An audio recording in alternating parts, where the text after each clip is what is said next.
Super high roller bowls aren't just for Texas Hold'em. There's one place where the best in the world pony up $100,000 to play Pot Limit Omaha. 4 cards are better than 2, with one champion to rule them all. Day 1 of the Super High Roller Bowl PLO starts right now.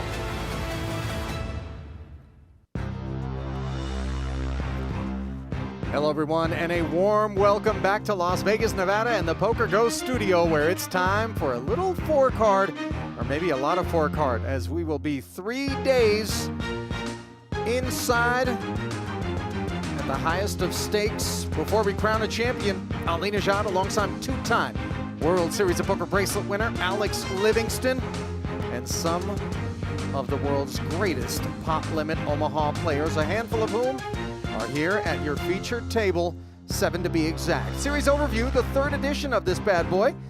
Biggest ever buy-in PLO tournament. Prior champions include Seth Davies and that man right there, the Blez. Jared Blesnick took down $1.2 million in 2023. Nick Schulman often in the booth, but a Hall of Famer who's got chops in all the games, including this one. And Alex, this is what you get out of bed for, isn't it? Yeah, this is super exciting. I remember very well the first edition of this where Jared Blesnick took down a stacked field and was iconically opening sports cards at the table, Ali. And then, of course, last year, Seth Davies, known more for his no-limit ability, but a very strong all-around tournament player, was able to take down the 2nd edition. And we've got another stacked field again this year. You got to look at the chip counts there. Blez bringing up the rear. 7 max are the tables, 60 minutes are the levels as you get a peek at that tournament format. 20-second shot clock pre-flop, 30-second post-flop. Everybody starting out with time banks, which no doubt they'll be making use of. We're starting out here in level number 5, 4 hours into the event. 2K, 4K, 4K, 10K in orbit. The price of poker. Chip lead belongs to Jesse. 973,000 in front of him here at this featured table. Those chip counts up at the top of your screen. Button on Lonis as we get the cards in the air. 26 entries thus far, only 19 players seated. Important to note that registration is open until the top of the day tomorrow.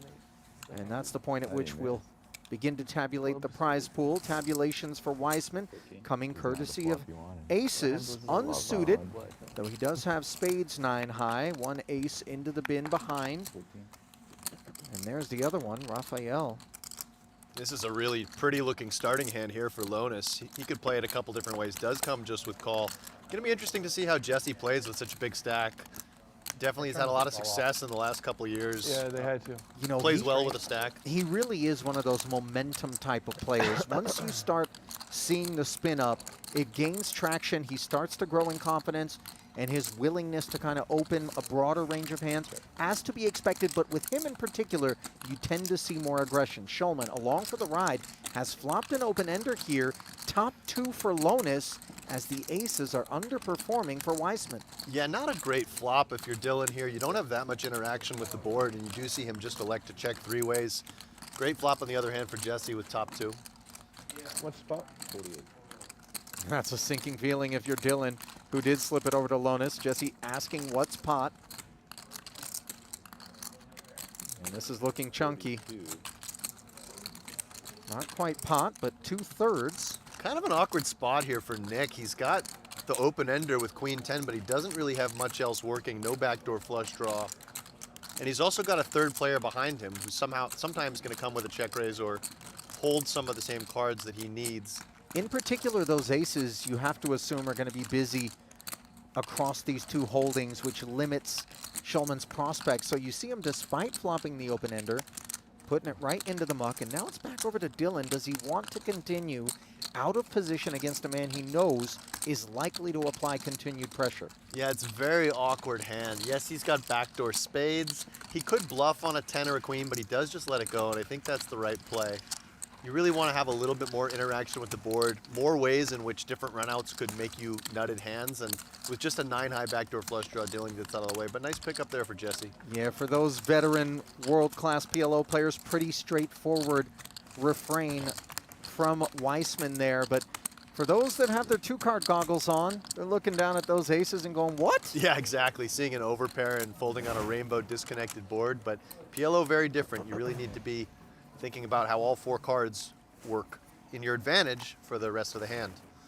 Well, when Jesse's not thinking about the game, he's thinking about his 2 beautiful daughters back home, wife as well. He's come so far and has been very public about the path, such an improbable one for him to rise to these super high roller stakes. 2-time bracelet winner now, traveling the world to play the biggest events available. Yeah, and I believe he was a construction worker at one point. I remember him putting something up on Twitter about that background. And, you know, I remember him selling action to 10Ks not that long ago, maybe a few years ago, and then all of a sudden he's playing 50Ks, 100Ks, he's dominating here, he's dominating at Triton, he's dominating at WSOP, kind of all over the globe, wherever tournaments are played. Yep. One thing I thought could have been interesting there is if Jesse might have considered 3-betting that King Jack 9-7 double suited 150 big blinds deep against Dylan, and perhaps we could have seen a pretty big pot. Jack 9-4 here in a 5-way affair. Party was started by Tollerene up front with the 8-8-6-5. Couple of checks out of the blinds. Over to him. Weisman with top pair in the open ender. How much in the middle? Yeah, just a limp pot here. This is Sean Raphael. He went by the screen name Doorbread online. He was a very dominant PLO player way back in the day. He famously posted something on 2+2 about going broke at one point, and now he's risen all the way back up to the highest stakes. Pot limit Omaha definitely is a roller coaster, no matter how good your bankroll management is. Oh, absolutely. And here, Raphael has managed top pair, top kicker with a better version of an open ender than Weisman. Toronto took the lead. Yeah, and I think just a little 3-2. too much hand here for Dylan to do anything but call. Blue Jays took the lead, 3-2. Really? Yeah, they were down 2-0. Weisman Three-run agrees. Tollerene No, they steps got aside. guys on. I didn't see what happened. Oh, maybe. Is the inning over? Yeah, it was a 3-run homer. Board pairing 9 on the turn. No flush draws 3-run home materialize. run. Huh.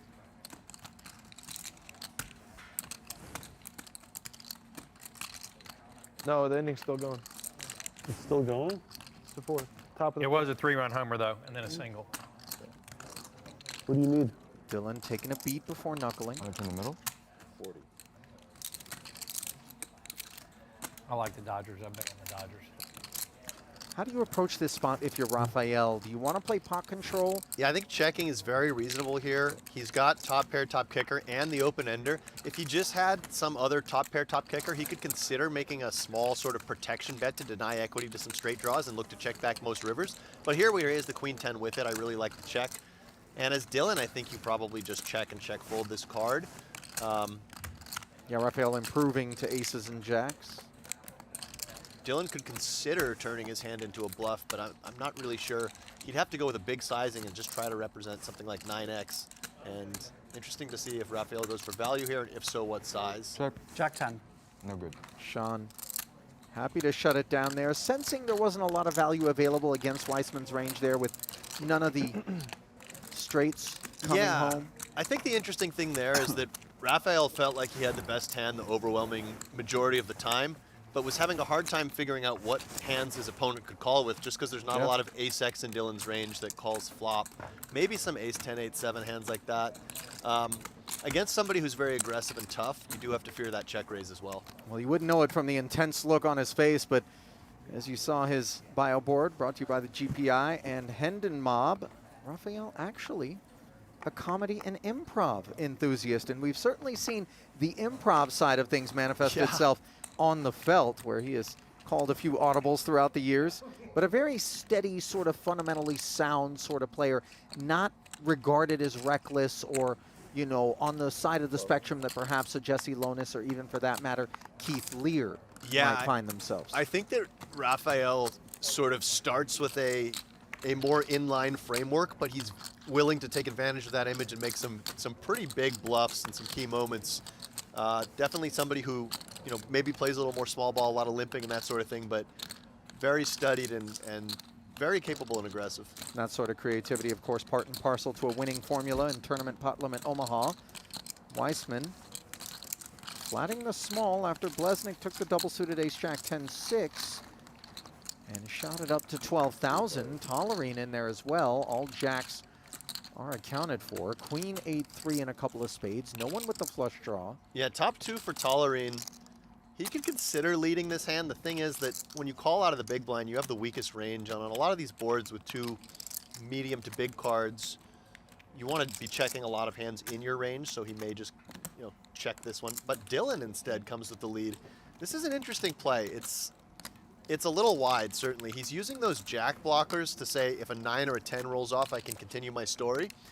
And he does have 1 spade blocker in his hand, but to me, with no backdoor clubs and with just that 7 of spades, this feels a little bit wide 3 ways. Tollerene just calling.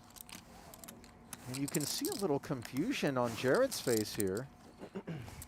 Yeah, but with just the gut shot and weak backdoor flush draw, I think even in position, you just fold this one as Jared. He disagrees. Does have that out to the nuts. See, Weisman actually has 1% in this hand. Little Against the does he hands know he's it. up against. Yeah. King on the turn now. Blesnik has the Broadway wrap. If he was going to miss, this is a good way to do it. Yeah, definitely picking up some extra equity. And, you know, it's far from a guarantee that Tollerene's going to bet if Dylan checks. So perhaps Blesnik Ricky does trying to get play any feisty. The thing is, with his stack size, I think he may be more likely to just try to realize his equity. I've been off it for a while. For Weisman, of course, being called and not just 1 but 2 spots behind him. Totally off it. Does find the check, especially on this pesky turn card. Better now, but it still like hurts when you play. It hurts, period. Yeah. Tollerene content to check as well. And now let's see if Blez seeks to activate. I think if this turn had been the king of clubs, Ali, and he'd picked up clubs to go with his wrap, you'd just see him potting it. But here, just realizing his equity. So checks back and does end up making a king high straight. Of course, that 3rd spade is cause for concern. Doubtful, though, that Weisman or Tollerene will be motivated to fire, given just single spades in both of their holdings. Yeah, Tollerene has a little bit of showdown value with his queens and 8s. And you'd really rather have the ace of spades in a spot like this. But Tollerene does have a hand that could potentially consider bluffing. Queen Jack. Jared's going to take this one down with Yes, the he straight. is. Didn't end up finding any value, understandably. And that is just what the doctor ordered for Jared Blesnik, as we touched on. Shortest stack coming into the action here in level 4. Yeah, 5, rather. You feel very fortunate there when you're in a 3-way pot with multi-way action on the flop and you win on that spade completing river.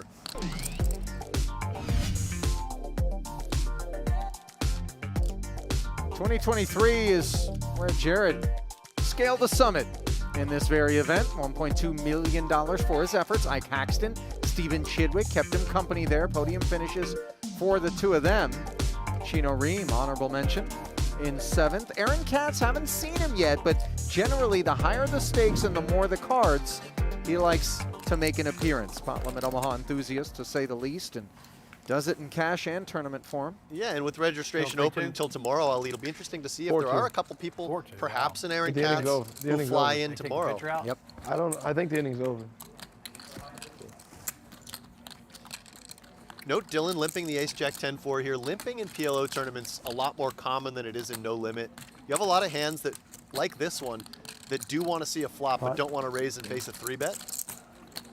Limping is a way to sort of ensure that you're able to see a flop and without risking too many chips. Well, if he wants to see that flop, it's going to cost him another $14,000, courtesy of Blesnik, who's got spades and queens. That 3 is a poor dangler. Yeah, a little bit loose from Jared here, but reasonable. I think double suited, this would be very standard ISO. And then for Tollerene, he's going to have a lot of weak hands that complete the extra 2, but this one's actually on the stronger side and very reasonable to call the extra 12. So to the flop they go. King 7-6, Tollerene. Open-ended. Knuckles over to what is top pair now. Best of what's around.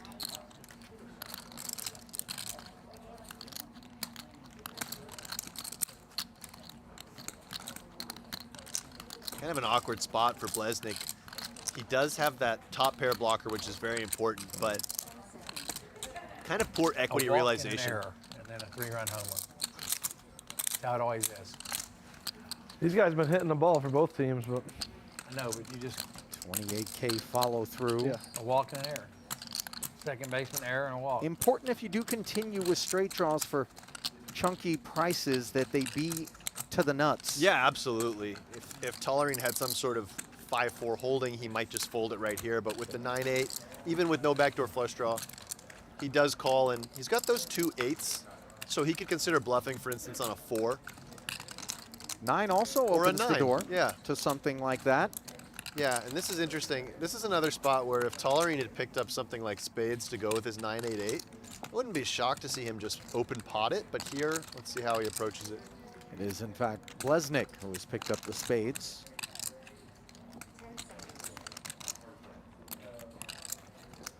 I think it's still very reasonable. You know, it's hard for Blesnik to continue if he doesn't have something like a set of kings. This is nice from Ben. Finds the lead for 55. Things getting a little awkward for Blez with just 151 back. Yeah, and I mean, imagine that Blez even had something as strong as like an ace, king, jack, 7 for top 2 on the flop. Very, very uncomfortable now facing that 9 of spades, which should connect with your opponent quite often.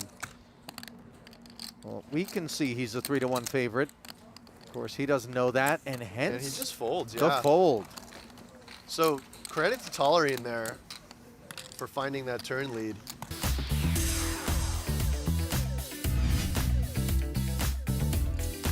Well, here's the all-time money list for the great game of Pot Limit Omaha. Lotado Guerra, $9.7 million in career tournament earnings. Tollerene, not far behind with 8.8, and he could certainly leapfrog with a solid performance here. Paxton, the Finn, Ellis Parsonen, and Stephen Chidwick rounding out the top 5. Pretty Yeah. rarefied air there. Absolute list of crushers there on that list, as you would expect. Haven't seen Lautaro either yet, I don't believe, in this field, Ali, so something to keep an eye on. I know that Parsonen did not make the trip. I was golfing with Joni Jokamainen today. He's in Okay. the field Yeah. from Finland, and he mentioned that he is the only Finnish representative this year. Sometimes we see as many as 3 or 4 Yeah. Finns in the field. So Elias Talvidier, Parsonen, and the like not here. Yeah, exactly. Parsonen's not here, and it's Samuli Sipila who has Right. had sort of a breakthrough performance here. Nice looking starting hand for Schulman here, but no connection from either on the flop.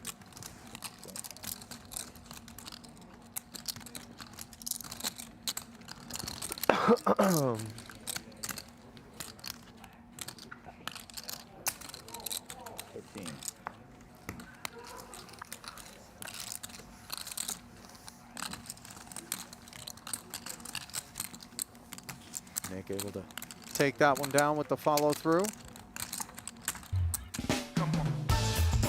Well, listen up, poker players. Now, through October 31st, head to globalpoker.com and purchase 150K in gold coins for 30 bucks using the bonus code PGTPLO30 to receive a free SC11 Eagle Cup entry and a free 30 sweeps coins. Start playing today at globalpoker.com. They win today. You think are they going to be favorites to win the series or no? Yeah, I could pick maybe +1 or no -120 or something. I think they'd maybe. Is there minus the Dodgers are -200? Yeah, it'd be like a pick 'em. I think they'd maybe -120. Yeah, -120 Disjointed +100. rundown with a suit into the bin from Weisman, and Tollerene will stay Call. interested. Ace, King, Jack, 4 with the clubs. Power call. Made it 14K. Blesnik hopped in there briskly on the button with Jack 10, 9, 9. Note Lonis has the other 2 9s with some clubs and a couple of useful danglers. Closing the action, 48K in the middle. 3 players. Ace 10, 8 rainbow. Okay. 9s becoming very relevant. Lonis checking them over. Top pair, Broadway gutter, backdoor clubs for Tollerene, the party starter. Yeah, kind of interesting with two players here having those 9s in their hand, which could serve as future blockers on a number of cards. Yeah, Tollerene opting not to follow through, and I think these are important ideas to collect, as Nick likes to refer to it, for the less experienced pot limit Omaha players. You know, you have this desire in Hold'em to just shovel chips forward, you know. And in pot limit Omaha, you do have to tread lightly and not get blown off your equity in spots such as the one Tollerene found himself in on the flop. But here on the turn, top 2, backdoor clubs, and that relevant jack, he decides to fire 12. Note Lonis has inferior clubs, and now Blez's two-way straight draw becoming less attractive. Yeah, I think that was well put, Ali, that, you know, if Ben bets the flop, he's really not going to love it facing a raise, and you want to be able to realize your equity. So with a hand like this where he has top pair and nut gutter, he likes just to check it. If somebody bets, he can call. He keeps the pot smaller, and now on this card, he recognizes that. But look at this from Blesnik. Wow, I Jared can make that. Yeah. turning up the heat on the burner. This is a very unconventional raise, and this is what Blesnik does, is he makes unconventional plays. Tollerene hanging in, of course, recognizing that Queen Jack does lurk. Now he's found the second nut flush on the river. Blesnik has no club in hand, but does have Broadway. Given that Blesnik only has 80K behind, yeah, I like this from Tollerene. If Blesnik was a little deeper, he may elect to check, perhaps induce a bluff, perhaps lose less against that ace-high flush. But with Blez only having half pot behind, I think you just want to target straights, maybe straights with a club blocker, some worse flushes, and just stick it in yourself.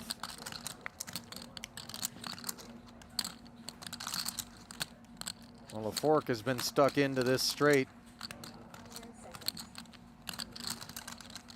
But again, just going back to the turn, a bit of an unconventional raise from Blesnik. You really want your opponent to have those 2 9s as maybe part of some of their weaker betting hands on the turn. You'd rather have at least 1 club in your hand. Yes, you have a jack blocker, but you know, it's a little bit out of line. Perhaps reading something into Ben's sizing on the turn as well. You got anything? Blesnik knows how capable Tollerene is, but would this be a situation where he would seek to try to blow him off of a chop? just puts He you in the decides blender every not, hand. and does so correctly. Yeah, good fold there from Blesnik, and I think if you are going to bluff catch some straights, there really need to be at least ones with a big club in them. Well, Tollerene showing muscle, both Half figuratively and literally. The man from Fort Worth, Texas, who played as Ben 86 online. Absolute legend, 3-time PGT title winner with 32 million plus You're big, or in career tournament earnings. Pretty astonishing figures. I'm not sure how many levels, but it's the start of the day tomorrow. That one It's level 9. brought to you by GPI and the Hendon Mob. Sure. Yeah, absolute long-time crusher, and I feel like he took maybe a few years away from live poker or wasn't playing as much, and then recently has really amped up his volume, and you see him here in the studio firing a lot of these events. Much to the dismay of the opposition, Yeah, of course. 100%, yeah. Just given how And he's talented had he some, is. some great results as we see Weisman with a slightly disjointed double-suited hand. Certainly good enough to open. Raphael, diamonds, jacks, an ace. He'll be in there. I'm small blind? Yeah, you're small blind. This is a Bonus. bit loose from Jesse. Like, yes, he is double-suited and sort of connected, but it's the type of hand that's just going to be very dominated multi-way. 8-6-5-4 would be quite a bit different than 8-6-5-3. Having said that, you know, with the ante in there, you're always getting a bit of a better price. He does have a lot of chips to play with. Note both of his suits dominated. Not that it's relevant on this all-spade monotone flop. Not a single spade across 12 cards here, but worthy of note, you know, when you elect to get in with hands like this, which is a luxury afforded Lonis given the depth of his stack, you really have a tough time doing anything other than playing a guessing game out of position. Right. When you make a flush in hearts or diamonds, how good are you? You know, it's Yeah, it's definitely an awkward hand to play multi-way in particular. Note that Raphael with top set definitely could have bet the flop. One of the things you do by betting the flop is denying equity to your opponent's straight draws. For instance, if someone had 10-9 here, they would have pulled ahead. And you can also sometimes turn it into a multi-barrel bluff and try to get weak flushes to fold. But checking is also completely fine. with a hand that has some nice implied odds. And now I think he is going to go for a small bet, just trying to deny equity to straight draws once again. And you can see with Jesse having 6-5 and Weisman having 9-6, they do have a collective 36% equity that he's going to deny here. For a very small price. 12K should be adequate to do away with Weisman, and sure enough, eventually the fold is found. You would also rather bet this hand than you would a very small flush, because if you do get check raised, at least you have a hand that has outs against the value range.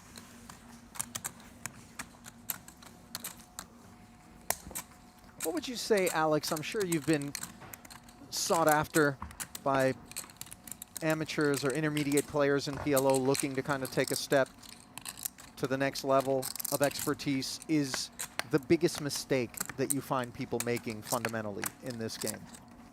That's a good question. I would say, in my experience with coaching people both formally and informally, the thing I see the most is just not being honed in on their pre-flop ranges. And what I say is that when you play the wrong pre-flop ranges and you play too loose, it's typically too loose. Some people are too tight.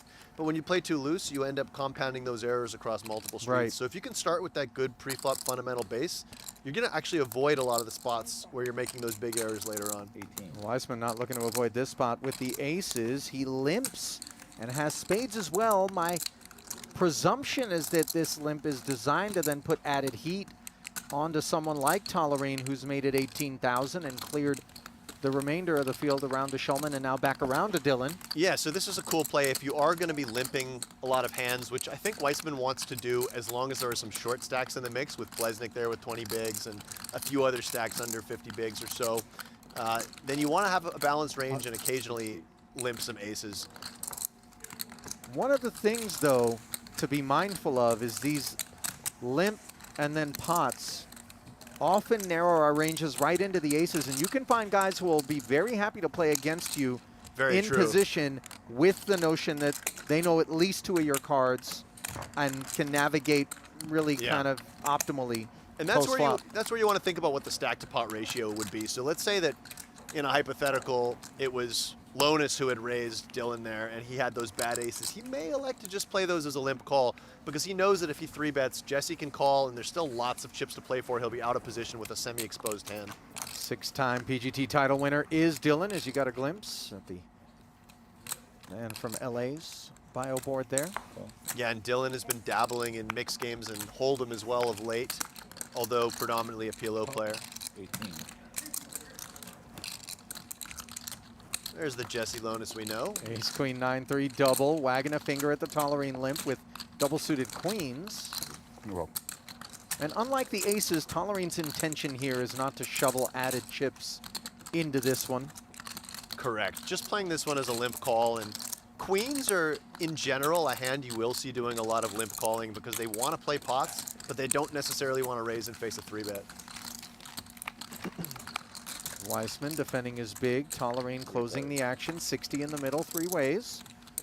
Ace, 9-5, 2 spades. Weisman with the steel wheel draw. Yeah, Pair and note of that fives. despite the fact that Weisman has the lion's share of the equity here, or at least 49% of the equity, he can't be feeling so comfortable about his hand because his spades could easily be dominated. Top 2 here for Lonis. Very comfortable follow through. Not having a spade in his hand, obviously, will skew him toward the assumption anybody that climbs the board from this point forward does rate to have that flush draw. Yeah, and it's already a little bit awkward as Weisman, although you see he does make the call. One nice thing he has going for him, as you mentioned, is he does have that steel wheel draw, and it's always nice to have those implied odds for winning a absolutely monster pot. Yeah. If your opponent has the king high flush draw and you do get there. King on the turn, not involved with Weisman's range.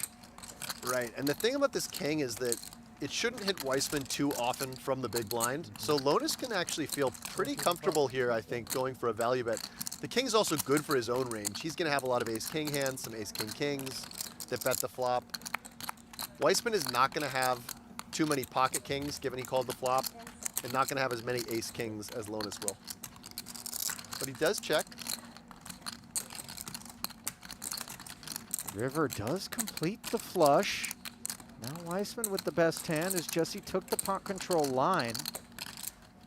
Do you ever feel compelled when you do so, Alex, to recognize that you have opened the door towards someone stabbing at you more frequently if Weisman had bet and maybe pay off with a higher frequency? Yeah, I think certainly, although on a card like that, when he doesn't have a spade in his hand, Yeah. I think he's just going to probably fold to a bet. Note that Weisman probably had two options there, either Getting check in if it went with pop such a off. weak flush or go for a small block bet. No, I had the gap.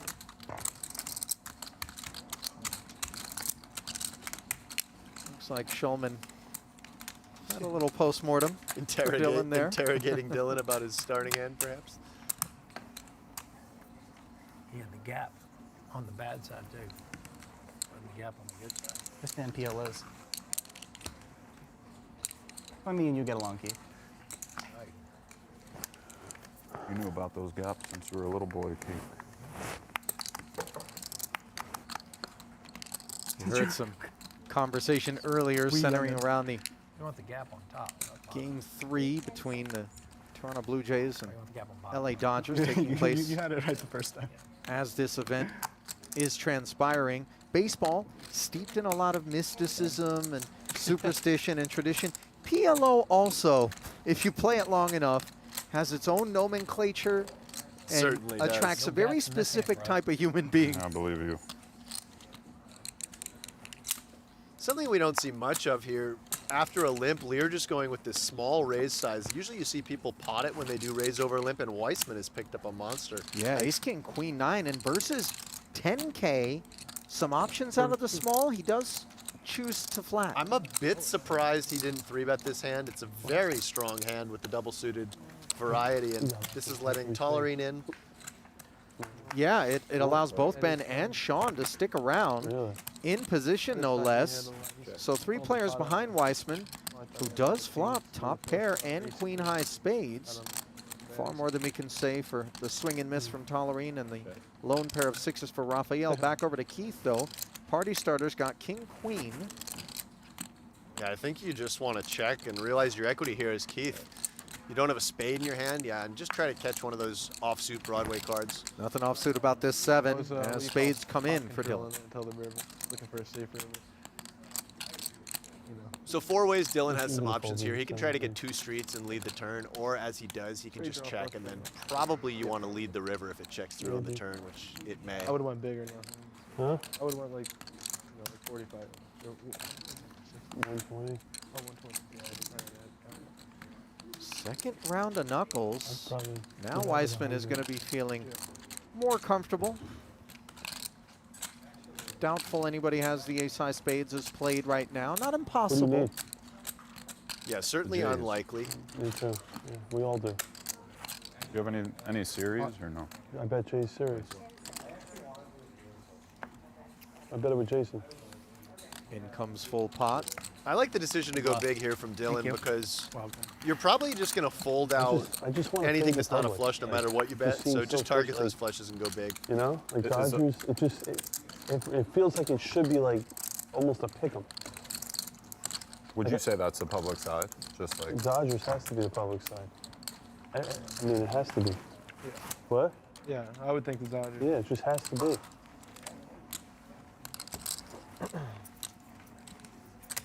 I mean, Looked like they were begging you to bet Toronto to me. that's what I'm saying. Toronto has a whole country rooting for them, though. You know. Yeah, but it's not that big. How much bigger is Toronto than New York? But I'm saying they have the rest of Canada kind of might fire a few dollars. You know. You think Vancouver's watching baseball? They might be, bro. A couple of them. Huh? I don't It's know. hockey season now. I don't though. think. I mean, Yeah, true. What's bigger, New York or Toronto? They're in hockey season. They might not even look at baseball. Yeah. New York. The public's is it? I'm asking. I don't know. I'd assume the public side's got to be Dodgers. What's bigger? Alex, you're from Think north of about the border that. up How in many players are Canada. better? What side is Japan on? I feel as though those in watching it, Vancouver too. have a rooting interest in the Blue Jays. Yeah, There's a I lot think of so. motherfuckers. Yeah, I mean, it's. they got I know the Yamamoto, East Coast they got- Canada's rooting for what do you Blue do Jays. here?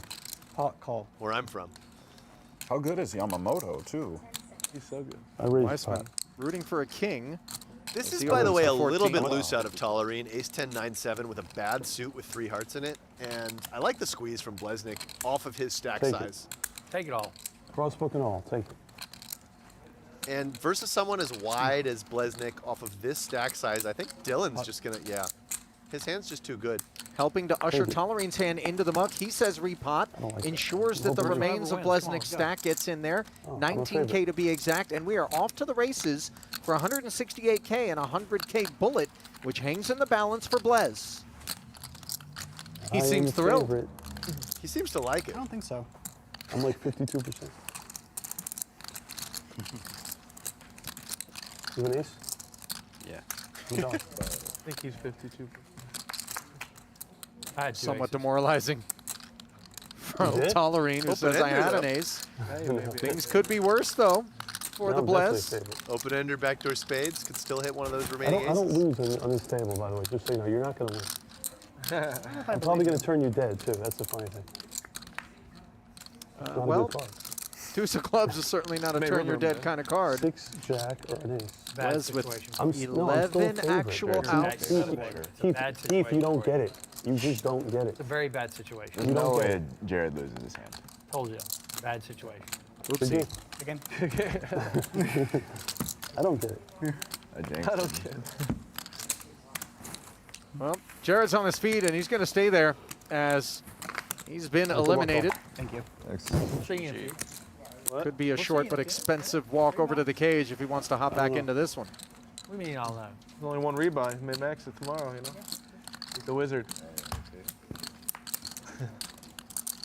Thank you. Weisman, the beneficiary, I'll take Vaulting. 2 when he's back within an hour. into second want that. place, not far behind Within an Lonis hour? with No. nearly 800,000. I'll take 2 to 1. You got it small. What do you want? Well, we talk about Dylan being a studied player, and well, the next generation study system for everyone, regardless of experience level, is Octopi Poker. From casual players to elite pros like Stephen Chidwick, it's fun to use, affordable, and full of features. Head to octopipoker.ai now and check it out.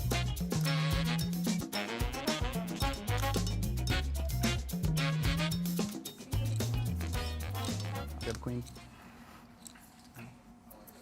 Didn't think so. I was just happy you didn't snap say all in after I back raised, hoping that he would do the rejam behind me thing. Didn't put it past you. Kind of got stuck. Had to call and then had to fold, I guess.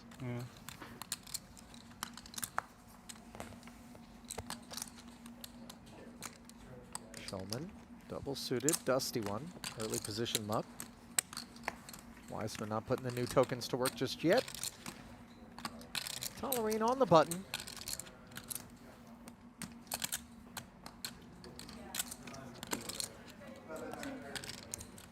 Shoots it up. Raphael. Did I go into a Defending. flop? Yes. Straightforward stuff as we look up at 10-6-4 and a couple of clubs. How much in the middle? Tollerene with the gutter and the flush draw. You hear Raphael, though, asking for a count with the overpair. Ruben, I'm gonna order some food. Interesting. It's a Guys board mind that's good charging for us his if the range, court but is his around hand anywhere. I can not never so find good. that one. Thank you. No rush. Thank Note you. this check back from Tollerene. This is a great play, and it's very thematic in PLO. When you have a hand that has, middling qualities like this, he's got a middling flush draw, he's got a non-nut straight draw. You really don't want to bet and face a raise. Checking back where you can absorb aggression on those cards is a very sensible play. And he has found clubs, which leaves Raphael drawing to a 10 or a jack. Wow. The player, Yet the he does not fire it. At LA? And again, I think Extreme you'd see care. some Hold'em players wanting to protect their hand there. Of course, in Hold'em, if your opponent has just the naked king or queen of clubs, they have equity against you with the jack five of clubs. But in PLO, you need to play 2 cards. So Tollerene's hand doesn't really need that much protection. He just continues to keep Raphael's range wide and checks back the turn.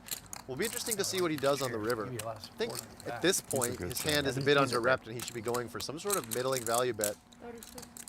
And he does just go for pot, sort of polarizing himself, saying, I either have a hand like this or I have a stone air. But quick fold from Raphael.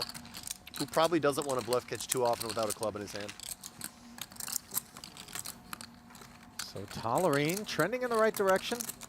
And that was a very small pot, but I think it was just very seamless execution there by Tollerene of some sort of principled PLO concepts. All very second nature sort of I'm stuff here. at this point. For the man who's put far more than his also order? 10,000 hours in. Just a Can I becoming do the an expert in this from craft? lemongrass, the tamarind steak, medium rare? Thank you.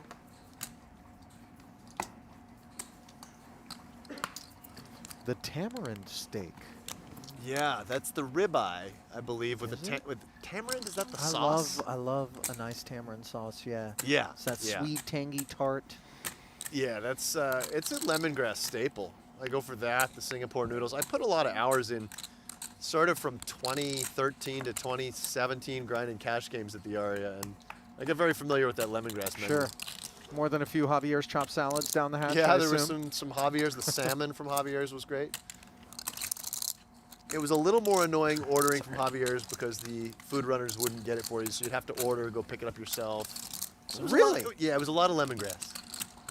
But Now- lemongrass is further away than Javier's. Yeah, but I think Javier's has a policy? different deal with the Aria. I don't totally know. I know if you're playing the really high stakes stuff in at table one, then you can order from wherever you want. But I know that I like kings better than tens, and on the 8-7-7 board, advantage Keith here.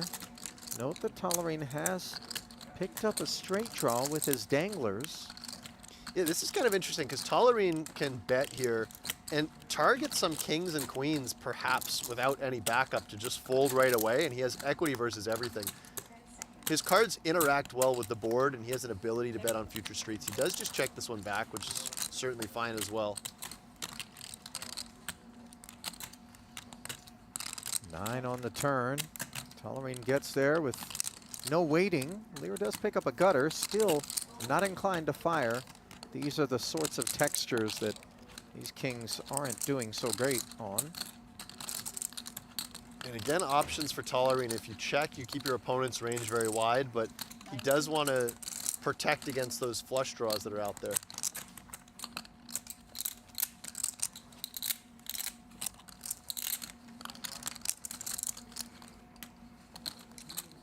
And Lara's suspicious. So he's going to peel for this 19,000. King or a 7 would do the trick. A 10 Nine as does well. not. Oh, excuse me, a 10 would not be good. No, no. He'd make a queen high straight, but it would not be good. And when the board double pairs like this in Hold'em, you're concerned your opponent has a 7 or a 9. Again, in PLO, your opponent needs to use 2 cards. So Tollerene less concerned about that and just trying to figure out what can he get some value from. Perhaps Lair had an overpair with a dangling 9 or a dangling 7, or maybe Hero calls with just the overpair.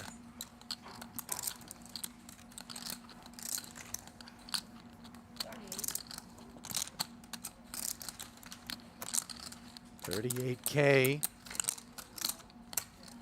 Tries to milk him, but Keith declines. And get used to this visual here. Tollerene hauling in pots. 331K. Not up there toward the top of this leaderboard, but not You heard a big concerned with 82 bigs, hour-long levels. Starting stacks were 300,000 in this one.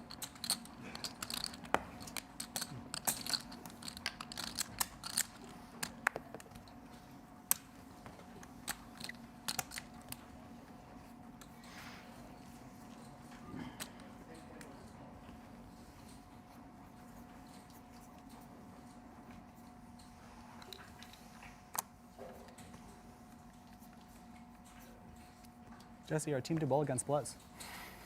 It's good. It's good. So far, it ain't over yet. I mean, if he doesn't rebuy, He's rerunning. that's fair. The blood monster will be back. That's true. You're right. Pot. Not trying to jinx it, but just like good first step. Good first step. Raphael declares pot on the button. I don't think he's gonna max late. I don't think so. Either. I'd love to see this guy stand up volley Unless he because doesn't have, like, he's 100K very at the stoic start at the or table. whatever. Yeah, it's kind of hard to imagine Has to him go get money. Yeah, he doesn't talk much He's at not the the table. type No. of guy, like, He really isn't. I'm sure he turns into a whole He's different already character. here too. You know, he's out of the house. Maybe he has to get all of that out of his system Yeah. on stage or in a workshop and then come out here and he can keep it serious for as long as he does.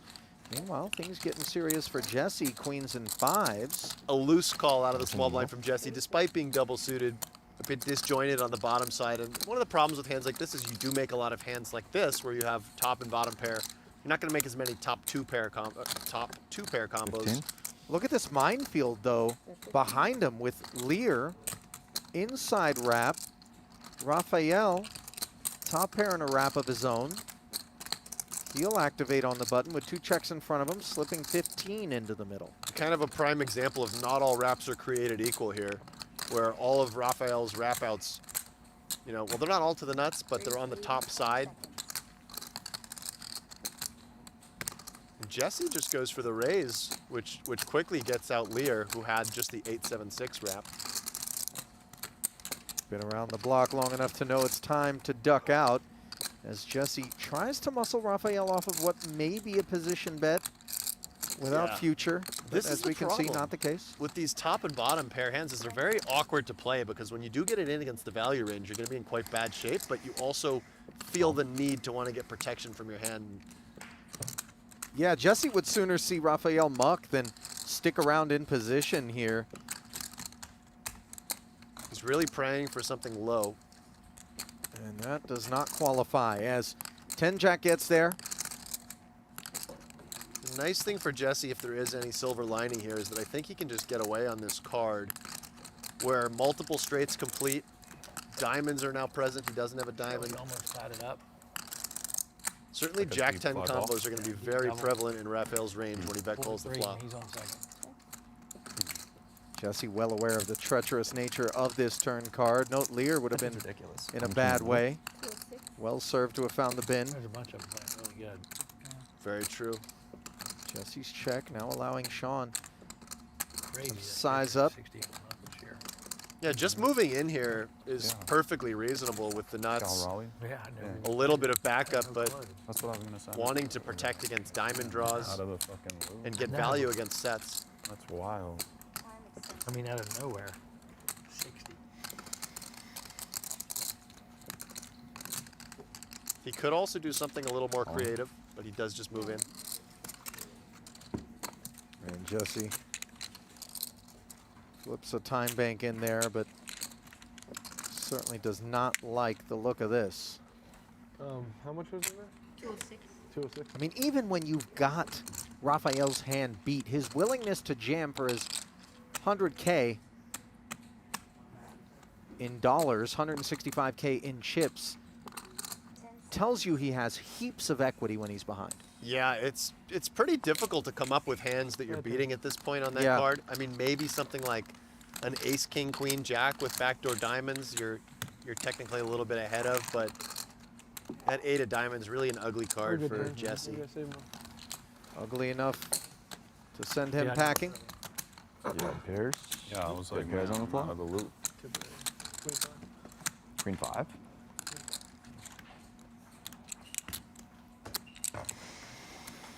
Jesse just 30 years of age. Pretty remarkable. Raphael, not exactly long in the tooth himself, 33 years of age. I feel like every couple of years, Ali, there's a 30-year-old or thereabouts who just comes in and has one of these runs in tournament poker. I think of Fedor Holtz, perhaps he was in his 20s when he was Sure. on that big run. I know Justin Bonomo has had some runs. No. You know, the thing is, when you talk about a 30-year-old in today's game, that's a player who could have a dozen years under their belt, Very if true. not more. Yeah, you know, very mouse true. in hand for a while before being able to come out and play in the 21 and up sort of casinos, which represent most of the venues where these sorts of stakes can be found, And I if think not all of them. I think Jesse maybe got his start at Turning Point Casino, which I believe is an 18-plus casino. Turning Stone? Turning Stone in New York. Yeah.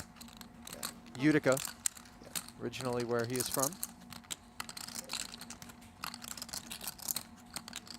By the way, earlier I mentioned 2 daughters for Jesse. Looking at the bio, I'm seeing 3. So perhaps a bun matured. There you go. And I know that he always participates in that 25K fantasy pool that happens every WSOP with Ryan Reese as his teammate, and they're always team girl dads, I believe. Oh, there you go. That might be another team now that I think about it. Yeah. There's a lot of girl dads in poker. Sure. But 3, yeah, 4, 5. A Got lot it of out, huh? coordination Yep. on this flop. Three-way affair. Weisman limped. Tollerene shot it up with aces and some Broadway danglers. Schulman swing and a miss effectively with the eights. Checking over to the queens and gutter for Weisman. Is there the idea of trying to set the price here if you're Weisman, queen of hearts, No idea, honestly. you know, come Thanks. with something that will freeze something like aces or kings? I think the issue is that when you get into these three-way pots, 3 and more way pots, you really just want to have a little more interaction and a little more denial to the best hands your opponents can have with the cards you have. Oh, Yes, he now. has a heart. Yes, he has a 5 and a 7, but I think he just wants a little bit more. Well, what he's got now is a 7-high straight and the best hand. Tollerene drawing dead. And look at this, Schulman. And this is really a play by Schulman that is recognizing that this board favors him.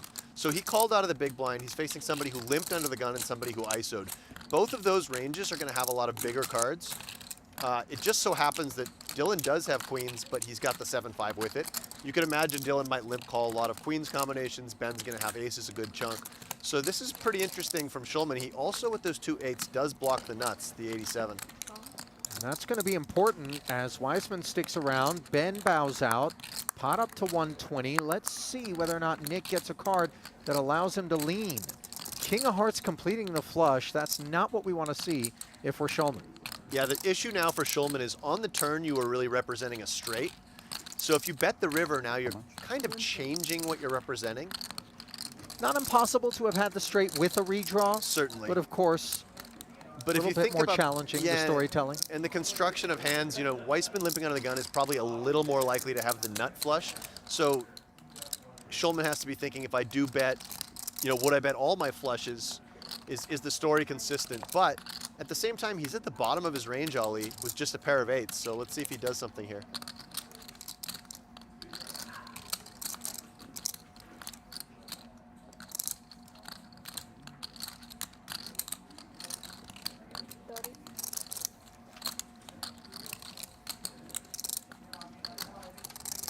And Schulman does just go for a little block bet here that is perhaps just designed to get Dylan to fold some 2-pair type hands, some straights perhaps without a heart, sets. I don't think you're going to fold Dylan's exact hand for this size where he has the straight with the queen of hearts.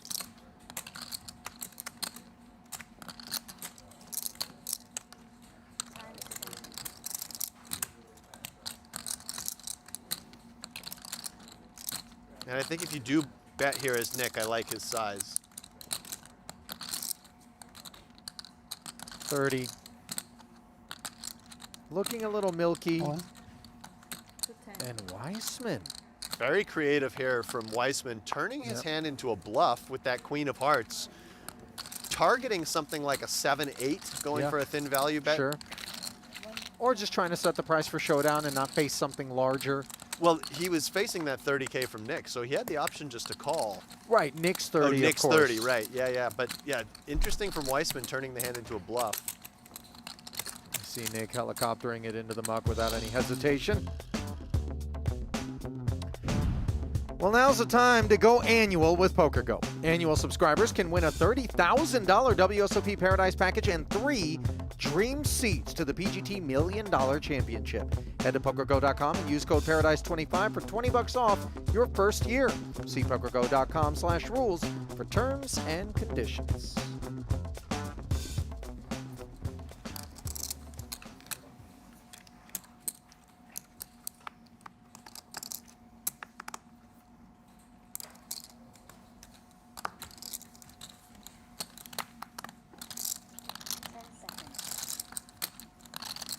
Cards into the muck, make that 16 as it's folded to Schulman in the small, down to sub 100K.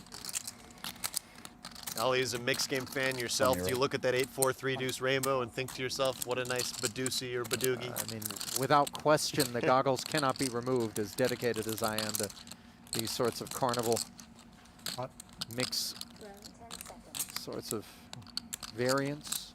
This is a nice raise here from Weisman. When you're facing an opponent who limps in the small blind in a game with big blind ante, it's going to be a very wide range. And Weisman correctly assessing that his hand's actually going to do quite well against that range, and also gives you some board coverage on various textures. You don't want to only raise big cards. Players sharing 3 of their 4 cards. The 7 connecting with both. Nobody with the flush draw. Schulman has a gutter.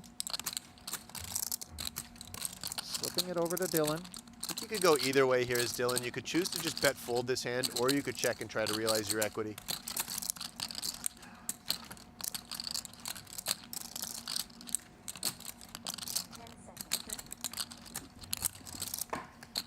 Knuckle back from Dylan. 8, now giving him 2 pair.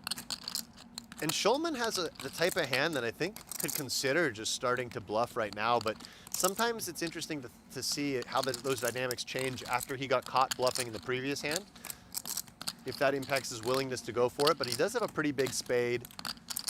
What he doesn't have is a gut whole lot shot. of chips, of course, now, Very true. Alex. So precious are the remainder of his tokens, and unwilling to dedicate any of them, zeroing in on that jack of spades. He does check.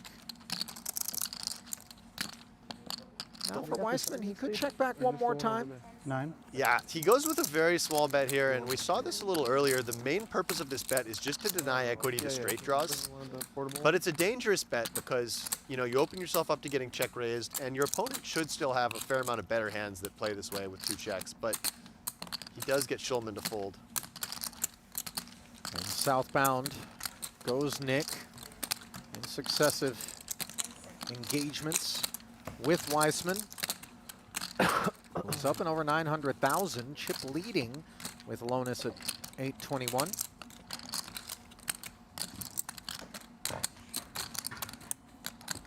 We talk a lot about that 10 big blind threshold in 2-card, Alex. When it comes to PLO, same sort of, you know, it's now or never threshold at 10 bigs, or do you have alarm at more Honestly, bigs, fewer bigs? it's a little different. I think that when you get short in PLO, you just maneuver in a different way. You don't do as much opening, you do a lot more limping. I don't think you have that same need to get all your chips in the middle pre-flop like you do in Hold'em. Certainly, you're not allowed to get them all in one swift Right, motion with right. them all in, right? So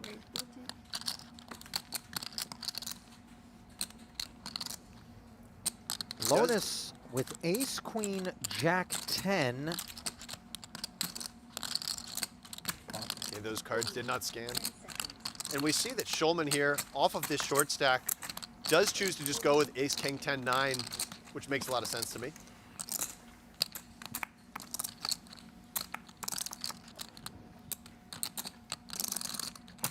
Performing pretty well here against Lonis's exact hand. Both with Broadway rundown sort of kit, sharing the ace and 10. Lonis calling again with ace, queen, jack 10.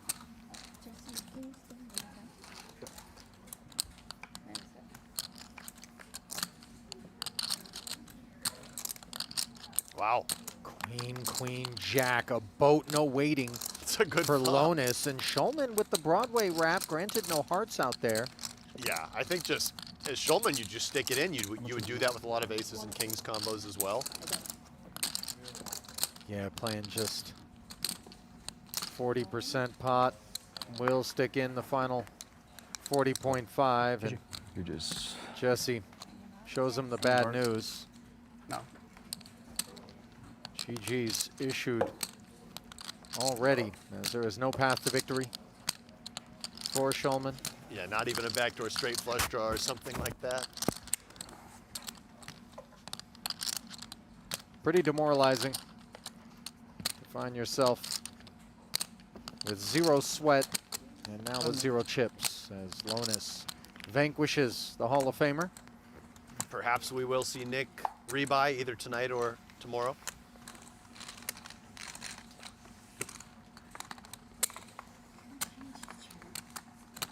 Reach, change shirt. do you kind of take inventory of what state of mind you're in after getting felted in one of these things and say, do I really want to come back and play right now? Do I want to give myself a level? Do I want to come back in the morning, get a good night's sleep? Like, what's your calculus? I've gotten better at it, Ali. I'd say back in my younger years, I was just sort of fire, fire, fire, fire. But now I try to at least do a little self-wellness check. Yeah. I try to at least go for a 15, 20-minute walk, no matter what, even if I'm going to fire, you know, pretty much right away. Just get some steps in, get some fresh air, and then come back. And a lot of the time, if it's close to the end of the evening, as it is for these players, you know, relatively close, I'll consider just coming in the next day. Do those steps ever guide you into the high limit pit for a little 100K red black? You know, No. Nothing like that, Alex? Nothing like that. Okay. I used to play table games here and there, but luckily I've given up that habit. Yeah. I can't say that I've fully given it up. I abstained for a long time, and then I'm a bit off the wagon of late. Nothing egregious, but, you know, enough to get the first name basis going with the pit, which is never a good sign. Potentially egregious, Ali. I don't know where you're defining that. Note the aces just limping here out of the small blind. Weak aces, though. King 9, top 2 for Raphael, directly behind those aces. And Weisman also top 2. Lonis, the man making noise, though, with backdoor hearts and an open-ender, 10 to skate, half pot. This is pretty loose from Jesse, 4 ways. Yes, he has an open-ender and 2 backdoor flush draws, but those components can be dominated. The 5 is his only clean card. Weisman notably has 3 pair, which isn't good for anything other than added pathway to a boat. Yeah, and just blocking your opponent from having a set of 7s as well. Sure. The 10 is kind of a nice card for him to have as well with it. And I like this fold from Raphael, even though he does have the top 2. He's just going to be in bad shape facing bet and raise. Still with Lonis behind him as well. Lacking position down the way. Stepping aside, so Dylan's 34K investment performing handsomely thus far. Lonis sticks around and finds a hard draw along with an 8. Note that Weisman has picked up an open-ender. Yeah, and as Weisman, you have to be a little bit concerned about Jack 10, the double gutter, being something that Lonis could be in there with. He doesn't have much backup. He has a 10, but no heart draw. I think checking makes a lot of sense here as Weisman for pot control.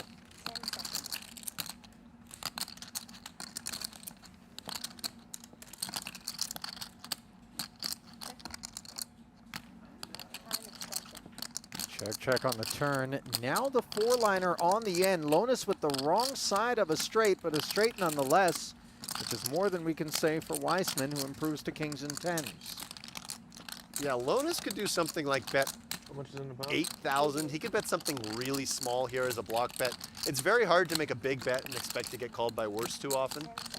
But he may well think that his opponent has a lot of sets in range as played. This is about as big as I would ever want to go with Lonis's hand. He does bet 16K. And a very awkward spot as Weisman, because it's really hard to come up with the bluffs that Lonis can have taking this line. He had to bet call the flop with something, right? And the way the board is developed, what even really missed? Straight. But he does pay it off, so well done by Lonis getting that extra 16K on the river. Yeah, chiseling value out of the man who overtook him for the chip lead, and in doing so, reclaiming that lead. As they jockey toward the top of this leaderboard. Huge drop-off, by the way, to third in chips, Lear, who's been largely quiet. Oh, sorry. Yeah, we haven't seen it too much from Lear. Card dead. Well, there it is. Brought to you by Global Poker. The 5 stacks. There's that gap between Weisman and Lear, Raphael and Tollerene. No cause for alarm. Still 75 and 90 bigs down there. Now, I talk about this often when we hop in the booth, Alex, with respect to Pot Limit Omaha. It's a game that in tournament format is distinct versus its cash game counterpart in the way in which it's approached. There are nuances to be considered. And then also the shorter it gets, you know, at the table, didn't the see it, further Hearts. down the You were way you not get, that it better. actually plays in a more drawn out way. It doesn't really get expedited like we see in Hold'em. Yeah, no, that's very true. And just to speak to sort of the cash game versus tournament perspective, you don't see that much limping in cash games. It's a little bit frowned upon. There's a lot of 3-betting, a lot of loose play, cold calling. The tournament style seems to be a lot more technical. And as you mentioned, when you get down to the final few players, that sort of magnifies. You see even more limping, small ball protection, ICM concepts at play. At the table is good. Thank you. 9-6-5 here. Raphael squaring off against Lonis. Neither player with the hearts. Yeah, nice kind of combo to bet as Raphael with the 2 sevens blocking straights and the 7 of hearts working. A little bit of equity against 2 pair. I like this bet. Flicks a nickel out there and hauls it in.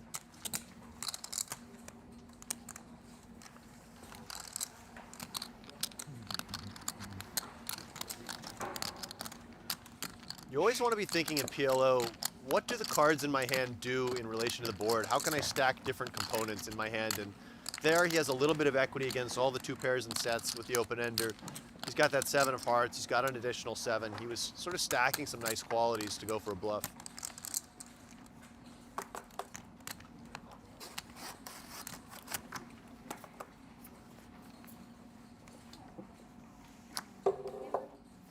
Thank you.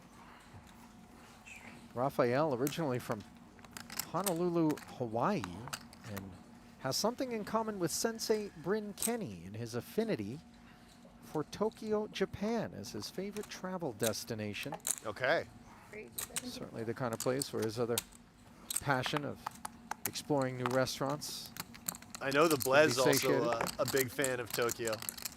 It's a city that no matter how many times I visit, I feel like I'm barely scratching the surface. Yeah, it seems like I've only been once, but it was a fantastic Can't time. be conquered. Right.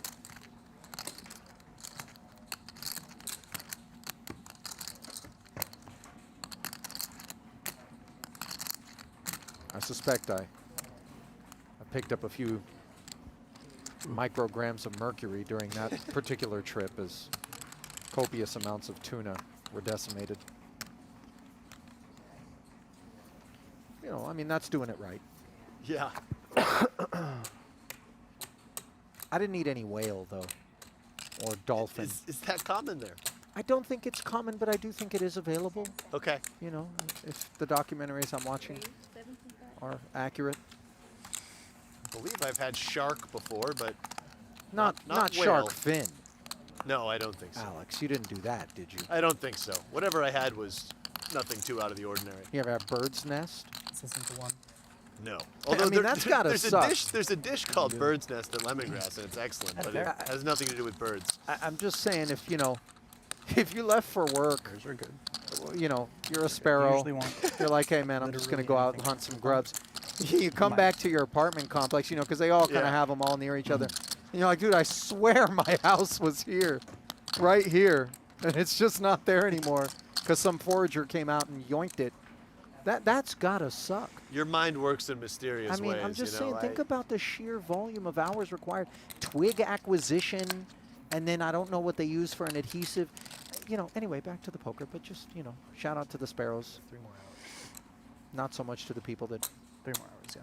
This are can't be jacking much their, of a thing. their homes. But bird's nest soup, huge delicacy. You know, billions of people Really? in China. I mean, I'm just saying. I'll be sure to fact check this. I'm telling you, it's a real thing. We're bagging in about 3 hours. You are right to fact check me at all times. At all times. But, you know, Raphael within his right here with the double suited.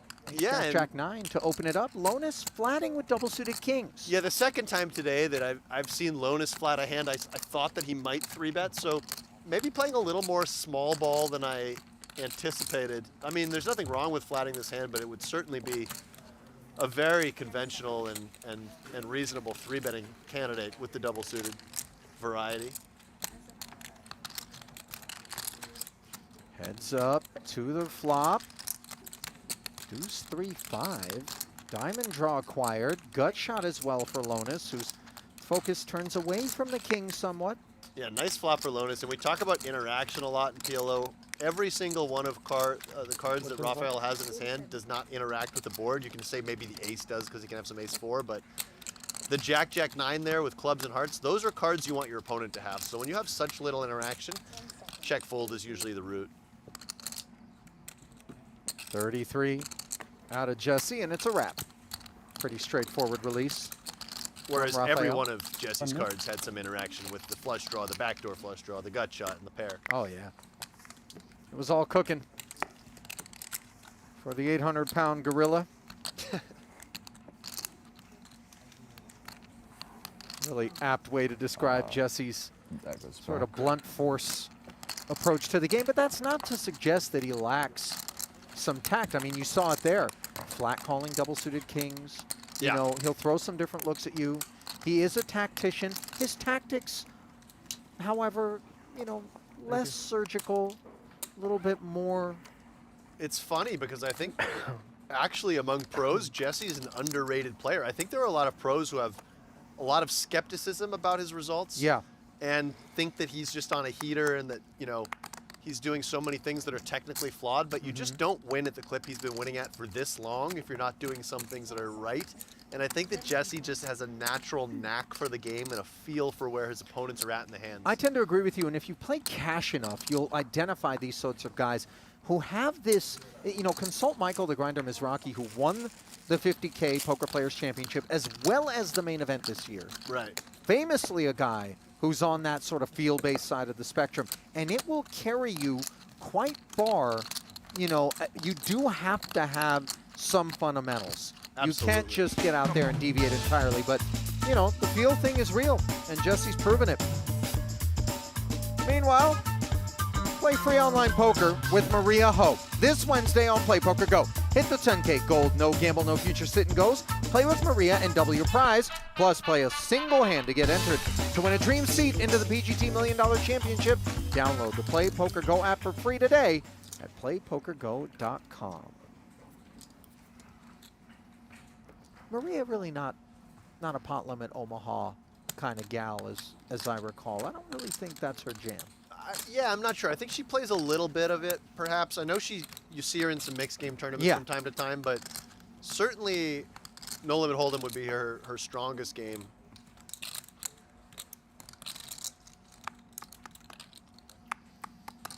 $5K. Limp pot. Lonis, happy to see 3 for free. It's always fun to see these 5-way limp pots and try and keep track of what everyone Yeah. has, isn't it, Ali, with 4 cards? Ace, 5, deuce, and a couple of spades. Raphael with the flush draw, only one available right now. He's also got 2 4s, which, you know, blocks the wheel, but in a 5-way pot, he just decides not enough hand to want to start bloating the pot. Nobody really should be too interested in this one. Lear actually has the Technical. best made hand, yeah, with the 2 queens. And now the value of those queens going up significantly after a board pairing ace rolls off. This one might just check down all 3 streets.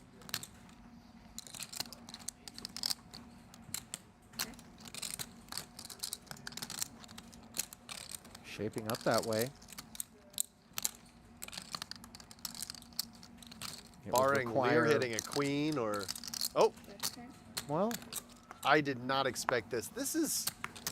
yeah, not the hand we expected to make noise here. 10K though. I mean, this might just work okay. No, Lear keeps him honest. This is a very out-of-line bet from Weisman from a theoretical standpoint, but I suspect that he just sensed a lot of weakness. And sometimes you can take these out-of-line bets when you really feel like everyone's weak, but Lear is going to be thrilled to win this pot. Absolutely. One and done for Dylan, who shuts it down after the 4th wheel card and 3rd spade roll off. And Yeah. Keith showing some adhesion there. And normally as Dylan, you want to at least have something in your hand that removes good hands from your opponent's ranges, but he did correctly surmise that nobody was particularly strong there. That he did. Former heads-up champ in 2015 at the World Series is Keith Lear, one of his 2 bracelets, father of 3, originally from Shreveport, Louisiana. Good mind. He has been around a long time, has Keith. Yeah, plays a lot of cash games, but also enjoys these big buy-in tournaments, often has side bets on the go. He's just been around the gambling world for a long time I already. guess he got That he thrown out at has. third. Yeah, I think so. He's got one of those Figure I really just keep my likable food up there, watch the game. old school gambler personalities that I feel like are We're only 5 minutes. becoming a Single rarer and and rarer guys on commodity Tarzan. in today's Yeah, game. is Agree. The look and feel of the player base has I wish we had evolved. more guys like Keith. Me and, too. And not because I think he's a poor player. I think he's a great player and has good instincts. Oh but yeah, It's just that vibe he has, right? he's got great stories. Yeah. You know, Caught it. Billy And he's- Baxter, another one of those Oh, guys. that, Billy you know, Baxter is true. the man. Like, I had the watch it. pleasure of playing with him a few years ago. I'll just eat it And right just here. listening to his stories was amazing. As you Thank see Lear pick it up there with a very strong ace, king, 10-8 double. Yeah, Raphael with the displeasure of being 3-bet by Learjet. As long as I'm not in the camera. Takes it down. I'm good here.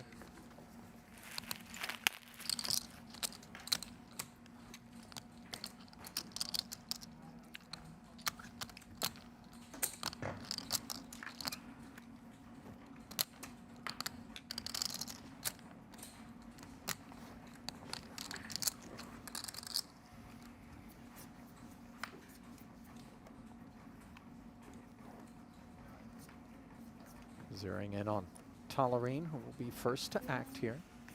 You're big blind, Dylan. It's on your hand. Thank you, thank you. Good teamwork. Tri-suited king high, not a qualifier. Raphael with kings and clubs.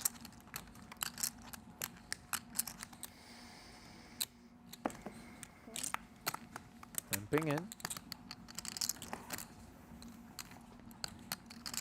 Yeah, again with sort of a weaker kings, not a hand that really wants to raise and face a 3-bet, so just electing to limp, very reasonable.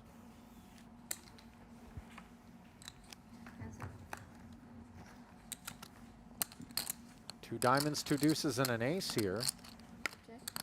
Not what Weisman had in mind, but involuntary participation. Slips it over. Third diamond rolls off. Pairing Dylan.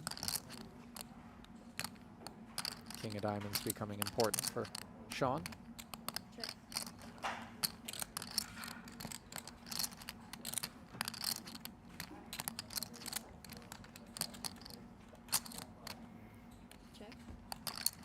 No post-flop action. Oh, and a third 7 as Wow. Weisman sneaks into backdoor trips. And I think if you're Weisman here, very reasonable to go for value. You can have plenty of single diamond bluffs. Yes, your opponent will sometimes check back a flush on the turn, but you're just targeting that ace-X that they're going to have a good chunk of the time. Or a hand like this, kings with a big diamond. 6.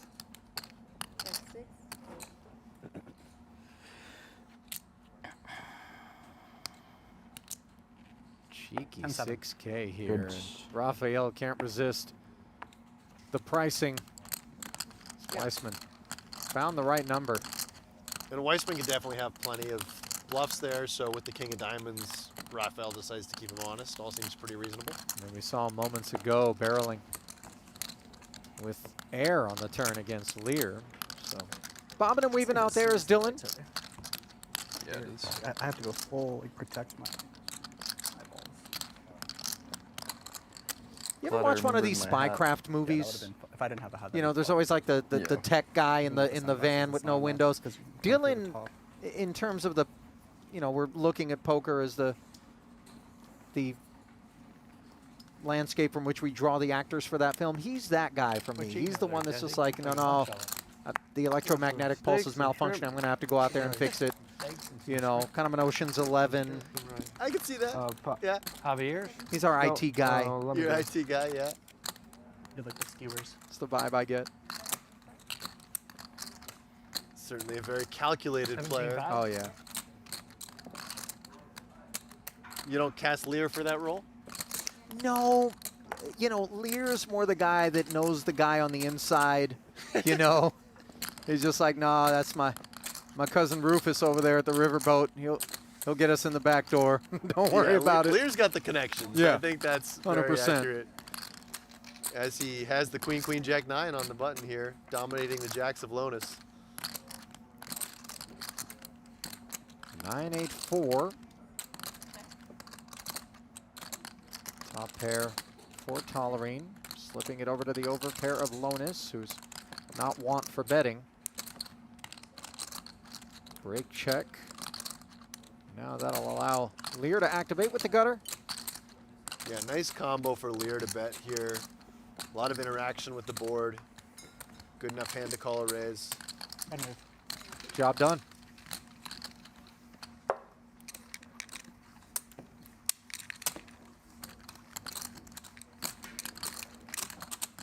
Can we cast the rest of the movie with this table? I mean, what's Tollerene's role in this flick? So give me the premise of the You movie. know, it's just like one an of these like Ocean's 11. heist movies, Okay. maybe a spy kind of situation. Just, you know, You like don't want someone, there's a like, showing van up with some and then electronic equipment. fire. There's a job, Byron? you know. So they don't have to all necessarily be Oh, some on could the be in the heist- law That's what I'm enforcement thinking. side of Some it. could be on the other side of things, or casino They like these executives. to be prestigious Right. because they're the Raphael super is high the level, but I Far do East think that gaming should be host. especially 'cause it's a Right, hand. Tollerene. Tollerene could be he could be a grizzled pit boss, maybe. Why Or could is he I- more in the law enforcement? Why can I see Lonis being on the side of security? Oh, 100. Lonis is the guy that just He's- taps you on the shoulder and is like, "You're done." Yeah, yeah. What do you mean? I got a hand? No. No, you're I done. don't think you heard me. You're coming with us. Lonis is sending you to the back room. Yes, for sure. Tollerene's a tough one to peg for me. He could be the brains behind the entire operation. Oh, Kingpin. Yeah, sure. Yeah, Meanwhile, sitting somewhere in a yeah, just A monitoring tax- behind a bunch of monitors, you know. a country with favorable tax laws, Oh, yeah. Or offshore. sipping on a cold beverage by the beach. Sure. Meanwhile, taking a sip of this Ace-King-5-4 in the face of limp and raise in front of him, Lear always had designs on proceeding, just didn't want to be the man to increase the price point. That handled by Weisman on the button. 3 players will look up at Ace-6-5 with a couple of diamonds. Tollerene, ace is up. Note the king of diamonds also working in Tollerene's hand, could always come into play later. And while Weisman has found top pair, when you raise and get called by the small blind and the man that limped, which you always expect, you're not necessarily reassured. Yeah, again, just thinking about the way his cards interact. Yes, he has an ace, but the other cards not doing much, no diamond in hand. He does go for it, however, on the strength of just being the pre-flop raiser. Tollerene's hand strikes me as maybe not quite good enough to want to just check raise right now and get all the money in, although it's approaching that level. Thank you. Forgot about it. Great, thank you. 26 will shed Lear, but understandably not Tollerene.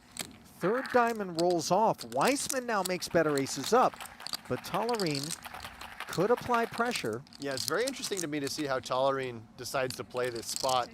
He has some showdown value with the aces and 5s, so that might lean him towards not using that king of diamonds blocker to his advantage. He might think that he can just beat some worse ace-x from Dylan. In this case, Dylan did turn top 2.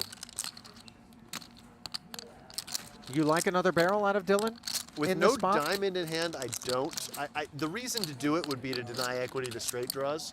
There is some merit to that, but I think that too much of Tollerene's range at this point is going to be flushes, so I like the check back. And now, does Tollerene think that ace-5 has enough showdown value here, or does he want to just go big and try to get Dylan to basically fold everything that isn't a flush?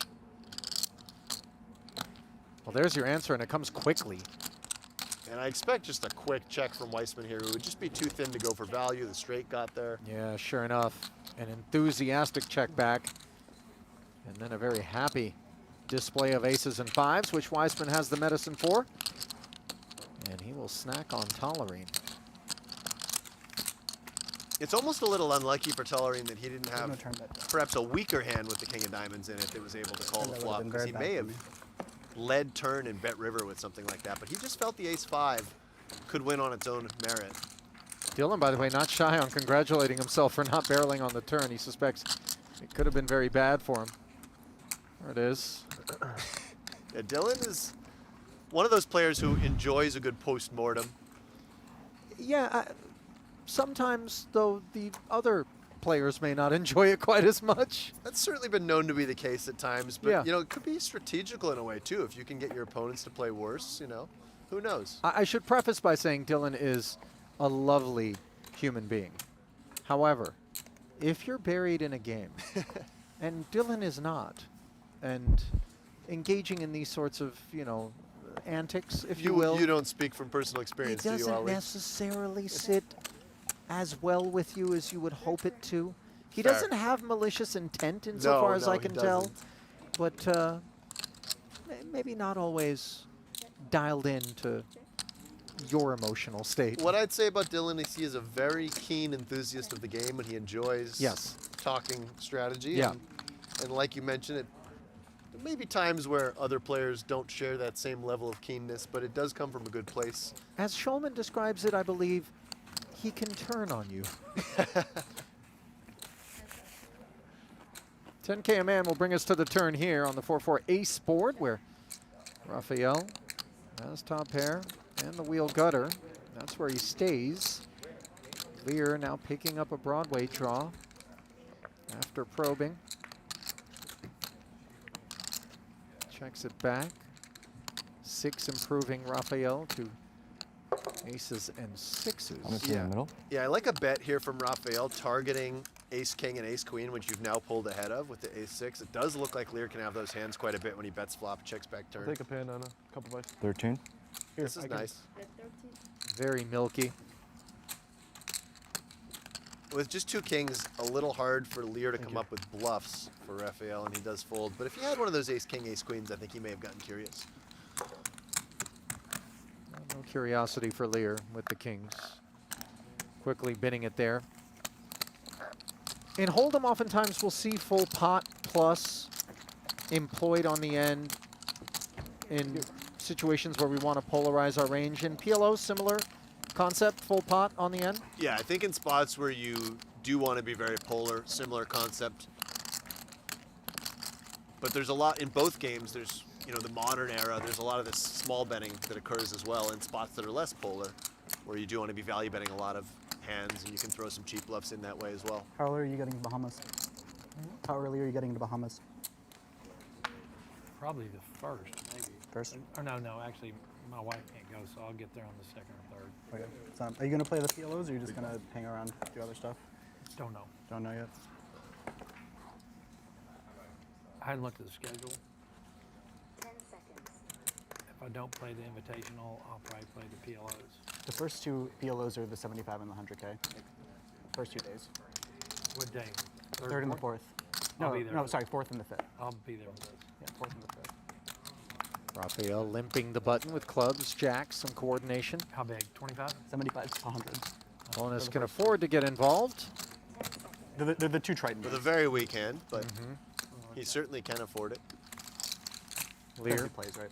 double suited wheel cards. No. Nice looking 08 hand for Lear. Oh yeah. That makes sense. Jack 9-3 is, I have a game. the look Wow. gets Yeah, better. yeah, Look at this, set For over Keith. set with nut flush draw for Lear. And Lonis could get into a little bit of trouble here if the board were to pair or Well, run out first- very clean. Let's let Lear find trouble. Yeah, It's 20,000 with that nut flush draw. Raphael has options here. If he does elect to raise, Lonis's hand really shrivels up in my opinion. Just naked bottom set. Do you like the raise with so much coordination in terms of that Jack 9 of hearts, and you do have a gutter with the Queen 8 working as well? I think there's a little merit both ways. I think calling can be nice. You know, It depends. in Some people this just slide hand, it down would only keep for those, Lonis's though. hand in, which is Yeah, really like- nice. like Those Like- are the people that you don't want to play with. I actually think Lonis has a pretty clear fold here, Ali. Like just random people? Just naked bottom set facing bet and raise on a very dynamic board. A couple of them in less. Yeah. Fair point. I don't think that Raphael's Last year they automatically were- raising all his Jack 9 combos here either. A nice That's fold. 55 total? really, really important choice there from Jesse. And one of those spots that the 2-card playing audience needs to Would gasp. zero in on. Yeah. 7 on the turn. Now, if Lear had a nut flush draw combo that had some straight draw blockers, he may choose to turn that hand into a bluff and lead the turn, but with the ace 5-3 deuce, his opponent can have those 10-8s. How much in the middle? 130. And when we hold the nut flush draw now, we tend to skew the opposition toward those sorts of straight combos. especially given that limp on the button to open from Sean, suggesting some of the middling rundown combos that would smash this. And for Sean, having that 8 really makes him feel a lot better about his hand. He also has queen 8, so he has that slightly better gutter, and you do see him just potting it. I think it's possible that if Sean had a different combo of jacks on the turn here, like just an ace jack, jack 5 or something like that, he might elect to check back with that 7, completing the possible draw for Lear, but... Lear finding the muck there. Well, time's almost up, guys. Today's the final day to win one of 15 $5,000 packages to play in the PGT True Classic Rags to Riches event at the PokerGO studio. Just share your poker story at trueclassictees.com/TCPokerGO or scan that QR code on your screen. Don't wait, because today is the final day to enter. Tell us your poker story and take your shot. Me too. That was not a good turn card. Lear did not want to take a shot. And implied odds a thing too. You know, when the heart rolls off, how much value are you going to get when you have the nut flush there in a heads-up spot where you're only getting laid 2 to 1 on the call? And there wasn't that much money behind, exactly. I should have just called. I had a pair in the nut flush. You had a pair and a nut flush? Also not this one. Yeah. Then. Pair of 9? Really not. Pair of threes. Good. You had a pair of 3? Happy. Ace 2, 3, ace 2, I mean, ace 3, 4, 5. I had 3 threes. I had 1 3. I had 3. Ace 3, 4, 5. That'll perk Sean 3, Raphael's 9, ears up. Or 3 3. 9 5 3 3. So I wondered if you had a jack. I'm hoping he had jacks. I Another hope look I there saved myself. at Tollerene's bio board. Either I was going with it or fucking see you later. Touched on most of those points earlier. You didn't have jacks, you bluffed him. Lives in Vancouver, British Columbia, it says.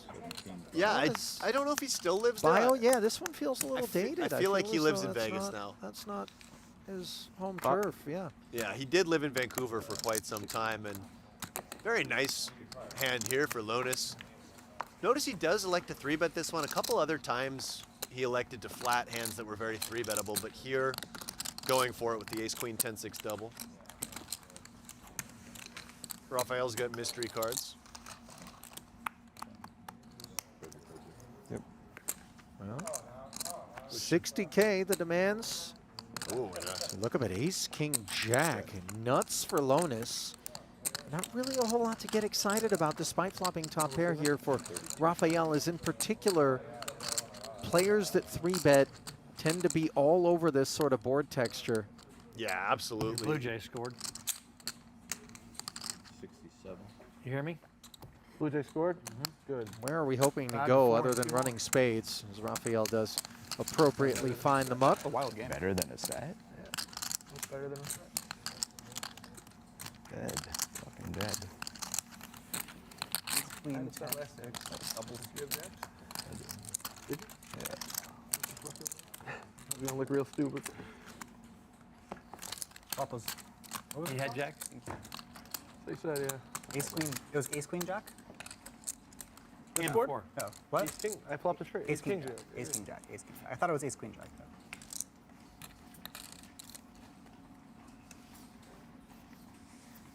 I was hoping for a little card or an ace.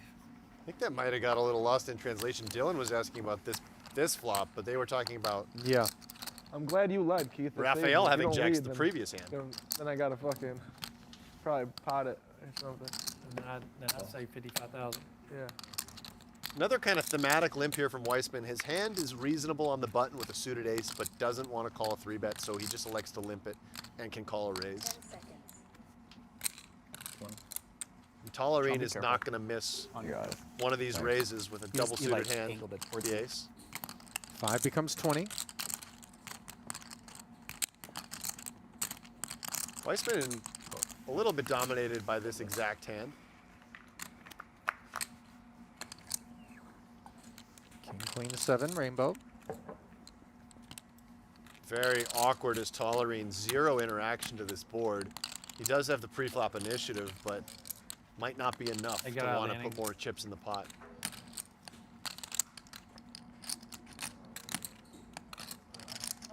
He is going to go for, I guess, a very small bet. 12.5. 12.5K. This is the type of bet you can make with some absolute monsters and then with some very weak hands. If you are going to use multiple sizings.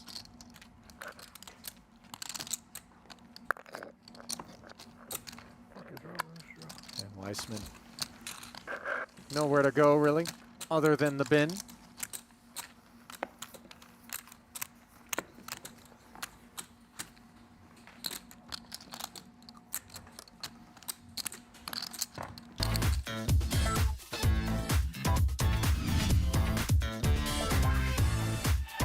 Weisman under 900K, while Jesse Lonis has joined the seven-figure club. Over 200 bigs in front of him. Tollerene bringing up the rear as we grind on here into the evening.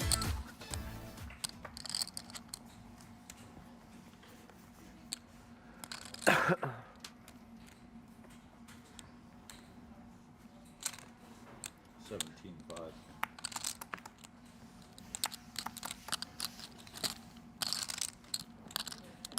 17.5, the declaration from Tollerene's button. Tell you what, not for the faint of heart raising into Jesse's big with all those chips and all that initiative, especially when you're bringing up the rear of this leaderboard, but Tollerene up to the challenge. Tollerene not easily intimidated, I'd say. No, not at all. Broadway gutter and nothing more. Lonis check folding to the follow through there. I don't know how the heck they scored. And I seen despite it. There was like a poor stinger interaction on for the- Tollerene, someone just a in board that's going to rare very much sports from favor his park. range over Yeah. Lonis's. How? You know how So it you goes do still get sometimes to that bet ball some of starts those moving around the hands. outfield. How'd the other guy not get the second? Oh, I don't know. I mean, he went from first to third. Well, I guess you don't want to get thrown out in second if the guy's trying to get home.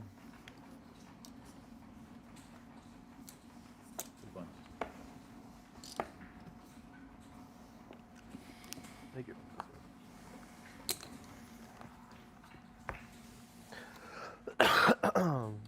Is Jared black? Is Jared back yet? Pot. Did Jared re-enter yet? 17.5. Anybody seen Blesnick? He ain't here. He ain't here. Looks like I lost 100. You lost 200. No, I took 2 to 1. Rafael Oh. I said I'd take 2 to 1. Then he fails backed to within get any an hour. customers as he was holding the deck there. I thought you were laying 2 to 1. I was like, what? He might think I was laying 2 to 1 too, but I said I'll take 2 to 1. Yeah. He might have thought that, honestly.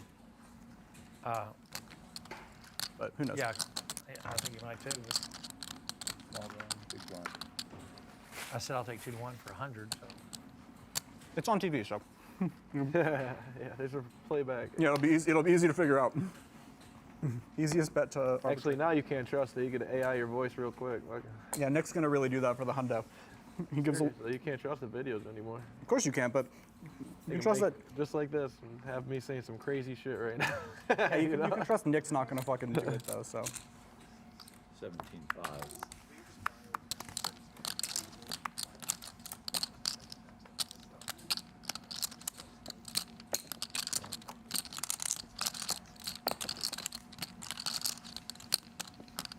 I'm the weakest big blind in the game.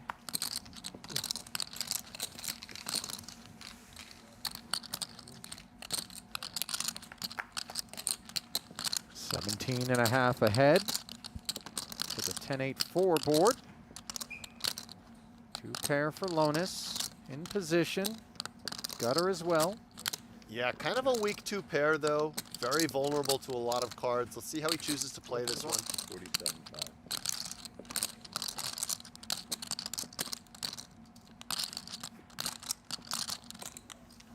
He does go for the bet, and I think if you bet this combo of 2 pair, you have to be prepared to bet fold it. For that reason, some people would occasionally check back hands like 8s and 4s here. Tollerene has a very interesting hand with the ace of diamonds and a pair blocker. Blocking a lot of the strongest hands that Jesse can have, being nut flush draws and top 2 and sets. Just goes for the call, maybe looking to turn his hand into a bluff on some diamond turns and rivers. And there is a diamond turn. Broadway gutter along with that gut shot to the jack high straight. Both the developments for Tollerene, but that ace of diamonds. Yeah, I More like what he's focused on. Yeah, and he checks. I would have not minded seeing a lead there from Tollerene. As the out of position player, when you check call the flop, you definitely get some leads on texture changes. But he can still choose to bluff this hand later. But now he picks up a bit of showdown value with the 8-7.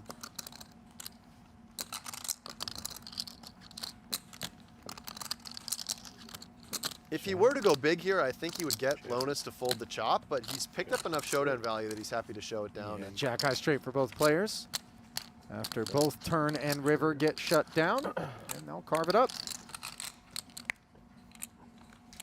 this is the second time we've seen Ben in the very similar situation where he has that nut flush blocker, but he feels like he has enough showdown value that he doesn't need to use it as a bluff. So it's a weapon you can have in your arsenal, but you don't need to use it every time you have that nut flush blocker.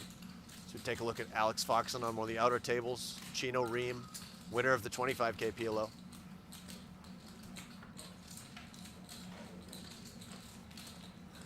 See And Bryce it will Yockey. be, yeah, that table is going to be tapped to come on down. Or is it this one? Maybe. Yoni Yukonmainen. Maybe it is. My buddy Yoni, we were Jason golfing this Koon. morning. You can Maybe. make an argument for this one being tapped. I mean, Oh, you've Ben got- Lamb, Talal, Ike. Yeah.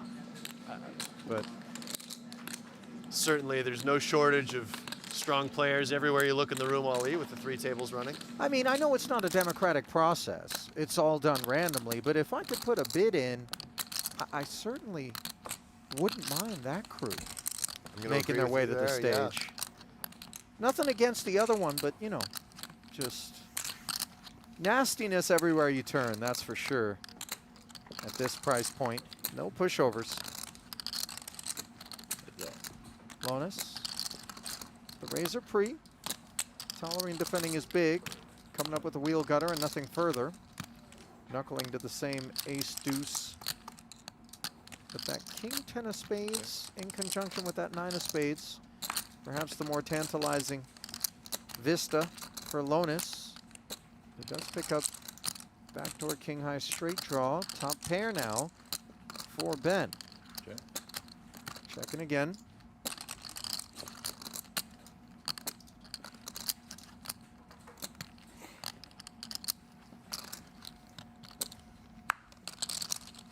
Trips for Ben. That'll leave him feeling considerably more comfortable than a street ago. Let's see what he comes with here. I think a big bet makes a lot of sense. This is a spot where you'd want to polarize. Queen X for value and then a number of possible bluffs.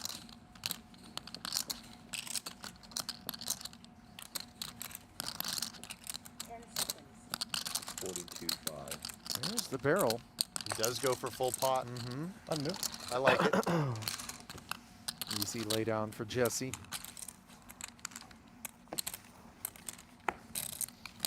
I sure hope we get, especially given these operators as we wind down the frame, a chance to witness some of the hero calls.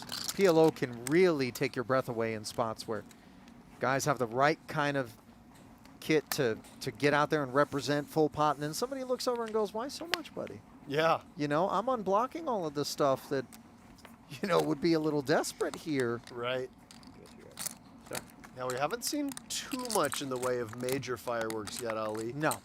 You know, Jesse was able to get away from that bottom set in a spot where he was in a world of trouble. Yeah, that was a tidy lay down there. Obviously helped by the fact that there was both bet and raise in front of him. Right. On that occasion. A limper here with the offsuit king 10 9 9. Weisman 2 contend to limp, as is Tollerene, given the lack of suits with his kings. So Raphael will take this one free of charge. Not sure what Dylan's cooking up. Cards yet to scan. There it was. Looked like queens. 8-7 tray and a couple of diamonds here.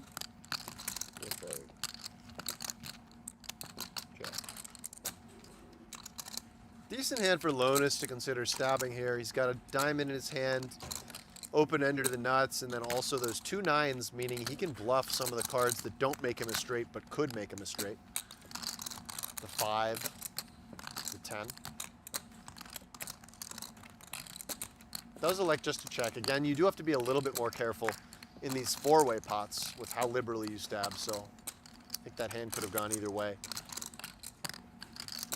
Raphael's got 2 pair, but he can't be loving it just with how many other players are in the pot. He probably feels like his hand is best a lot, but he doesn't have a lot of rivers he can value bet if he were to bet here. So let's see if he chooses to take a stab or not.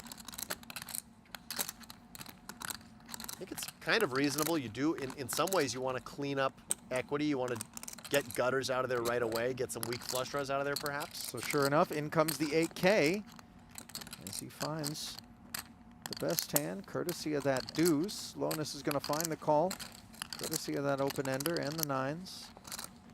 Note that he could counterfeit with a 7 or a tray. Very awkward spot for Tollerene given the price is so good. And yet he's going to find the overcall here. Yeah. I think versus a bigger bet, Tollerene will be out of there for sure, but that price was good, and the price certainly allowed Jesse to realize his equity with the 10-9 and get there. Note that Raphael has improved to Jackson 8s, though. Let's see whether that impacts his willingness to barrel once more. It does feel like some 10-9s lurking. Yeah. I think with no 10 or 9 in your hand, even though he's improved to Jackson 8s, it's a little bit too thin to try to go for value and a little bit too likely somebody has 10-9. He And agrees. let's see what size Lonis goes with here. He has an additional 9, which he'd actually rather not have in the sense that you want your opponent to have 2 pair with a 9 or a 10 blocker, so you want to leave those available in other people's hands. Yeah. One of those situations where your hand kind of skews you more to a downsized value bet. He And does yet- just go for full yeah. pot, which is reasonable. Again, it's a spot where he is going to be polarized. And for Raphael, he needs to think about what the available bluffs are for Lonis. Probably the bluffs are going to contain at least one 9 or a 10. How many of those combos peel the turn? You know, his bet was so small on the turn, perhaps he finds a lot of them, and he does make the call. I think he got the sense that Jesse might be sitting on some busted diamonds or any of those other straight draws that were not 9-10. And I think to an extent, Jesse's image just working in his favor too, Ollie. Yeah. I think that he just looks like he might be bluffing all the time, and people have a tendency to pay him off on the river a little more than they would against other players. I'll tell you what makes him such a profitable player too is his recognition of that in his opponents. He knows the guys that are looking over at him and putting them under suspicion that maybe have had some impressions that are dying hard. And that's where, you know, throughout the course of your career, you know the players that, you know, you've bluffed out of a lot of pots and, you know, they're left haunted. Maybe they're more inclined to pay you off on the end because they don't want that experience again. Or conversely, the guys who just seem to always think you have it, that you can exploit that, you know, interaction with. But No, those, absolutely. those sorts of nuances are tougher to track from here in the booth because we haven't witnessed every single pot that Lonis has played, in particular every single one he's played against Sean. But that's what, you know, that's the meta that's at play there between those two. The word I would use is I think he has just incredible intuition, and I think he just has an awareness of what his opponents are doing based off of feel and how they perceive him. I think that's always one of the things in poker is you need to be able to perceive your opponents, but you also need to be able to perceive how they perceive you. Yeah. Well, Lonis perceives the open ender and bottom pair, rather two-way straight draw and bottom pair, to be worthy of a lead into the pre-flop razor Lear. Yep, He made bottom it two. 15 pre-flop, 19 barreled, and promptly called by the heart draw and the 2 overpairs, which gets there on the turn. Note Jesse has no heart in hand, has made a straight. Not proud of it, though. And I think for Lear with, yeah, exactly, with a queen high flush, I think he wants to check back fairly often and just go for one street on the river perhaps. Keep in some of the weaker hands Jesse can have that could be drawing dead or thin.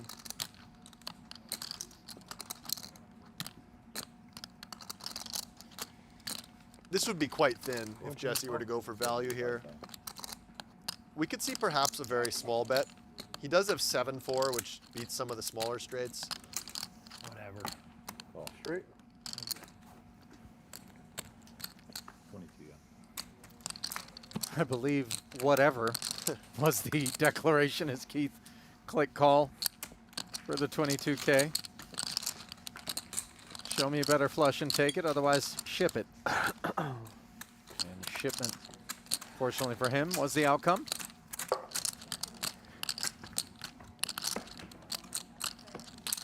Shout out, by the way, to Amnon Filippi, who is out there watching right now. Also a long-time professional tournament poker player and a cash game player as well. Sorry.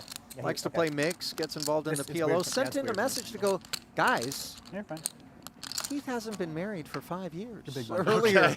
I think I steered us in that direction, so thanks to him for ironing us out. Well, thanks for the fact check, Amnon. Yeah, I remember Yeah. Amnon, I believe, either getting heads up or winning a bracelet over the last few years in 08 in a very long marathon match. Yeah, he's got a nice little 08 game on him. Played a decent amount of mix over the course of the last few summers with Amnon. Always enjoy playing with him. Also another one of those kind of old school guys. you Yeah, know, that he's you got can- that feel. He feels Yeah. he knows everyone from the Yes. yesteryear of poker. Yeah, for sure. And But got some still- stories too. Yeah. Tollerene got some kings and some diamonds. Takes it upstairs. Lonis. Lonis has a very Lonis hand. Yes. Yeah. Yes, very Jesse like 975 trade double. But reasonable. Hearts. Connected. Symmetrical in a sense. Mathematically inclined. Oh, he's found the hard draw. Unfortunately, it's inferior. And just look at how much better shape Lear is in here with the better flush draw, better straight draw, that is. Yeah, Lear is a hand that ordinarily he might want to bet, but when he just calls out of the big blind, his range is so weak on this board. And presto, the queen slides right in for Keith. No one has the backdoor club draw. Let's see. With the nuts, he flicks in 50. And despite having two kings blocking the nuts, you see Tollerene just very quickly folding. He doesn't have much else going on, and Lear's range is going to be very strong to bet there three ways. Plays good, man. What'd you show? He didn't show anything. Oh, they sorry. He said you'll see it on stream in an hour. I don't care. I won't. I had the nuts.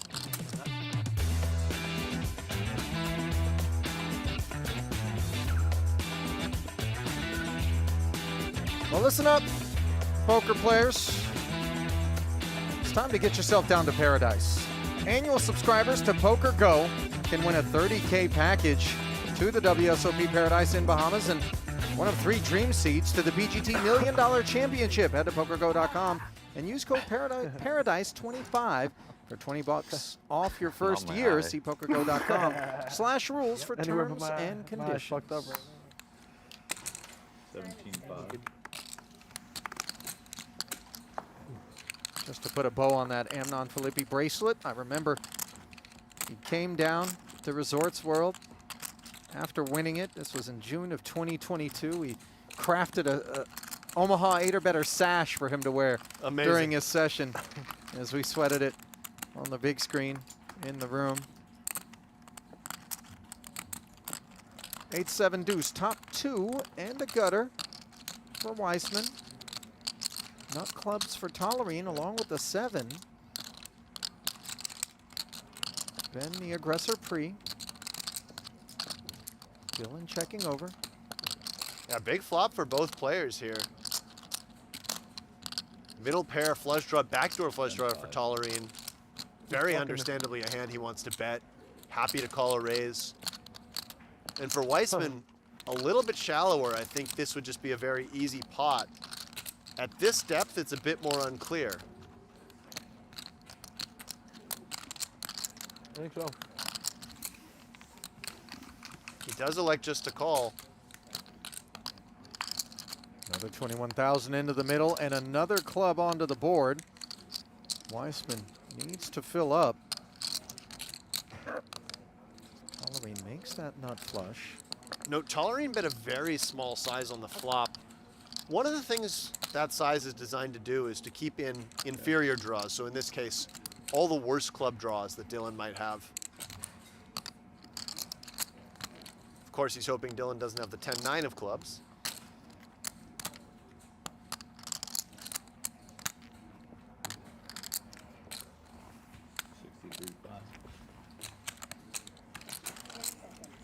Now Ben sizing up to 63,500 Full pot.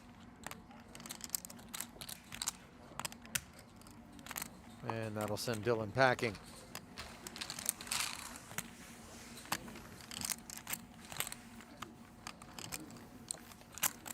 Just lurking, lingering, is Tollerene, stuck around that 300K and change realm.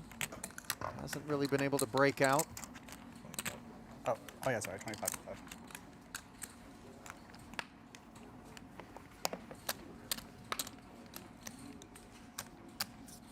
Hasn't been a lot of fur flying out here, despite the presence of some feral creatures. Yeah, agreed. There hasn't been perhaps as much movement as we may have expected. Blesnik was pretty short coming in and did get eliminated. Lonis still on the big stack. He's chipped up a little bit. Yeah, but he's handled that stack with care. Yeah, he has. We did see him 3-bet the ace-queen 10-6 double, but a couple other hands that I might have thought he'd 3-bet the double-suited kings and that king-jack 9-7 double. He just elected to call both of those in position. You know, worth pointing out that you can't win a tournament on the first day. You can certainly lose it. And, yeah, you know, there is registration available tomorrow. That skews a couple of different ways for players. Maybe some of them get a little bit more aggressive with the knowledge that they can rebuy. You know, for others, they're thinking, let's just tread lightly. Don't want to end up cannibalizing a buy-in. So we see three players on the turn. It's Weisman with a straight. Two pair here for Tollerene. Lear with the inside Broadway wrap. sometimes with these second nut straights, you want to play them more cautiously here. Dylan does elect just to lead out. It's always kind of a balancing act, Ali, because on the one hand, you want to deny flush draws and straight draws their equity. On the other hand, you don't want to build a massive pot in case you do run into that jack eight. But here, ooh, Keith Lear, and this is very interesting, right? Yeah, perhaps the Because- most seasoning we've seen applied to any of the dishes served up on the evening. Right, and Weisman has a very awkward hand right here. He'd way rather have something that has equity against jack eight. If he's up against jack eight, he's just stone dead. And that's not a particularly comfortable position to be in. Nevertheless, you see Dylan hanging in there for the extra 30K. Board pairing 10 on the river. Now this is interesting, right? Because Lear doesn't have any pair blocker in his hand, and he'd also be changing his story. If he were to bet again on the river, he'd be now saying, I have a full house. Is Dylan actually considering turning his hand into a bluff to get Lear off jack eight? No, too much showdown value, and Lear's combo just feels a little rough to bluff with now. 8-6. He does end up shutting it down, and the pair on board actually sort of harming his ability to blast out of that one. Right, would have been interesting to see if Lear followed through on a brick. I think it is difficult on the board pairing card where you don't have any board pair blockers and you're kind of changing what you're repping. You're changing your story there. And of course, just concerned your opponent has a full house, as that'll be a decent chunk of their range. You sweating on the phone? I'm not even. Two on. The baseball? Yeah, two No. on. No, 2 on, 1 out. I was looking at a basketball game the other. Yeah, it's got Take it. It was a good river. It was a good no bet on the river. Well, I mean, what do you think? You think I'm gonna think? You think I got a full house? Well, on another the shout out, by the way, to one Pedro what I'm saying. Bromfman A good no of bet. LA, another mixed game enthusiast, big time World Series of Poker tournament player, who's got some bracelets. Believe it, at least a couple. Yeah, I don't well, know off the top of my head. I was at a final Shame on table me. that he won. It was the Yeah, 10K back. no limit Go to the Deuce. board. deuce, Yeah, yes. I remember that one. That makes sense. He's referring to Keith Lear being a legend and suggesting Lear should punch his ticket to the Pretty Hall of close Fame at some point, having played countless hours with Keith and regarding him as confirmed one of the better storytellers in the game. Yeah, absolutely. Well, if we're going that route, Billy Baxter's got to be in there too, or is he already, Ali? Baxter, Hall of Famer, I can see it. Oh yeah. Not sure. I mean, I'm not sure either. It's so hard to get in that hall, only allowing one player per year. with Well, the two exception this of year, This right? year, well, very well deserved. Michael Mizraki. I mean, we're just not going to see that again. Somebody winning the PPC in the main event in the same year. Oh, Baxter in 06, by the way. Okay, so Baxter's in there. Rightfully. an OG certainly, and somebody who's still out there grinding those single draw games. Oh, yeah. That's his specialty. Yeah, you know, Billy shows up for the no limit deuce, and then Doc Jennings will get that ace to 5 game going. Yeah, that's right. And a big hand here from Lonis, but out of the big blind, this deep against Dylan, I think just going to come with call. Yeah, these guys not looking for any bloody pre-flop collision. Jesse defending, looking up at queen 9-6. Not exactly what he had in mind here. Nothing more than a pair of 6s. The aces still best. Still best, but perhaps Dylan not loving this flop either. You gonna color us up first? Check. Yep. He checked. Check. Sorry.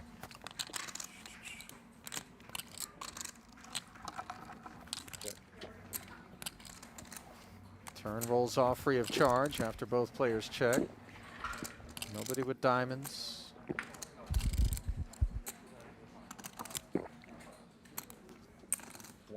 Weisman, half pot territory. Such a pretty hand, bro. Ooh. You could have 3-bet a pre. Yeah, I could have. Look at that. Wait, what? That's what I'm saying. Oh, you dodged it, dog. Surprised Look how pretty that fucking that thing is. Jesse That's a did good, not good 3-bet just it. call. I had aces. Yeah, you were getting 4-bet. I'm locked in, bro. I'm locked in. Yeah, you are. Good shit. Honestly, I am too. I'm not gonna lie. Lesnick locked me in today. Me.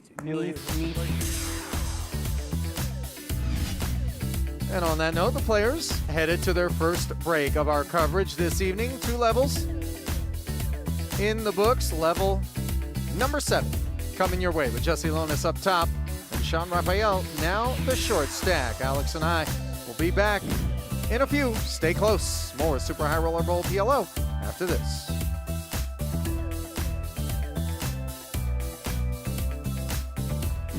Raphael actually a comedy and improv enthusiast, and we've certainly seen the improv side of things manifest itself on the felt, where he has called a few audibles throughout the years, but a very steady, sort of fundamentally sound sort of player, not regarded as reckless or, you know, on the side of the spectrum that perhaps a Jesse Lonis or even for that matter, Keith Lear might find themselves. I think that Raphael sort of starts with a more inline framework, but he's willing to take advantage of that image and make some pretty big bluffs and some key moments. Definitely somebody who, you know, maybe plays a little more small ball, a lot of limping and that sort of thing, but very studied and very capable and aggressive. That sort of creativity, of course, part and parcel to a winning formula in Tournament Pot Limit Omaha.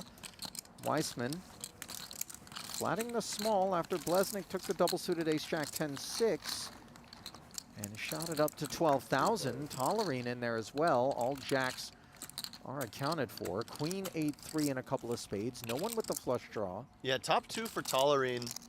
He could consider leading this hand. The thing is that when you call out of the big blind, you have the weakest range on a lot of these boards with 2 medium to big cards. You want to be checking a lot of hands in your range, so he may just, you know, check this one. But Dylan instead comes with the lead. This is an interesting play. It's a little wide, certainly. He's using those jack blockers to say if a 9 or a 10 rolls off, I can continue my story. And he does have 1 spade blocker in his hand, but to me, with no backdoor clubs and with just that 7 of spades, this feels a little bit wide 3 ways. Tollerene just calling. And you can see a little confusion on Jared's face here. Yeah, but with just the gut shot and weak backdoor flush draw, I think even in position, you just fold this one as Jared. He disagrees. Does have that out to the nuts. See, Weisman actually has 1% in this hand. Little does he know it. Against. Yeah. King on the turn now. Blesnik has the Broadway wrap. If he was going to miss, this is a good way to do it. Yeah, definitely picking up some extra equity. And, you know, it's far from a guarantee that Tollerene's going to bet if Dylan checks. So perhaps Blesnik does get feisty. The thing is, with his stack size, I think he may be more likely to just try to realize his equity. I've been off it for a while. For Weisman, of course, being called and not just 1 but 2 spots behind him. Totally off it. Does find the check. especially on this pesky turn card. Better now, but it still like hurts when you play. It hurts, period. Yeah.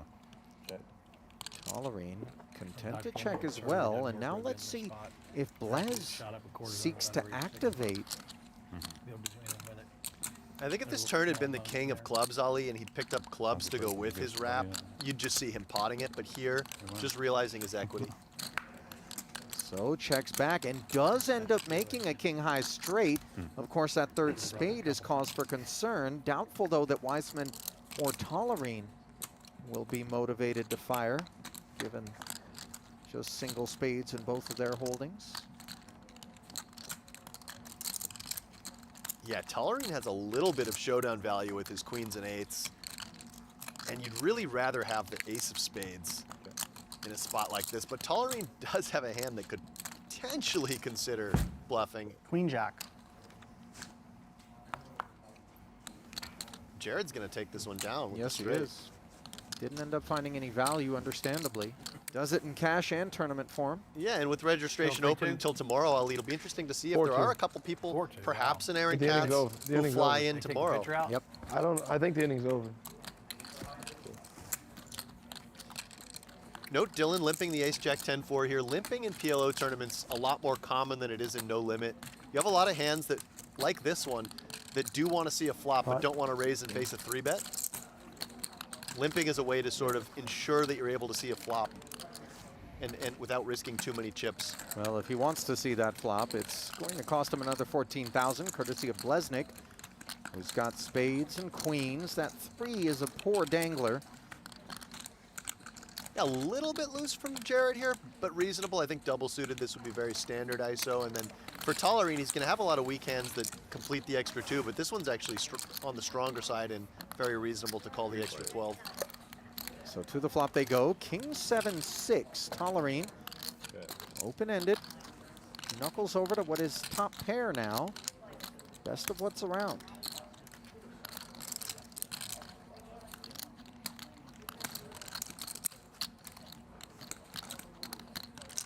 Kind of an awkward spot for Blesnik. He does have that top pair blocker, which is very important, but kind of poor equity A walk and an realization. error, and then a 3-run homer. That's how it always is. These guys been hitting the ball for both teams, but I know, but you just 28K follow through. yeah. a walk and an error. Second baseman error and a walk. Important if you do continue with straight draws for chunky prices that they be to the nuts. Yeah, absolutely. If Tollerene had some sort of 5-4 holding, he might just fold it right here. But with the 9-8, even with no backdoor flush draw, he does call, and he's got those 2 8s, so he could consider bluffing, for instance, on a 4. 9 also Or a opens the 9, door yeah. to something like that. Yeah, and this is interesting. This is another spot where if Tollerene had picked up something like spades to go with his 9-8-8, I wouldn't be shocked to see him just open pot it. But here, let's see how he approaches it. It is, in fact, Blesnik who has picked up the spades.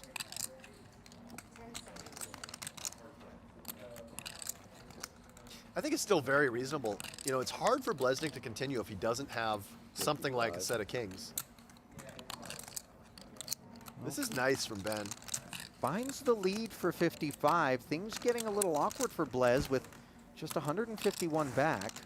Yeah, and I mean, imagine that Blez even had something as strong as like an ace, king, jack, 7 for top 2 on the flop. Very, very uncomfortable now facing that 9 of spades, which should connect with your opponent quite often. Well, we can see he's a 3-1 favorite. Of course, he doesn't know that, and hence And he just folds, the yeah. fold.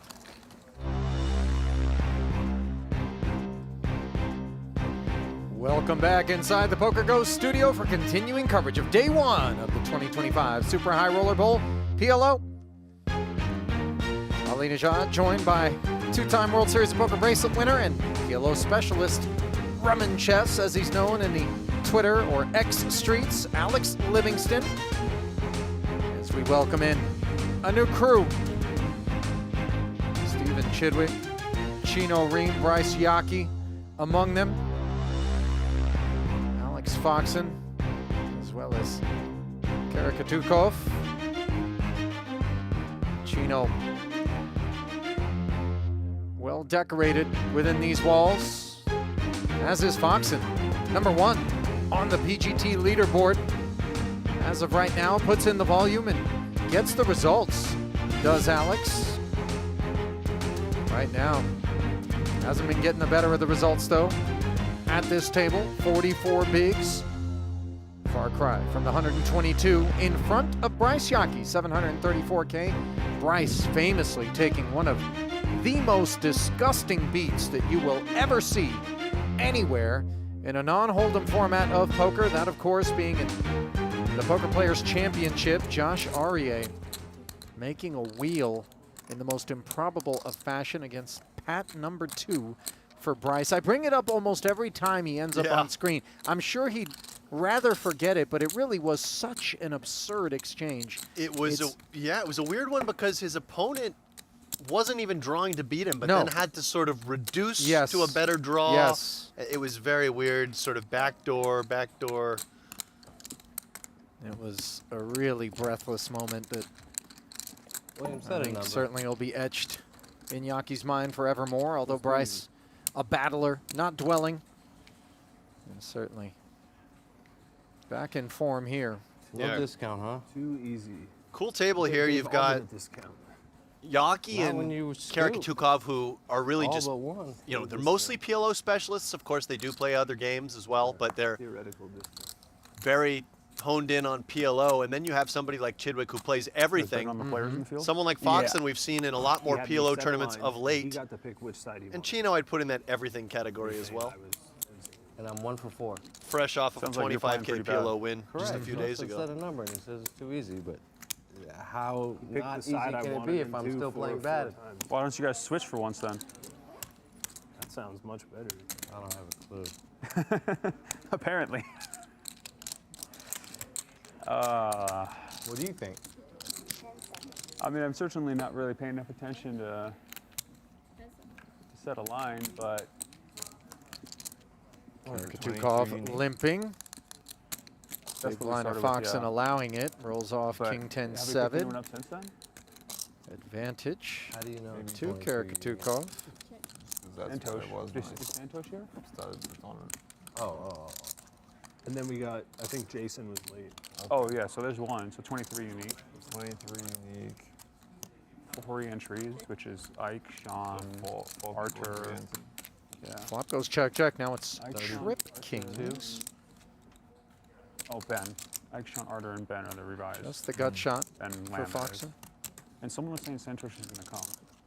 And I assume the people who busted will rebuy tomorrow. Most of them, I would think. So that's 5, 6 more players. 33, and then any rebuys 9K that are and take plus it. in the next 2 hours. Pot Maybe A of the line frame. is like 36. Going to him. Maybe call it 35 because someone might not rebuy. 34.5, Chino. What do you think? Fair line.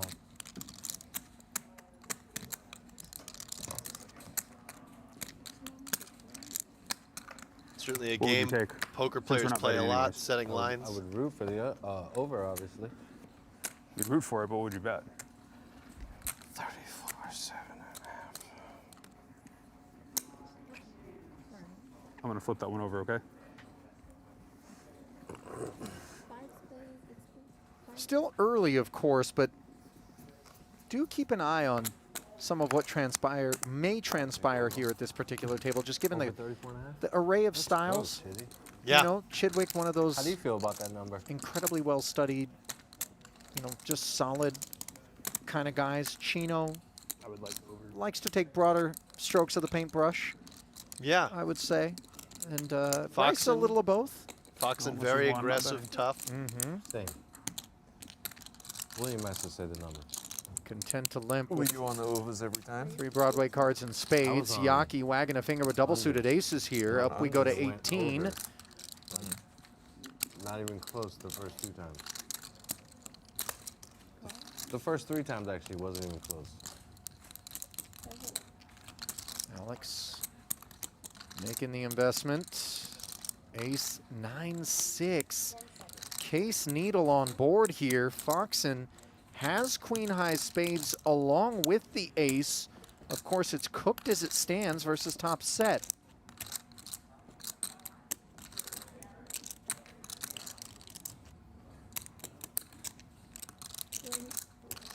Yeah, I think just a clear call here from Foxen. You don't really want to start shoveling a ton of money in right now with this hand.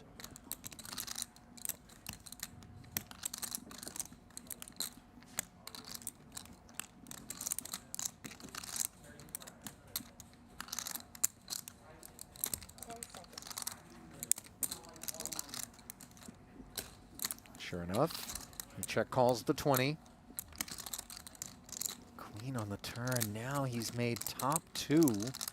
Yeah, this could be big trouble for Alex Foxen. I know that one of the hands Yaki's representing, of course, raising out of the big blind, is that set of aces. But with the spades backup, knowing that even if he runs up against it, he's still got outs. If Yaki makes a big bet here, I could see Foxen certainly just moving all in. And Yaki could have his share of semi-bluffs, too, that Foxen actually has in bad shape. 50 into 82.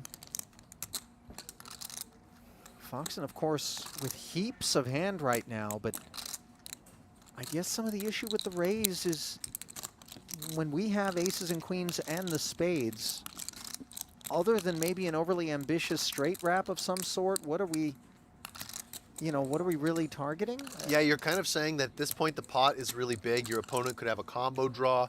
Maybe you deny a little bit of equity, but at the same time, and he does just go for it. Yeah. And you can sympathize with the decision, Alex. Absolutely. Unfortunately, all the blocker effects on Earth unable to prevent the revelation of top set across the way, and the issues are immediate for Alex Foxen, who needs to find a spade in a hurry. And not the 9 of spades. 8 outs one time.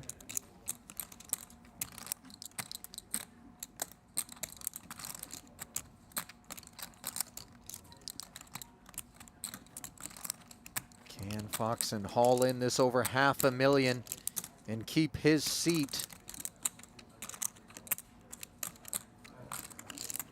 Only the stub knows the answer.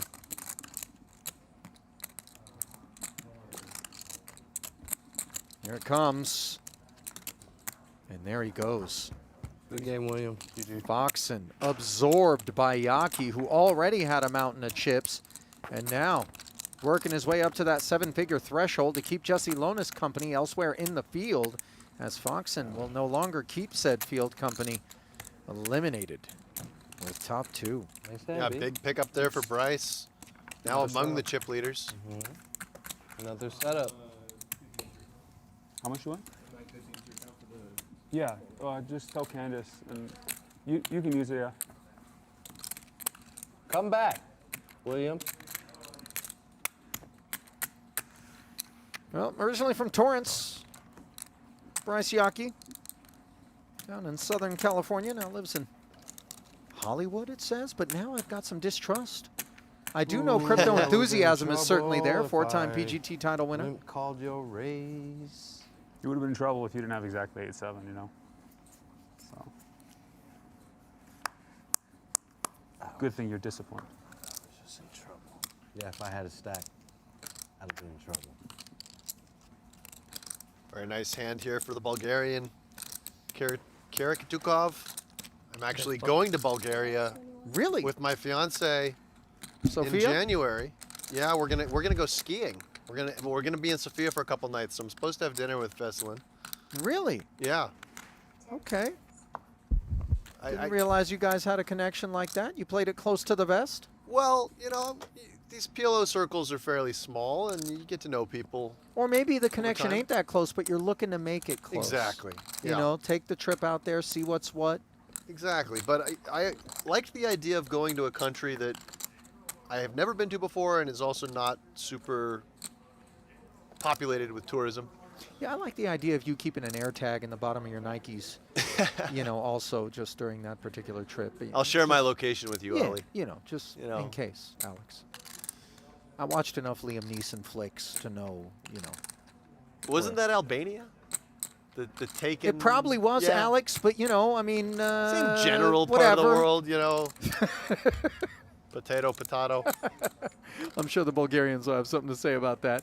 Bulgaria, by the way, a nation that has really fielded a considerable amount of talent over the recent years, both in 2-card and in 4-card. Yeah, I'd say they've certainly outperformed their size.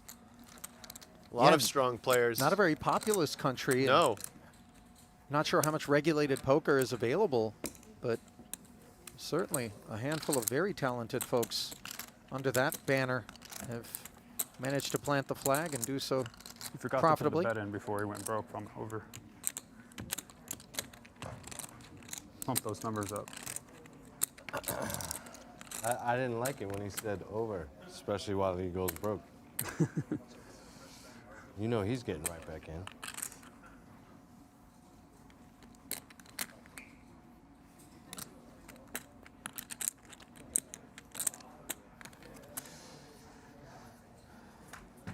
Double paired is VK. VK, I like that. Yeah, simplify. I mean, it is, you know, that's a mouthful right there. It's a lot of letters. Maybe not for a native Bulgarian speaker, but for this Western, you know. I was tripping over the last name myself. There's a lot, you know, a couple Ks. That's a rough Scrabble rack. Yeah, I 9-8-4 like and a couple of hearts here. Gut shot and the over pair for VK. Nines.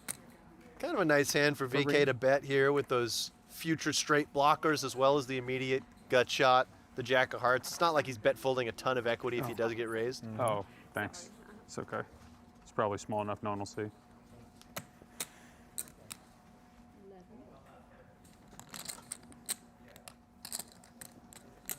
Awkward for Chino. Top pair, top kicker, backdoor nut clubs, but not much else working on a board with 2 hearts.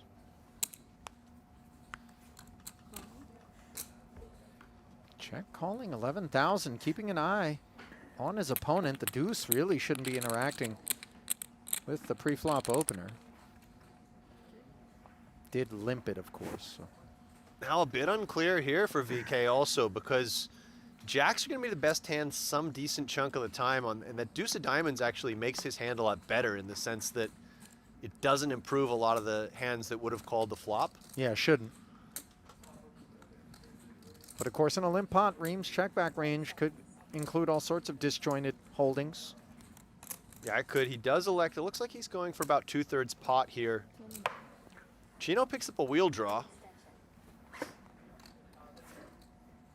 This is kind of the problem with calling the flop with Chino's hand, and I'm not saying it was necessarily a bad call. I think it was close, but you end up in a lot of these awkward situations where you just keep picking up a little bit more equity, and it's a bit tricky to proceed.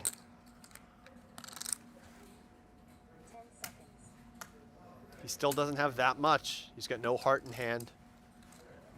But he does have top pair, and he is going to call one more bet.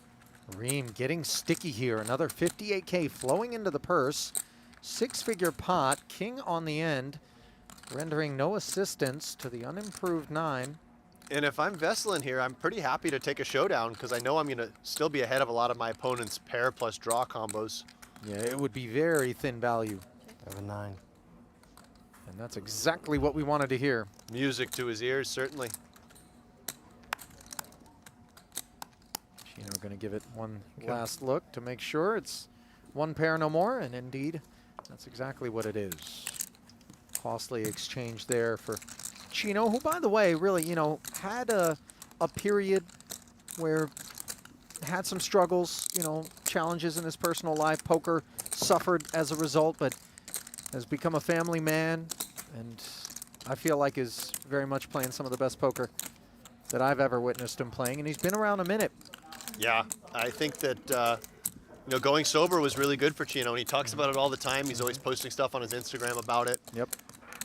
You know, he still has to get his vice in somehow, gambling, but he's Sure. a very good gambler and happens to be a vice he can make a living at, as many of us do.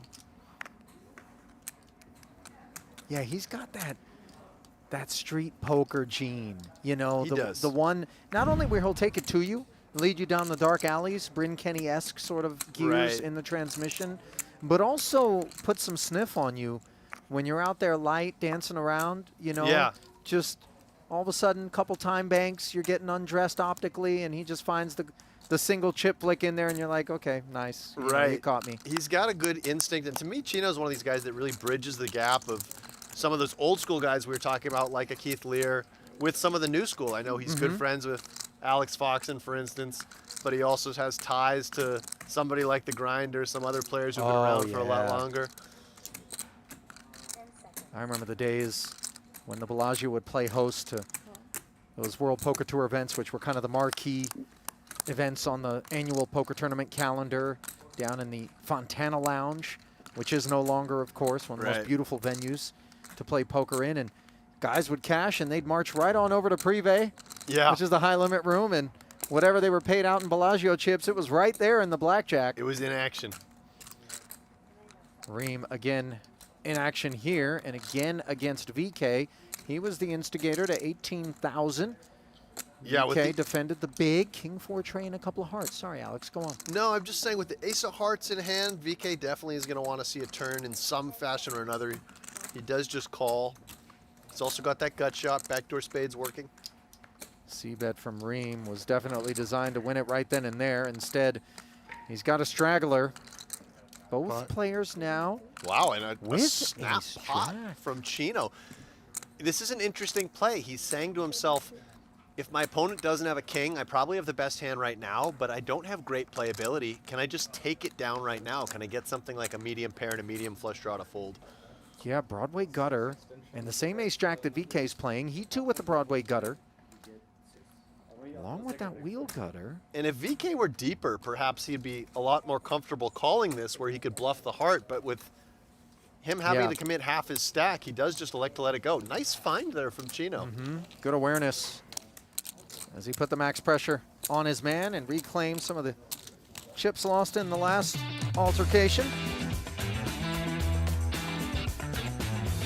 Well, now through October 31st, head to globalpoker.com and purchase 150,000 gold coins for $30 using bonus code PGTPLO30 to receive a free SC11 Eagle Cup entry and a free 30 sweeps coins. Start playing today at globalpoker.com.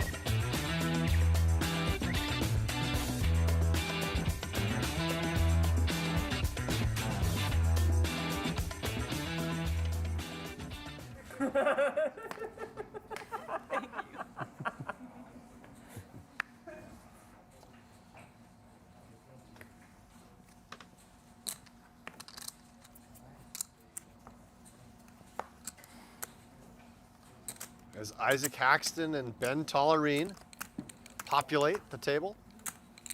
Tollerene on a fresh stack, so it looks like something went awry elsewhere in the room. Another 100K investment. Disregard the 100K up at the top of your screen. We will effort a fix. Meanwhile, Rheem on the attack. Queens, diamonds, some coordination on the puck. VK potting it with the King 10-7-6. Sleeves are rolled up with these two. Yeah, and 72.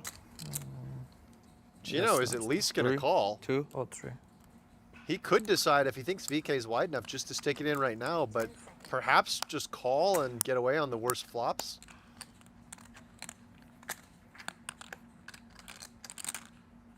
Looks like he's actually considering folding, but I think with this connected of a pair of queens, you really need to take a flop here in position.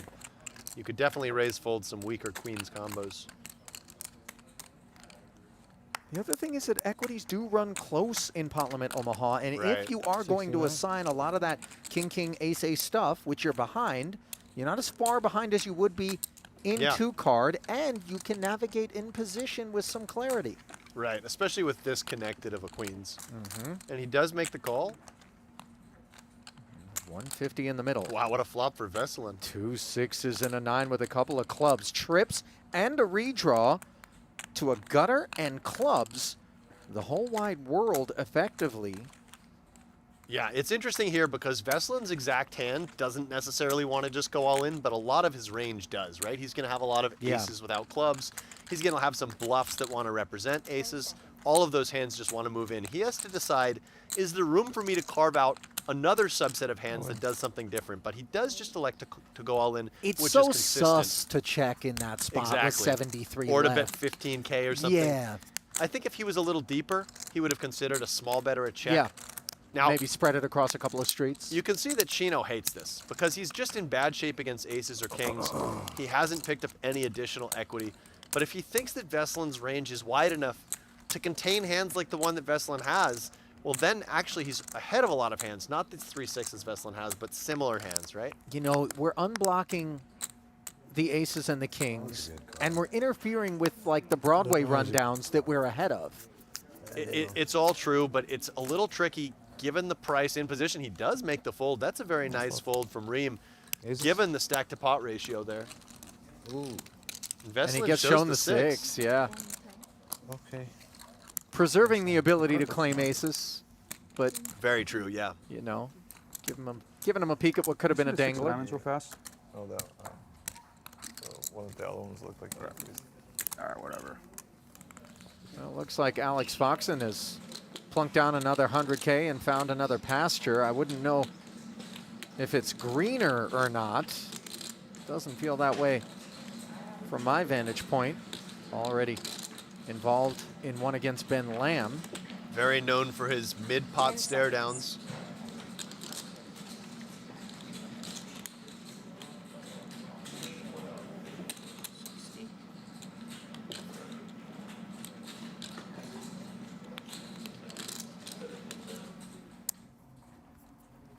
These look good. Well, that second barrel not collecting any dust. Second bullet, rather. This table certainly didn't get any easier with the additions of Haxton and Tollerene. Yeah, glossed over Ike's arrival. Shame on me. Not a man to be overlooked, future Hall of Famer.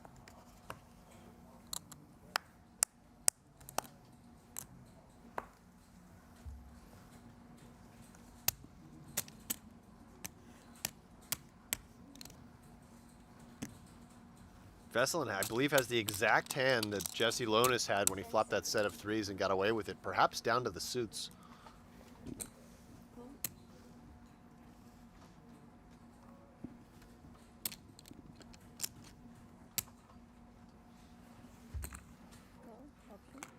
Button limp. Tollerene partakes. Pretty one for Ike. Yeah, Ike's got a good enough hand versus these 2 limps to go ahead and pot it out of the big blind. Let's see if he does that. Yep. Without hesitation.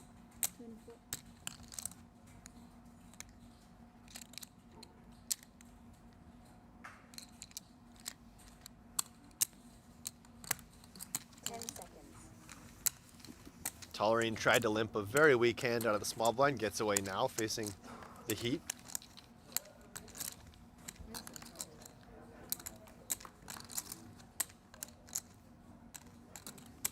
King 10-6 as it ends up heads up. Broadway gutter plus a 10 for Haxton. Far more than we can say for VK. Yeah, not amazing interaction for Haxton, but what he's going to be thinking about here is that his range does fairly well on this board. So I could see him coming with something like half pot here, or a little less. He just goes 1/4. And really nothing going for Vesselin. Backdoor club's not going to be enough, I don't think, to call even this 15K bet.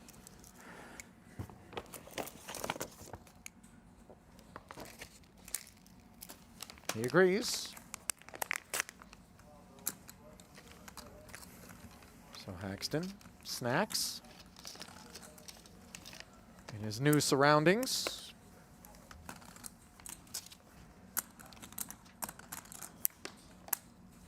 Now let's talk a little bit about Ike Haxton, shall we? $61 million in career tournament earnings. Not even 40 years of age yet. Originally from New York. Went to Brown University, where I believe he was roommates with Scott Seaver. Were they roommates? I didn't know that. Not sure, but I thought that was the case. Okay. Only one bracelet, but Over for countless wins outside the borders of the World Series. sure. I like it. A couple of super high Yeah, I'm a roller bad bowl line setter, victories in right? 18 and 23. under his belt. Plays a lot of the higher buy-ins across the world. Oh, yeah. Will show up for the big WSOP buy-ins, but certainly you don't see him in a lot of 5Ks and 10Ks, that kind of thing. And note that we have the number 2 and number 6 players all time on that GPI money list. That Hendon Mob money list. In the field. At this table, Chidwick and Haxton. By the way, just 16 players rumbling out there right now of 30 entries. And Ali, we haven't seen Daniel Negreanu yet, have we? Don't believe so. So he could potentially be an addition tomorrow. I think he skipped the rest of the PLO series, I heard. Yeah, you know, I chatted with him. He's playing a bunch of golf of He's been late. golfing, huh? He's been really enjoying. It's a swinging nice the time of year clubs. for golf. Yeah, the weather's been great. As is this flop for Haxton in terms of the gutter and the diamond draw. Jacks, but of course he is lagging behind. Top pair and an open ender for Yaki. Both of them checking over to Chino, who takes a gut shot straight flush draw and fires 8,000. Haxton with a gut shot straight flush draw of himself. All 3 players with flush draws here. Of course, Yaki with the best of it. Yeah, glossed over the king high diamond draw for Bryce. Plenty of reasons for both he and Haxton to stay very interested. If Yaki feels that Chino is getting out of line and betting pretty wide, his hand is actually an interesting raise. Once Chino bets this small, Haxton's going to call pretty wide. Yaki's hand can be best, and if it's not best, you know, he has quite a bit of backup to go with it. He does find the raise. Is he more incentivized to shoot it up with Haxton's flat in between? I think he is. For one thing, it looks stronger against Rheem, and for another thing, Haxton's flat is very rarely going to be able to withstand this kind of heat, especially with this big sizing he chooses. I like this from Yaki. It's, you know, yes, he only has 1 pair, but he has a lot to go with it. And sometimes in PLO, it's about your overall equity versus ranges. It's not about what you have at this very moment, of course. And Chino, this is a bit ambitious floating here. Yes, he has backdoor nut spades, but with everything being non-nutted besides that backdoor flush draw, it's a little bit dangerous here. And for Haxton, despite having a straight flush draw, I think his hand is just too weak. He agrees. So Yaki's raise does accomplish both adding chips into the middle while he has the best hand and narrowing the field to heads up. Board pairing 8 on the turn. I think if you're Bryce here, you either do one of 2 things. You either check or you just go for a small bet. The small bet just designed to charge straight draws, charge flush draws, perhaps fold out some of those hands, perhaps set up a river bet on certain cards. Checking also reasonable. I think small bet looks really nice to me here.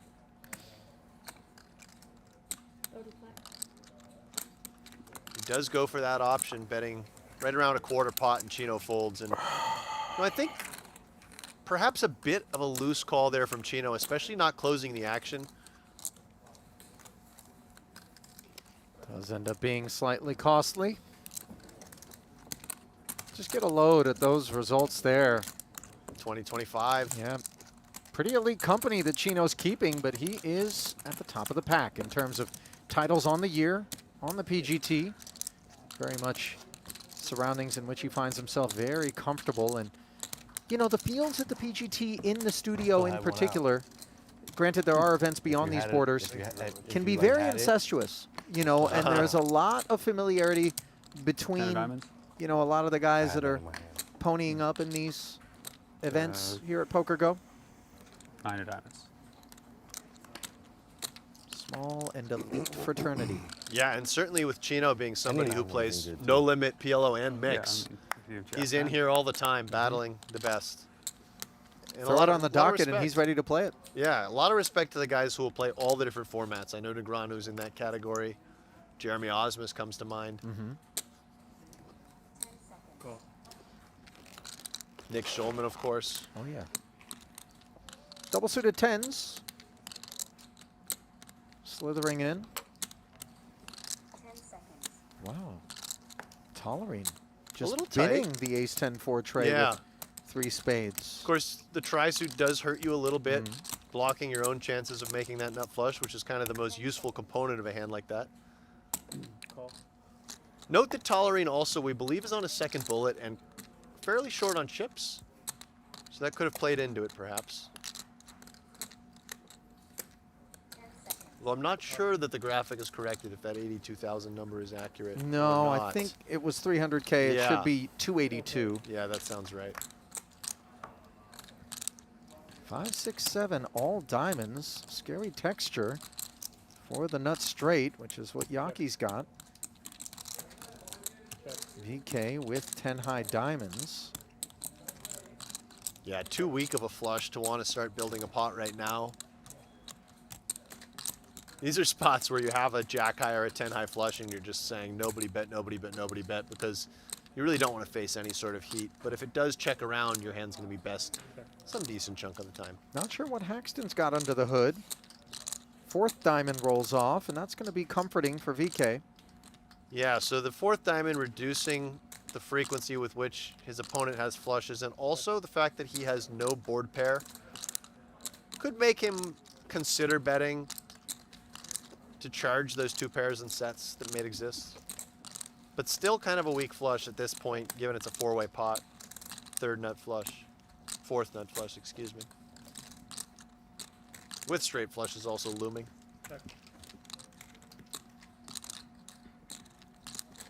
Another round of knuckles in front of Ike.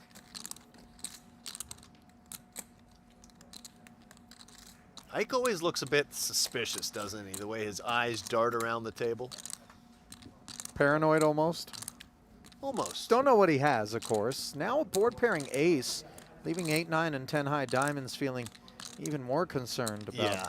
If 10 high diamonds had any ambitions of value betting the river, those were certainly thwarted on this card. Yeah, you could see a world in which ace is up is very happy to take this river Chidwick without a has barrel. Chidwick has a reasonable hand to consider bluffing with a 7 blocker and no diamond in hand. You almost want to, well, you could go either way on having a diamond in hand, but Almost, you can certainly but not apply quite. pressure to flushes. Straight. Ike shut it down. And Veslin's going to take this one down. He's got a flush.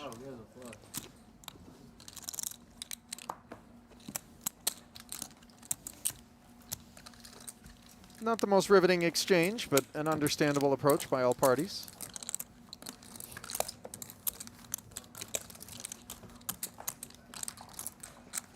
Good. 10, 9, 8 for you, Bryce.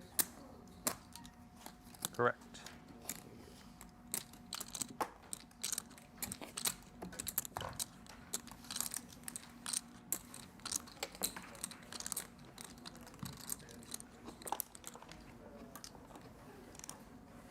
Yaki on the button, Chidwick and Rheem in the blinds. VK will be first to act after taking down that last one. There's Tollerene's chip count updated now. Yeah, there we go. Back in business.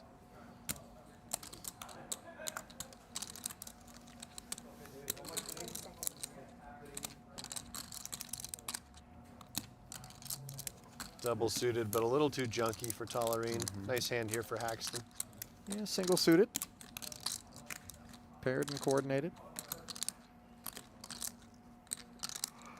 10 seconds. Does look like just a limp. You can go either way with a hand like this. It's strong enough to raise and call a 3-bet, but limping's also certainly fine. And Yaki in position with this strong of a hand, almost certainly going to ISO. There it is. 27. Wagging his finger at Haxton's effort.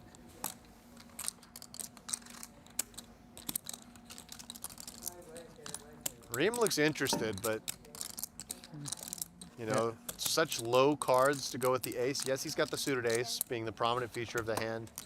Badesi. Yeah, there you go. Give me that one.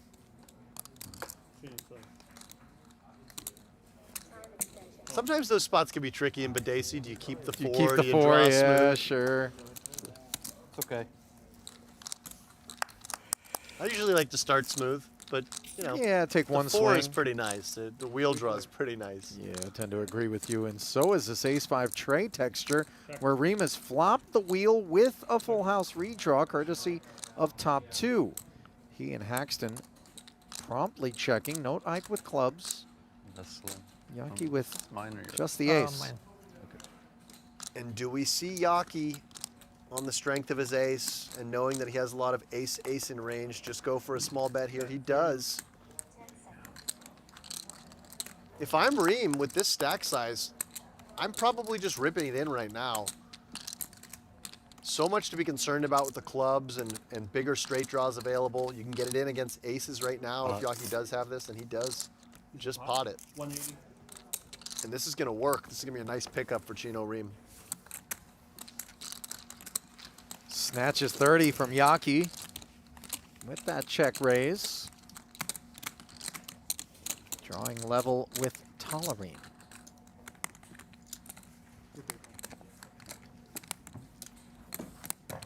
Chino, 45 years of age now. Damn you. Remember running around as 20-somethings back in the day, being knuckleheads, getting it out of our system, if you will. Not all of it.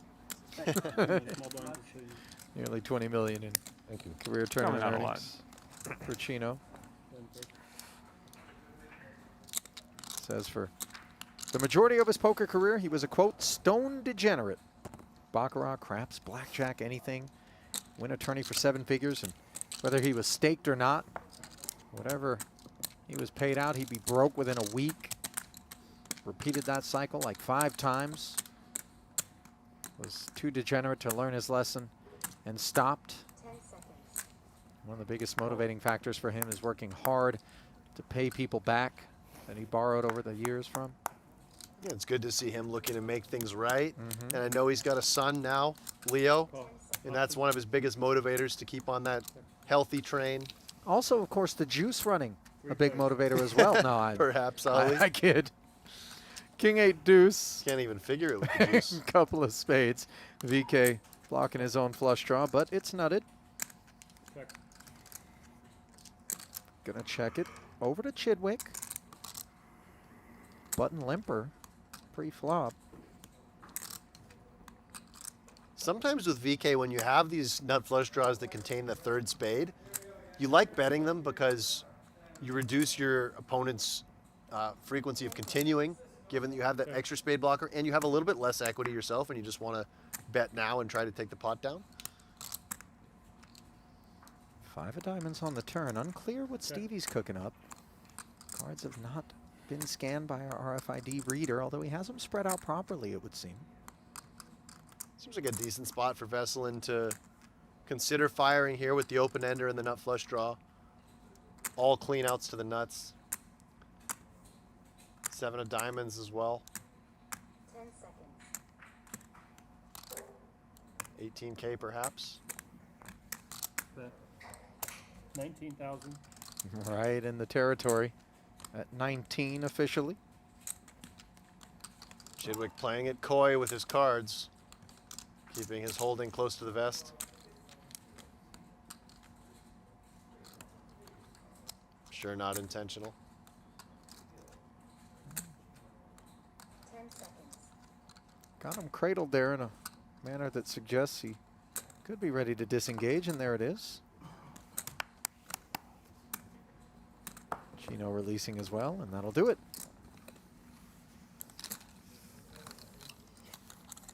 So what else you got planned? Alex, when you go out to Bulgaria, a little skiing. Yeah, So you're going up to the mountains. Are you going to go to any adjacent countries? Well, the deal is I'm actually going for New Year's Eve. A buddy of mine's getting married in Ireland, in Dublin. Yeah, on New just Year's off Eve. just off of Bulgaria. Just off the coast of Bulgaria. So You're just heading over to the continent. You know, the reason I did it this way was I was looking at booking a round-trip flight from Halifax to Dublin, and for some reason it was extremely expensive to fly back right after the wedding. But if I waited a few days, it was a lot cheaper. So I just thought, well, you know, why not take some of that extra money I'm saving for flying back a little later and go somewhere else? I So see. I ended up, but you know, now we're flying back through Sofia, so the whole thing got a bit muddled up. We're not even taking that initial route I looked at, but that was sort of the impetus. I mean, And you could take a steamship from Halifax to over Dublin? to Dublin. Yeah, couldn't you? it's, I mean, it's you not know. a bad flight. I don't- I think we might have to connect in Toronto, unfortunately. There is a direct flight, but we weren't able to get on that one. But Yeah, so we're going to be doing Dublin for 4 nights and then Bulgaria for 5, I believe, There you go. with a little skiing built in. Nice. So I'm looking forward to the trip. Sounds like it's going to be a good one. And on the topic of good ones, kings here for VK. Limp the small. Tollerene activating double suited, and in comes the limp 3-bet. Yeah, this is kind of a nice play off 35 big blinds.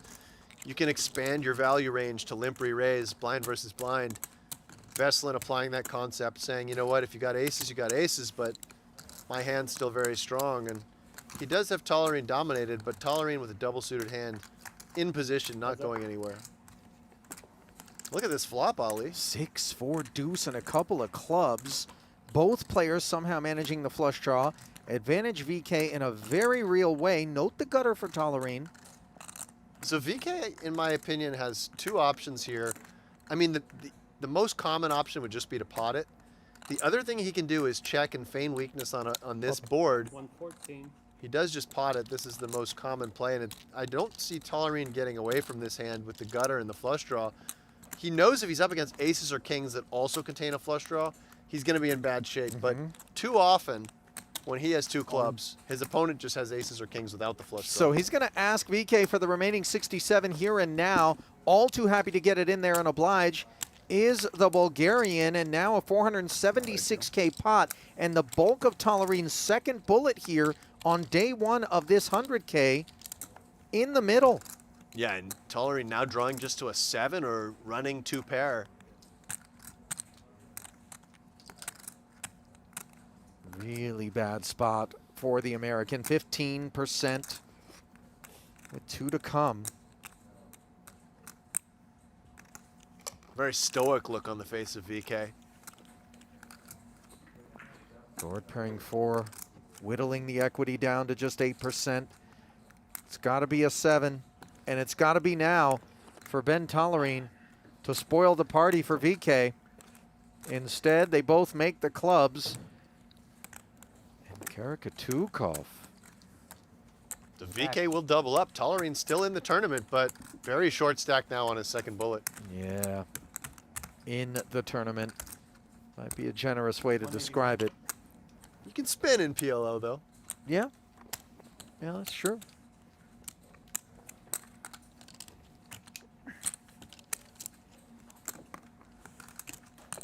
And the spins will be needed for Tollerene, who's down to just 7 bigs.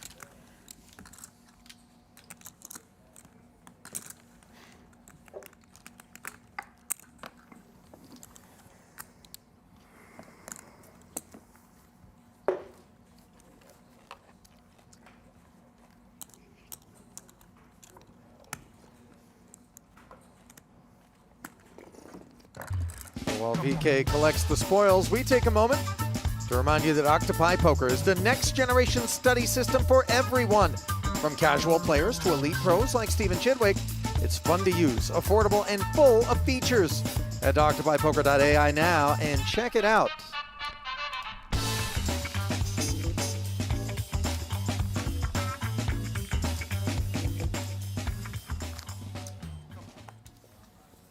Whatever that shot was of the fountain, it didn't happen anytime over the course of the prior month, as the Formula One bleachers are being installed out there in front of the lake. And those trees, I'm no arborist, but I'm pretty sure you can't just remove them and put them back.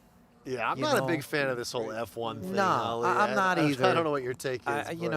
It was cool. I went to it the first year out. They were a little bit overly ambitious.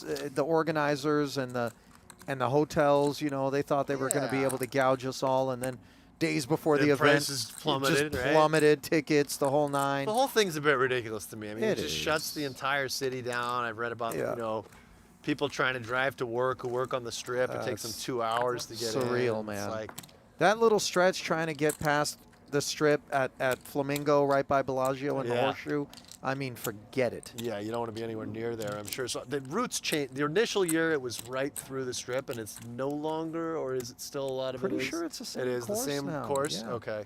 No, there's no sympathy from the organizers, No. It's like the Olympics in that way. Meanwhile, gold medal turn here for VK. I know As he finds the flush. Okay, yeah.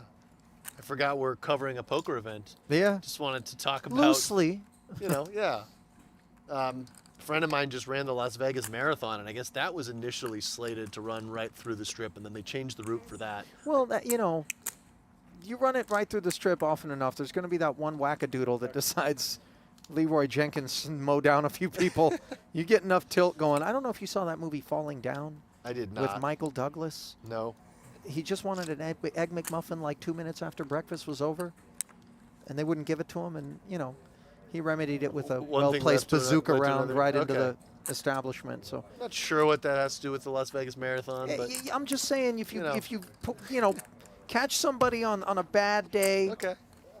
The marathon's making it tough for him to get to work. He's just like, Who won the baseball game? okay, Who we'll won the just game, Paul? straight through the fence, and But let's make that's- some speed bumps out of this. That's never going to happen with the That's- F1, I guess not. You probably It'd be tougher with a lot F1. tougher with F1, right? What are Putting you a gonna new Run do? Your Explorer out Yeah. there and cut off Lewis Hamilton. Yeah. Wow. Meanwhile, VK potted this hand 7-6-5-3. It's What a just player. checked down to the river. I think he's going to pursue value now. Makes Haxton's sense. got Overtime's the tens best and time. fours. Actually, I think it's best time to walk him though. What's the difference between one Yeah, round? Haxton has to decide how good of a bluff catcher he has here. Yes, he has two pair. He has a king blocker, which blocks some king-queen that VK might value bet if it had a spade with it. No spade in hand, though. It's Yeah. always difficult to make these calls, right? And this sizing could contain better two pairs, some thin value pursuits maybe from VK. Yeah, certainly something like king-queen with a spade could do this, perhaps a set with a spade. I think he's really going to need to have a spade in his hand to value bet here, but Haxton's mulling it over. Something as light as ace-jack? Ace-jack with a king or queen of spades, I could Okay. see. Yeah, going for this sizing. Probably not just a naked ace-jack. And that hand might have also bet flop at some frequency. You see, I'm trying to put it together here, assembling the holdings that he can defeat, and decides He's there's curious. enough of them. Yeah. Getting laid that 3-1.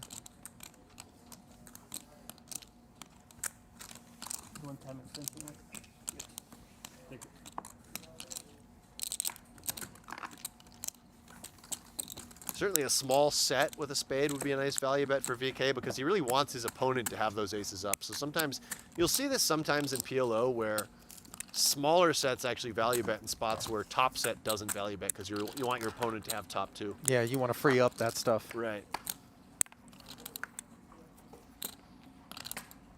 Really nice orbit being strung together here for the Bulgarian. Now 531,000. Yeah. Second in chips. He was on crumbs just feels like not that long ago. Yep.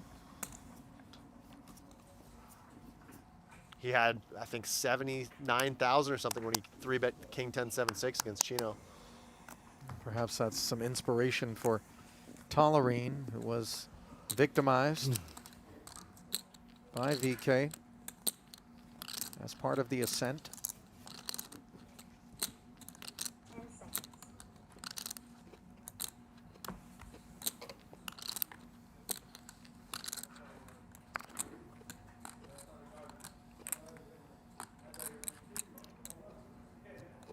Call option.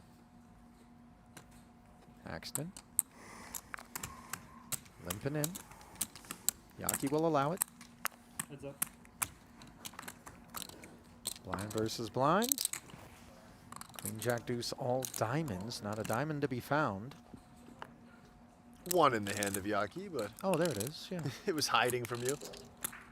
Over on the bottom left of our screen. I confess I'm not a four-color deck kind of guy. Really? I'm not. I know everyone says if you're playing online, If it's you're playing compulsory. online, especially You if you're just have to, multi-tabling, yeah, yeah. you're going to miss flushes otherwise.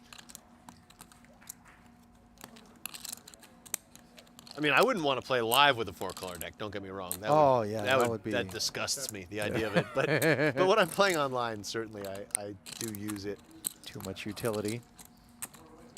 Paxton finds top pair on the turn as the diamond train rolls on.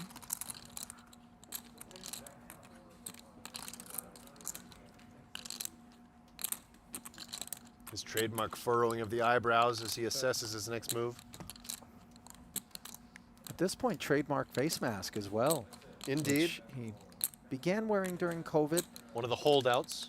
Yeah, yeah. I mean, listen, there's no arguing that you are exposed to a broad array of germs if you're going to be playing poker, between the chips and the cards and, you know, people's various hygiene habits and close proximity and, you know, airborne stuff. And I think Ike may have some immune concerns. And Yeah. so he realized, you know what, this is probably good practice for me. He's taking a little bit of heat. You know, there's a lot of people that for some reason decide that it's their place to dictate Yeah, what he's doing. I don't know why people care so much. I mean, if you don't don't want to wear the mask, I mean, I don't wear one, you don't wear one, but I don't know why Yeah. people would care so much that he does or be so offended by it. I think for at least some small quotient, and I don't think that it's the majority, there are some, I don't know if I can say concerns or allegations that it is creating an unfair advantage by absconding a significant portion of his space, you Yeah, know, in a manner that you wouldn't time. otherwise naturally be able to accomplish. I just don't think that's why he's doing it. If I agree. If I thought that it was, I could see that argument, but that from like hearing Ike talk about it and stuff like that, I don't think that's his I purpose. guess it worked again, just for the wrong person.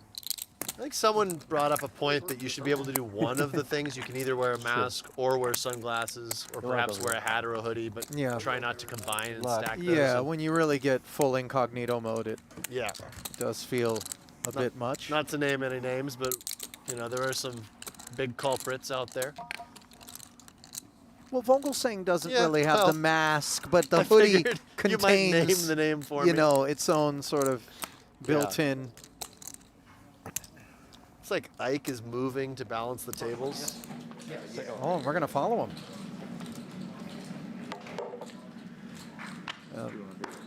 If he's not getting a warm welcome here, I don't think it's personal. That's not the kind of man you want filling the void.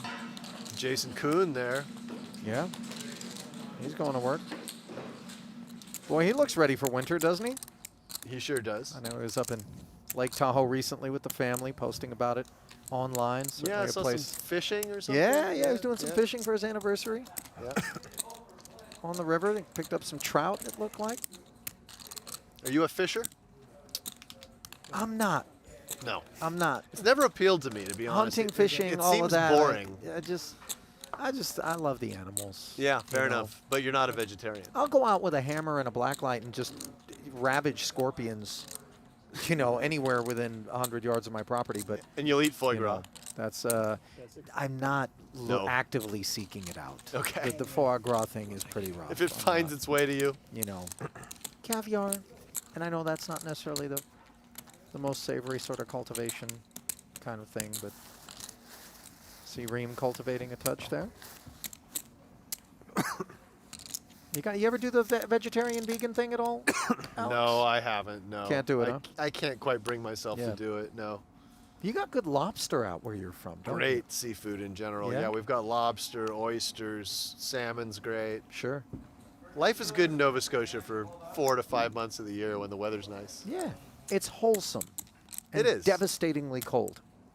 Yeah, you know, it's not the coldest part of Canada Come back. because we are close to the ocean, so we have that moderating influence of the ocean. You but guys aren't the seal clubbers, right? seal clubbers. Yeah, you know, the cute little white seals, and then the fishermen get pissed off because they eat the fish, and then they go out with the little spike club, and they wreck them. You know, you don't know about that? No, I don't think that's us. Look at me, Alex. You know, I know you don't want to believe it is. Huh? Somewhere up there. I don't know if it's the Nova Scotians or... It might be further north. Okay. Have you been to Nova Got Scotia? No. You know. No, you say it like I live in Vegas. What How a can I preposterous tolerate- question. But How could you possibly have But ventured? is that an invitation, Alex? You're welcome anytime. You know, okay. I've got a family cottage on a lake that we spend a lot of time at in the summer. Okay. You know? What are we going to do, though, if we don't fish and hunt? We're going to gamble. Okay, see, now this gonna is, gamble. you know, you're turning it into a profitable venture for you. I'm thinking it's We can kayak. We can Yeah. take the ... bikes. We can go for walks. ... and then gamble. And then we'll gamble. Rheem, happy to gamble here with the king high flush draw. No pair, but he's got position blind versus blind here against Chidwick's tens. And we'll eat well, Ollie. I believe you. Yeah. I believe we'll eat well. Moose carpaccio. It won't be me cooking, but we will eat well. No.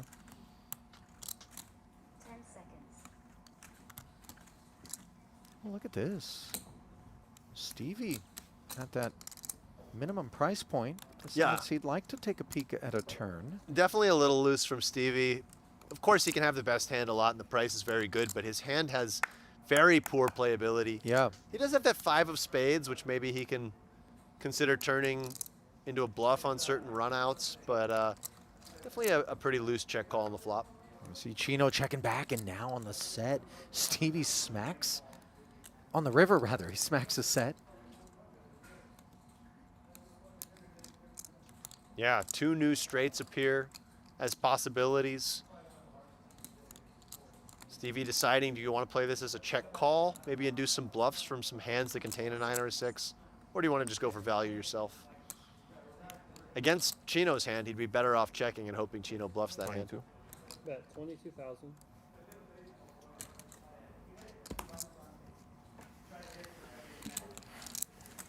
Chino, prompt muck in the face of the value.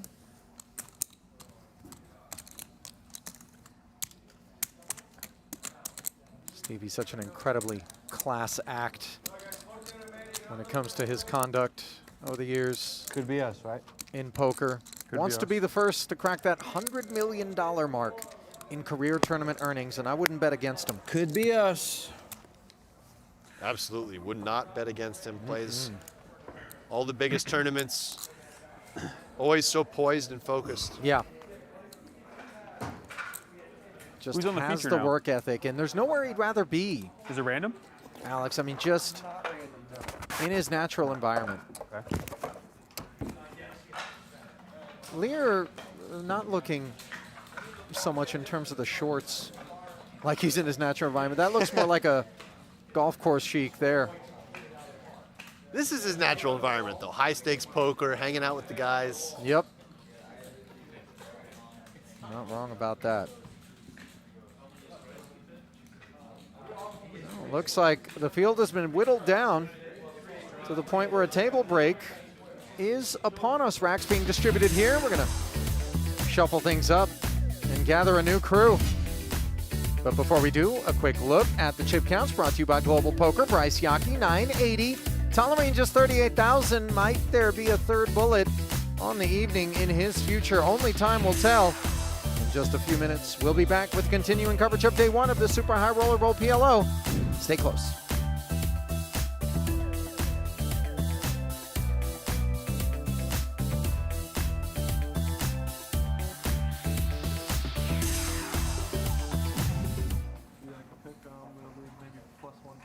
Minus 120 or something. I think they'd maybe. Is there minus the Dodgers minus 200? Yeah, it'd be like a pick 'em. I think they'd maybe minus 120. Yeah, minus Disjointed 120. rundown with a suit into the bin from Weisman, and Tollerene will stay interested. Ace, King, Jack, 4 with the clubs. Power call. Made it 14K. Blesnik hopped in there briskly on the button with Jack 10, 9, 9. Note Lonis has the other 2 9s with some clubs and a couple of useful danglers. Closing the action, 48K in the middle. 3 players. Ace 10, 8 rainbow. Okay. 9s becoming very relevant. Lonis checking them over. Top pair, Broadway gutter, backdoor clubs for Tollerene, the party starter. Yeah, kind of interesting with 2 players here having those 9s in their hand, which could serve as future blockers on a number of cards. Yeah, Tollerene opting not to follow through, and I think these are important ideas to collect, as Nick likes to refer to it, for the less experienced Pot Limit Omaha players. You know, you have this desire in Hold'em to just shovel chips forward, you know. And in Pot Limit Omaha, you do have to tread lightly and not get blown off your equity in spots such as the one Tollerene found himself in on the flop. But here on the turn, top 2, backdoor clubs, and that relevant jack, he decides to fire 12.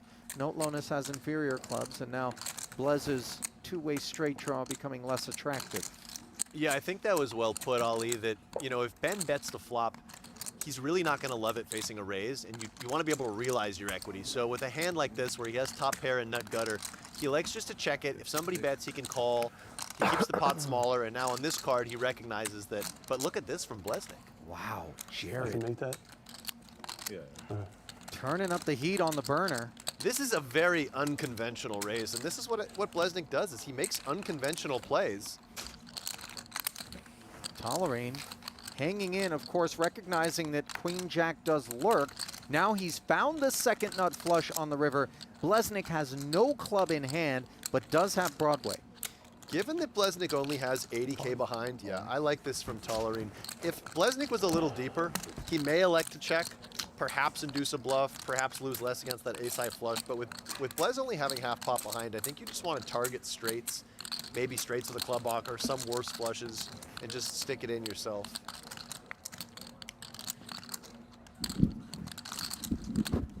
Well, the fork has been stuck into this straight.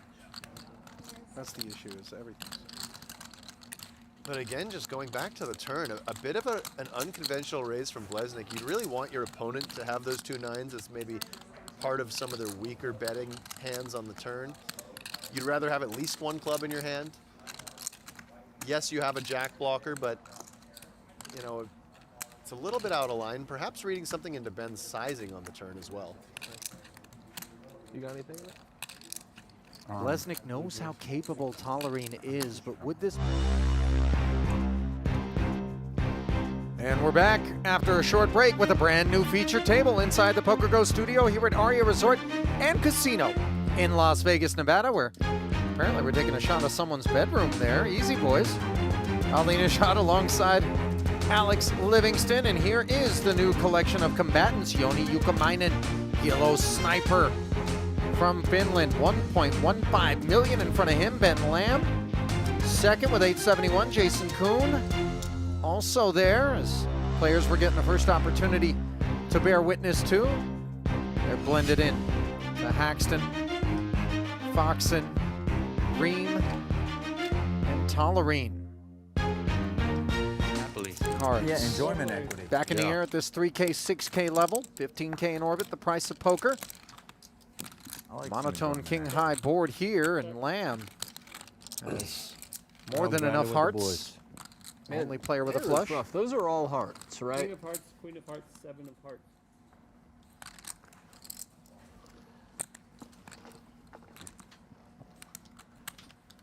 I like seeing my good buddy Jokamainen at the top of the counts on this table.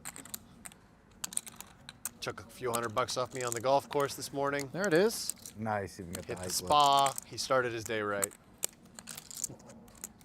Tough I to have keep so a fin many away from a pictures sauna. of It is, Korean yeah. Poker tables all over the world. Every time we're seated together, I take one. I have some epic ones.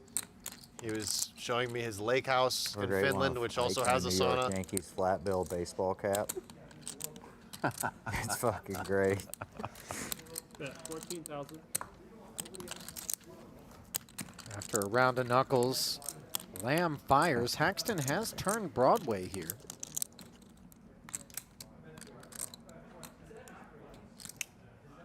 Ben leading into the entire field obviously is a declaration of strength, and despite having a heart in hand, Haxton knows there's no world in which he's going to be able to improve. Set. Down he goes. Oh yeah. I remember that picture. I look really funny in It's that. so funny, dude.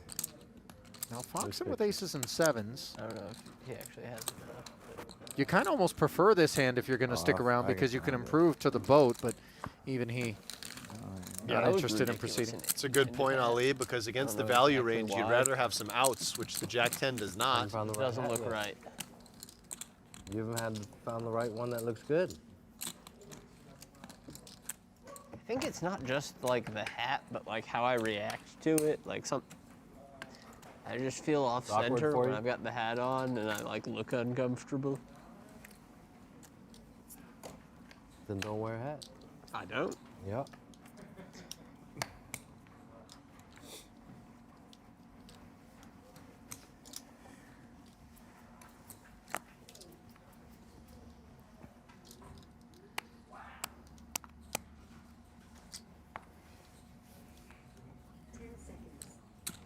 Tollerene bowing out uneventfully. And earlier I mentioned that bullet number 3 might be in his future, but as you pointed out to me during the break, Alex, this is a 2-bullet maximum sort of affair, so 25,000.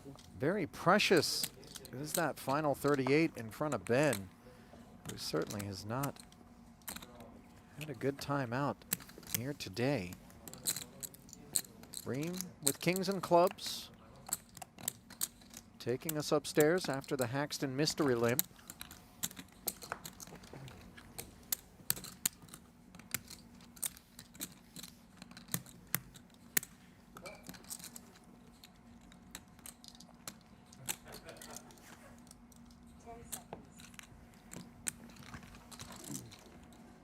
I got one of us three playing the king game. Did we all three play that together? Yeah. Wow. That was exciting. Yeah, it was. Ace I 10 think 5 after here that, as Haxton I just wasn't very good. I still won. had the but other I two wasn't- kings, okay. but Rheem You know, maybe outperforming if you step mightily back with the and Broadway slow gutter down. and clubs. Action checked over. Sure. Lights out, you know. I guess he lost interest in poker. Or 16,000. he just never kind of heard about him again Yeah, I since think that. he just got in. I think his dad kind of. COVID fucked everything up.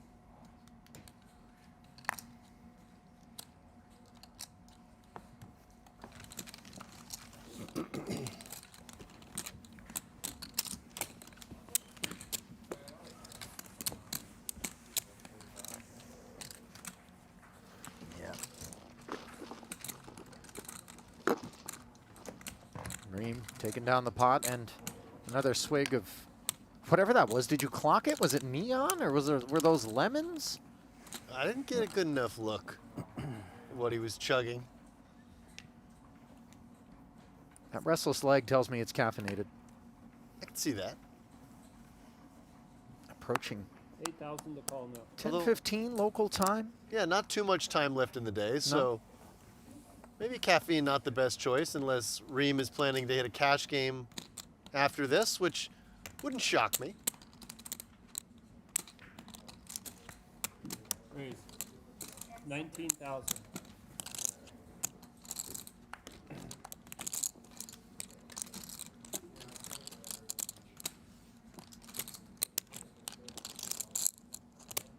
Foxen's opening size here, less than pot. Perhaps something to do with Tollerene being in the hand, 65,000. where he's so short. If somebody flats, Tollerene can squeeze, and Foxen would be able to isolate.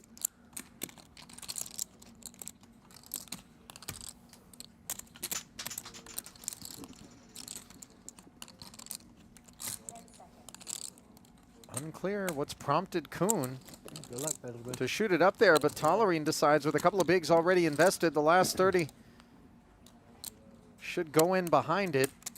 Now Foxen surveying the landscape before completing the main pot. Tollerene just sticks the rest in, and I believe it is a 2-bullet max in this tournament, Ali, so he's all in for his tournament life. That he is. Majority of the chips in that 98K main that Tollerene is playing for. Active side between Koon and Foxen. 10-8 deuce and a couple of diamonds. Top pair and the gut shot for Tollerene. And Foxen has flopped nut flush draw, gut shot, and backdoor hearts. Yeah, outperforming Jason's dominant ace, which is now out of position. Very awkward as Jason here, where there's already 168,000 in the middle between the main and side pots. You said there's 98 in the main pot. If he had a little more hand, he would just pot this, but make a nice check here. And what does Foxen want to do? There is a side pot to play for.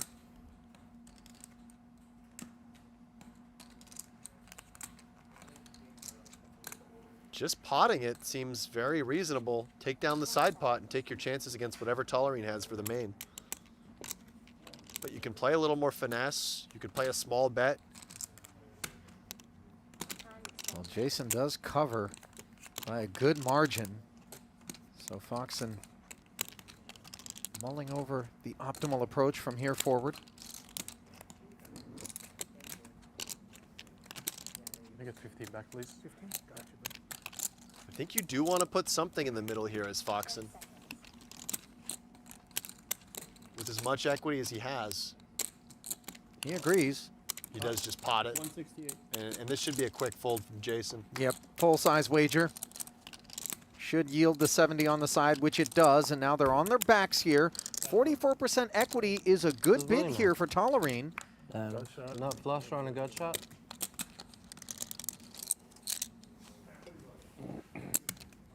Tollerene rooting for bricks, black cards. Yeah, technically has the lead with top pair, but you can see equity-wise, that is not the case. 14 outs for Foxen. Jack. Safe card there for Tollerene. Yeah, doesn't help Alex at all, and now flips the equity back in favor of Ben. Can he hold on? Desperately trying to spin here and work his way to day 2, and that is a successful effort. Deuce of clubs, as dry as it gets.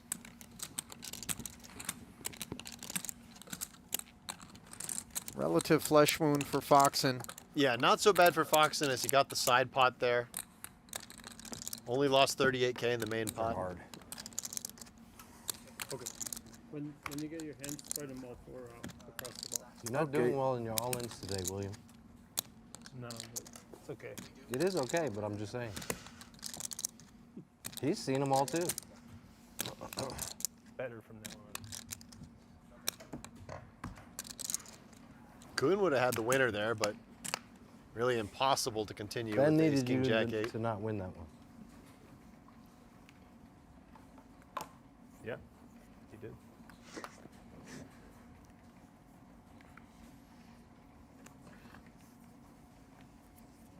Nobody wants to talk, so I'm just gonna say dumb shit. I love it. Love you guys. Oh, so I'm first? Chino, Yeah, here we go. All right, well here. I'm not gonna. Chino finding Won things your last tournament. inadequately entertaining out here. 24 now. Deciding to stir the It's on pot the a little winner's bit, high. proverbially and literally, as he shoots it with ace, king, jack 9. Out of the way is lamb. Ukamainen with queens and hearts.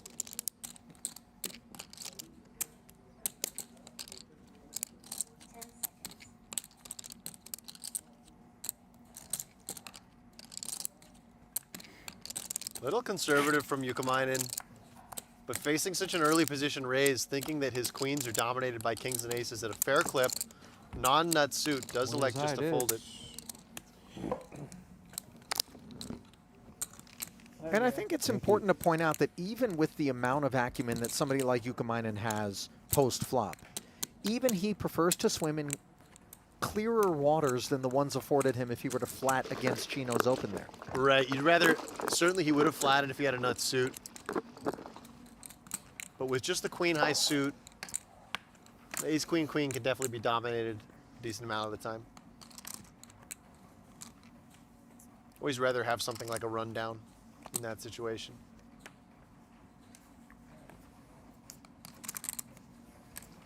Boys, it's been a long time we've been doing this. I know, man. I'm just thinking about that. Real long time. 2 decades. We have a couple decades under our belt. It's crazy. By the way, a bit of a public service Like moment here. You saw the foreground, all the bricks of cash. Yeah. I'm 99.9% certain there's $1 bills Sounds like a lot. in between the bookended That's hundreds. high certainty, Ollie. If you you're know. going to lay me 500 to 1, I'd probably Yeah. bet against it. Just Now? if you're out there 45. with some sort of klepto ambitions, you know, money heist, 40. Yeah. 40. something like that, just 39, not going to be worth it. 38. There's high sorry. security Oh, I here already at know the you're PokerGO way studio. out. Yeah. When- Always mean, somebody manning I'm the not door. going to tell you where the armed security is, but Right. they're here. They're in, here. in the building. We see a slew of limps here. Does Haxton want to pop this one crazy. out of the small blind? Double suited, I'm sure he would.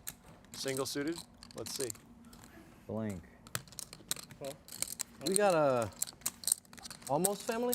2 people are out. Okay. Hold on. You know I'm not gonna go. I'm not gonna ruin it. Pretty good hands here from everybody. Yeah. Checking it back. Serviceable kit all around. 5-way affair.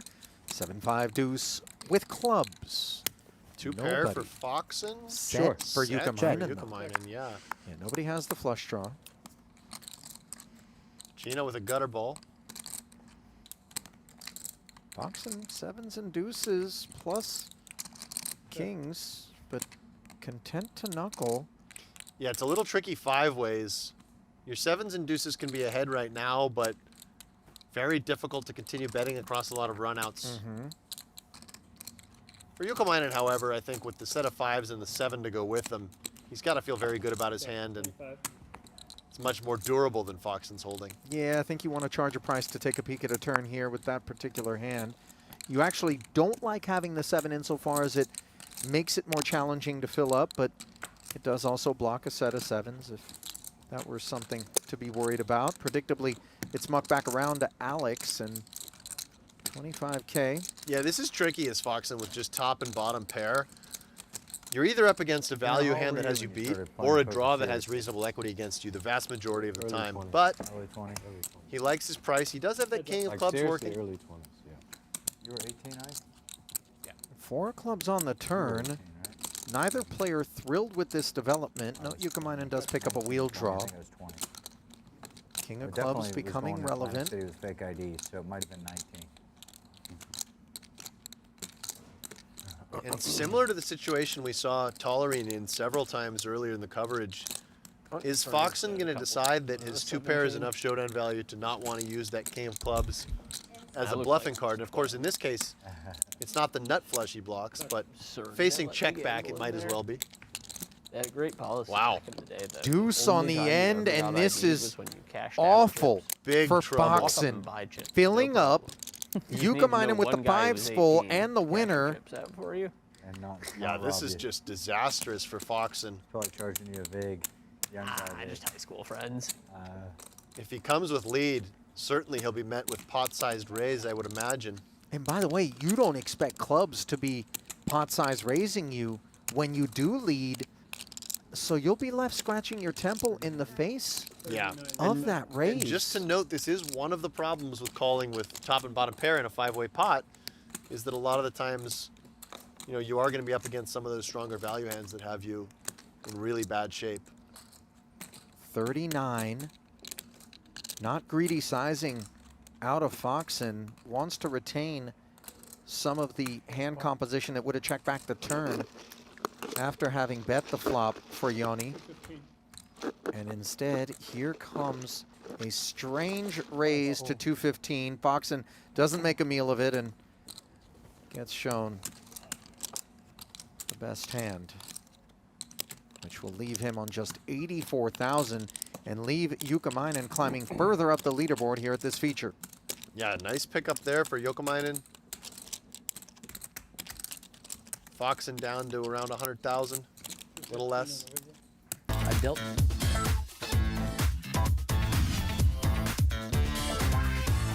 There it is officially, 1.4 million plus for Double J. Ben Lamb, 111 blinds, a distant second. And then the rest of the field all the way down to Tollerene and Foxen. 10 big blinds apiece.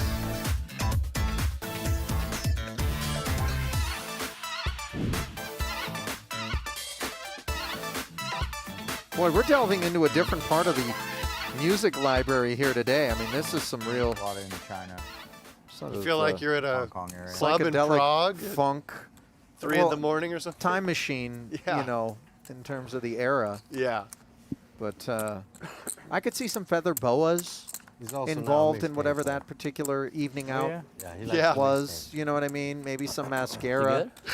So, you know, just Mascara, where like do a fuzzy top hat. Where do you come up you with know, this stuff, Ali? I mean, listen, man, I I- was partying on the Sunset Strip back He's then. saying the amount of his The Mystery chips Method and all these dudes were doing their I thing. thought It you were was saying that thing all the kids are into right now. That no one knows what it means. Yeah, they What just is say that? 6, 7 or something.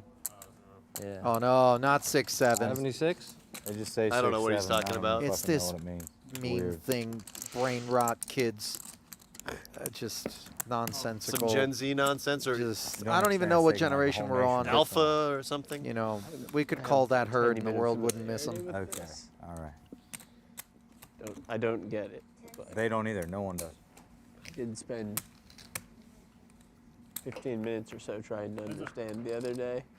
Ended up watching some rap video that it maybe has something to do with.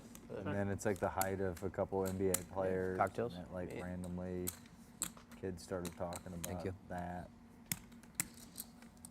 But yeah, it's weird. Like, it's so absurd. I must be living under a rock. I don't know this. It just came on my radar today, and it Okay. is beyond moronic.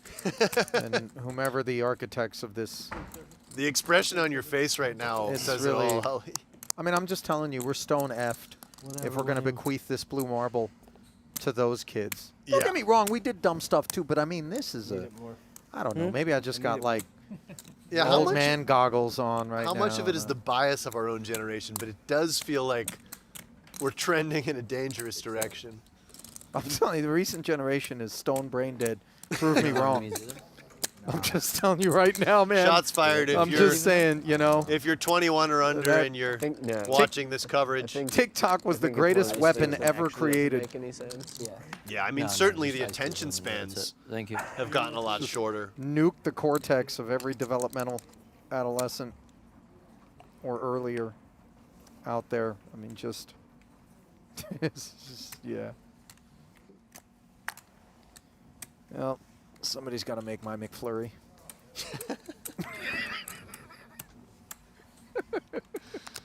Oh boy.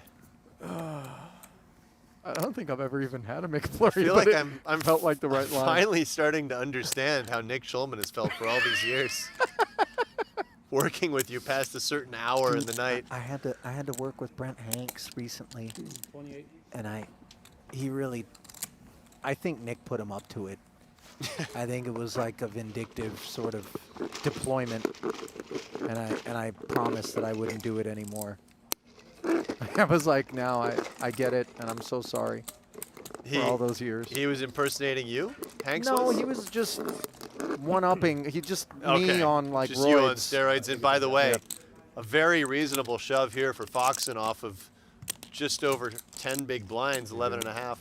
Thank goodness you didn't play off of steroids, by the way, because I'm pretty sure it's au naturel Might be. for Foxen, lest anybody be concerned that he's jacked with Yeah, help, he does things the right way. Yep. Next to me the whole journey. including when it comes to the poker. I think au naturel for both of these guys.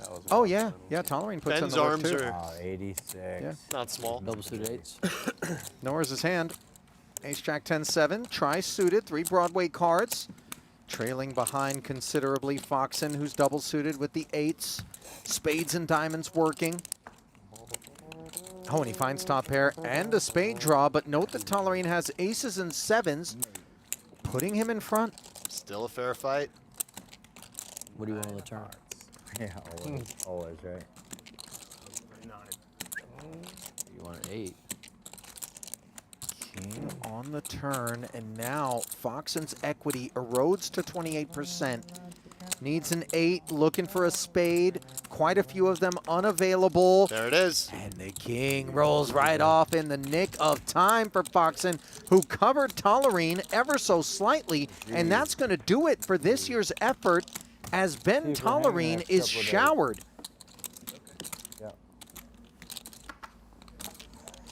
Rough day at the office for Ben. Seasoned pro, though. He'll be back. Oh, yeah. This isn't going to be like him that a curled up second? in the bottom of the shower No. a half hour from now. No. 200K lighter in the net worth department.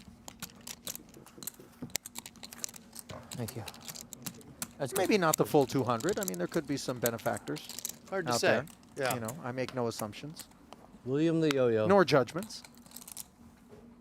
It's a lot of money to pony up for one tournament, It that's really for sure. is, man. I mean, you know, you can't blame any of these top-tier pros for looking to reduce the economic variance, because the reality is that seldom do you find the winner's circle or even a final table. You know, the majority of your career is going to be spent tucking your tail between your legs, walking right out the door. Very true. That doesn't mean it can't be a profitable venture. The nature of tournament poker. It's easy, though, you know, when you're running really good, to get so used to those outcomes that you can actually perceive like a break-even stretch you know, a As running normal really bad, as running right. really bad because of the contrast that it creates. But it's just Definitely. balance achieved by virtue of both poles, you know. Yeah, tournament poker has a way of messing with your mind, certainly, in both directions. Wow, we gave you the button to be a family, and you still didn't do it. Sure. So 8K ahead. 5-way flop incoming. Ace, king, jack with a couple of diamonds. Upper crust, and Haxton's all over it. Yeah, smashed it. Two Royal pair. draw that he blocks. I Yeah. suppose he's not going to hit it, but Broadway with diamonds and 2-pair. Almost too much hand. Yeah, I mean, it's one of those where you can't blame the man for not looking to announce himself because he's just holding the deck. Yeah, and case in point here, I would expect him just to call, Koon where is he is taking a such swing. overkill. 12K here, unclear what's motivated him. The one reason to raise as Haxton would be if you think your opponent is betting mostly queen 10 and you want to try to get in a bunch of money free rolling the queen 10, but he does just call, which feels like the right play.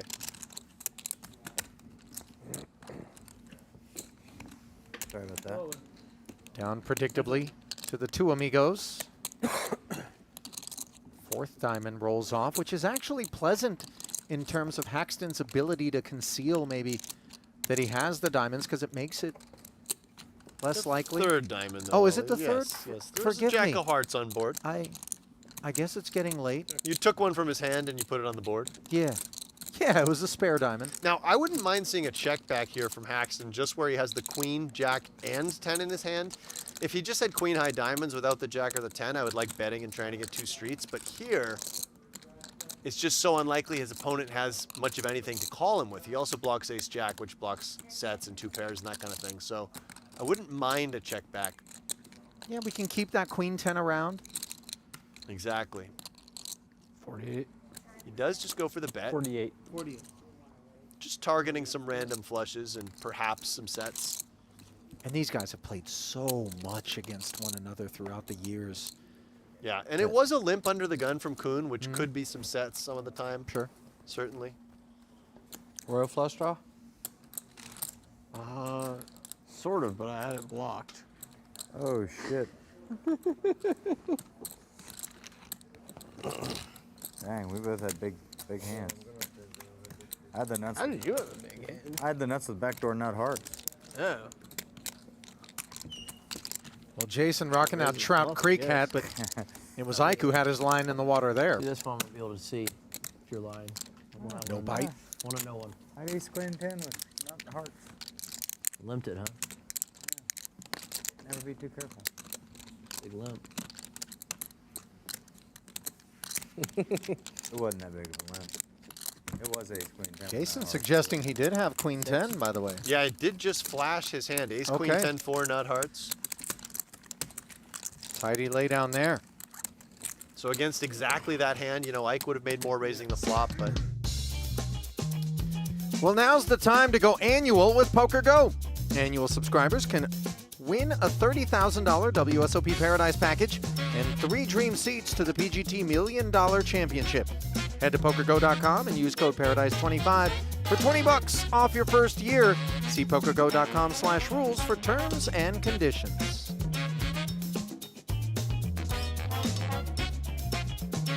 I potted it and you potted it and then we got all in. Could have been a nice And that would have Would been have been a spicy. lot of sweat. little spicy ball. How many hearts you have? 2?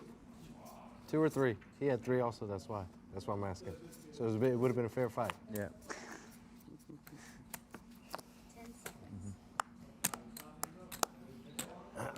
You had ace queen 10 all diamond? I had queen jack 10. All 3 of those were diamonds. The ace of diamonds was on the board. Oh, yeah.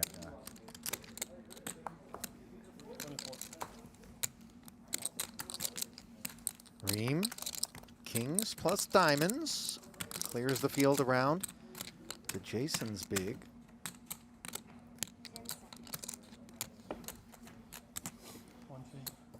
Koon defends.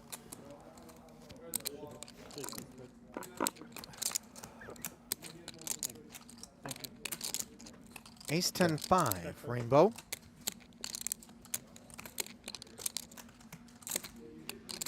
Nothing to get excited about for Jason, who knuckles over.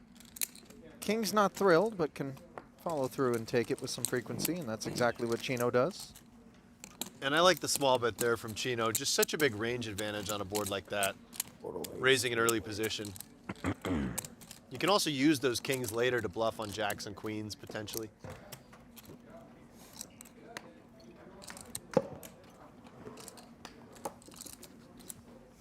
Don't fold, Ike. Never do.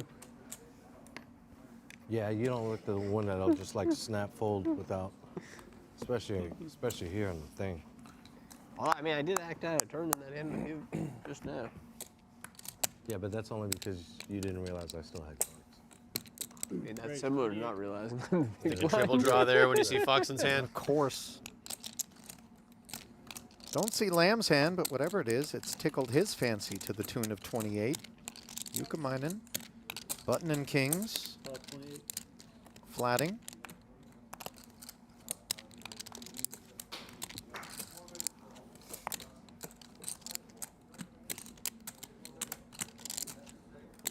Is Schulman still in the tournament? I believe he busted one bullet and is waiting until tomorrow. I have to Uber home. Everybody that lives close to me is eliminated live? from the tournament. Summerlin. Yeah, Paxton deliberates before depositing the extra 20. King 10-9 and a couple of hearts set for Yukaminen with the Broadway redraw. Unclear what he's up against here.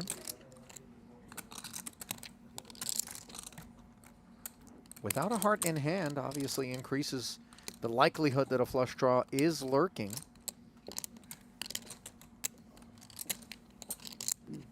Lamb leading here. C-betting, rather. I like just calling as Yoni. You don't want to start bloating a pot right now. If all the money goes in, you're going to be in bad shape.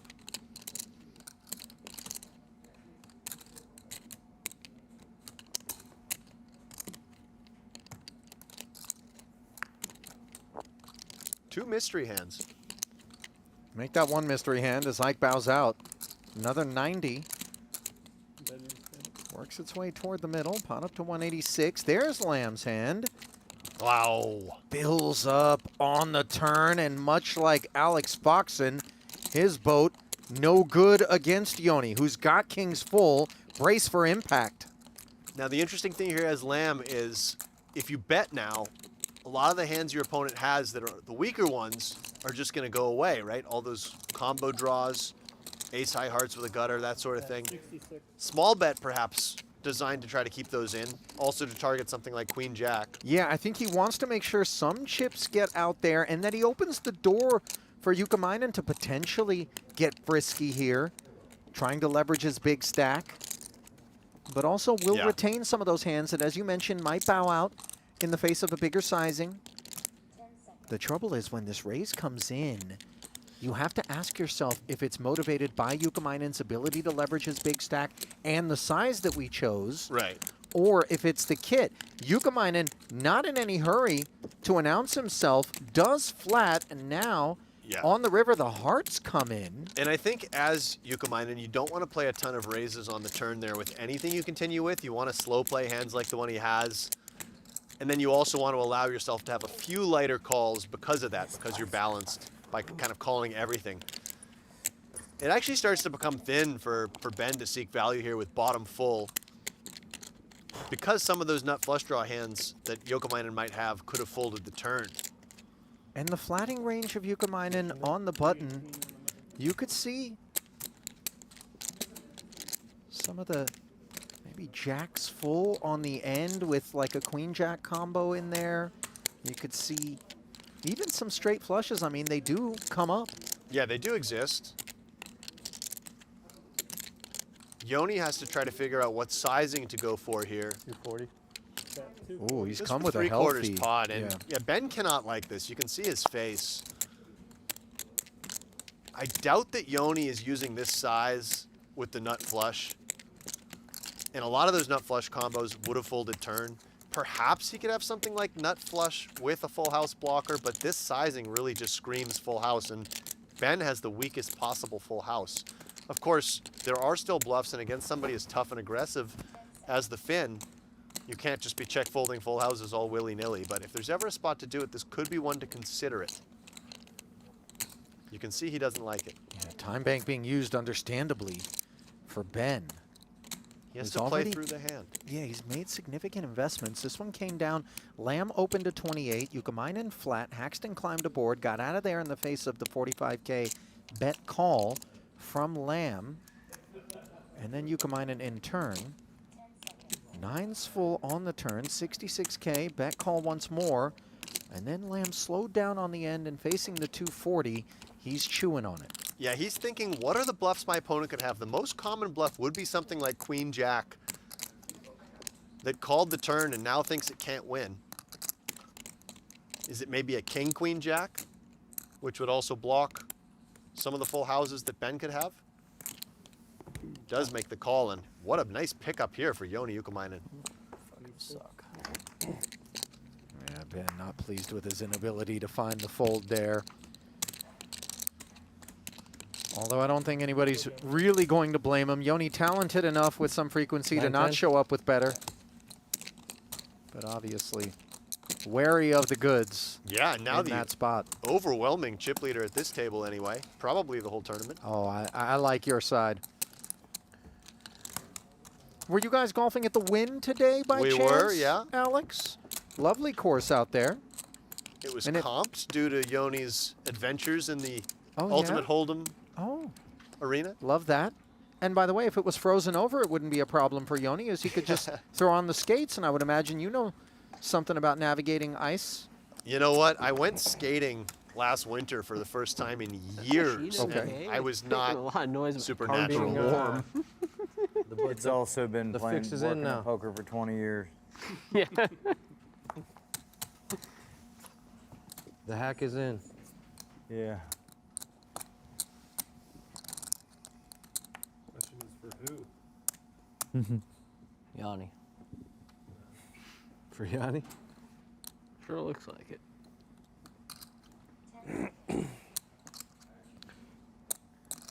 Raise 28.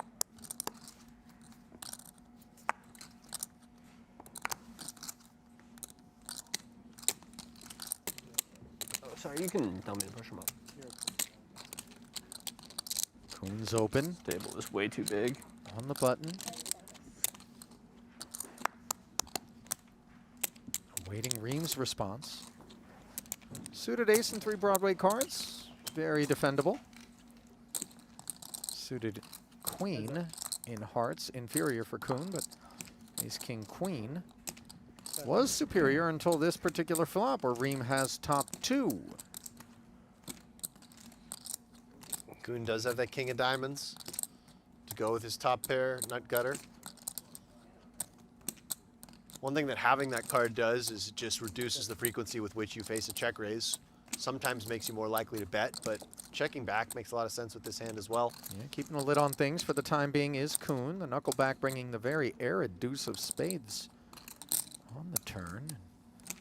Pot. 68. Chino announcing pot.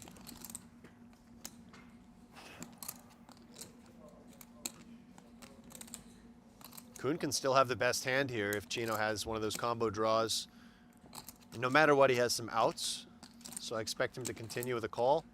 Yeah, what makes it tricky, of course, is the fact that when we open on the button and then check back on the flop, we do invite someone like Chino to get aggressive in an effort to Certainly, but claim the property. his hand is somewhat robust in its ability to absorb that turn aggression and still retains that king of diamonds. Now the board pairing 7 on the end. Not the card that's supposed to be of concern for either party, perhaps. Chino will slow down, or do you think we still want to bet, we just want to maybe size down? He does slow down, but I think he could have definitely considered just pursuing value and targeting hands like the one that Koon has. You know, Koon can have a little bit of 7x, some 7, 8, 9 stuff maybe that checks back flop, calls turn, but a lot more often it's going to be ace-x. But nice pickup there anyway from Chino, getting the full amount on the turn. Yeah, Jason happily checking back, but unhappily looking up. Got the ace-10, taking him down. As we can see, most cashes this year he has. So Chino has the most wins and the most cashes this year with 28 wins and 28 cashes and 5 wins. Impressive stuff on the PokerGO tour this year. I was thinking about it.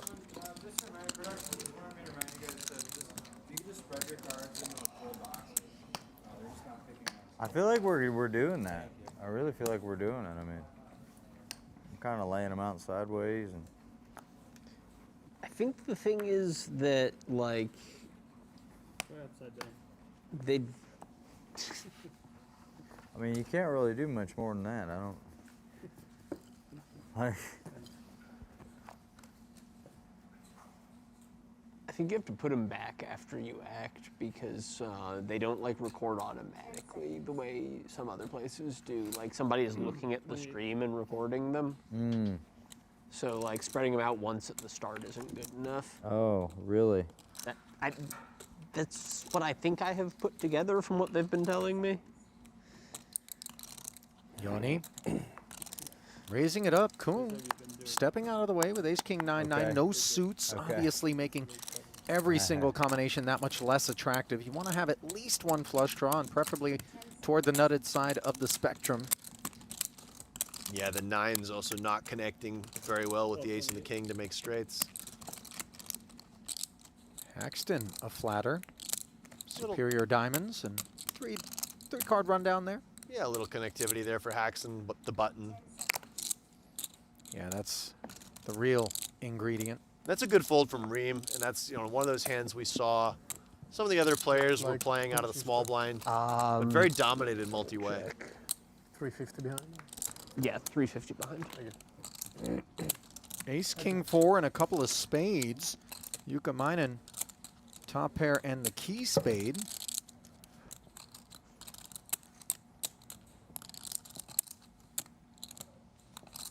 Yeah, a bit of a range advantage for Yuka as well.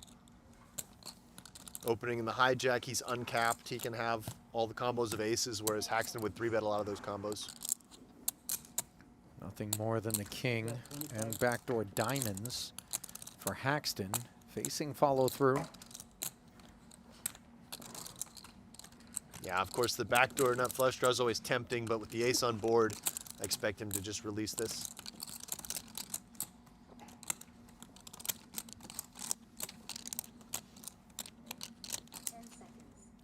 This will be wading into murkiness for Haxton. He knows Yoni's stack is big enough for him to start opening up his ranges and getting frisky. Yeah, I stand corrected.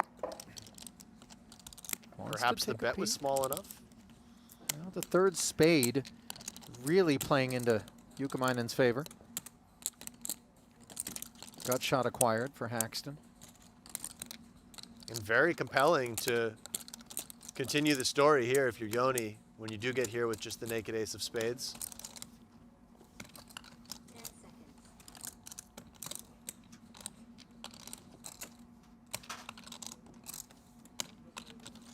$80.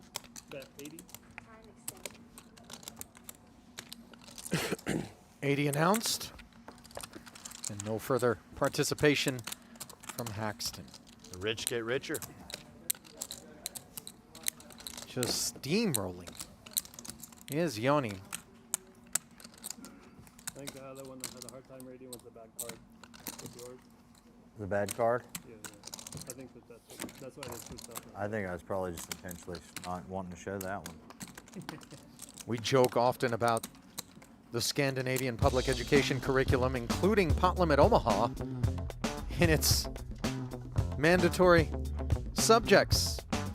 Mandatory for you all is to head over this Wednesday to play PokerGO to get down with Maria Ho. Hit the 10K gold, no gamble, no future sit and goes, and double your prize, plus play a single hand to get entered to win a dream seat into the PGT $1 Million Championship. Download the Play Poker Go app free today at playpokergo.com.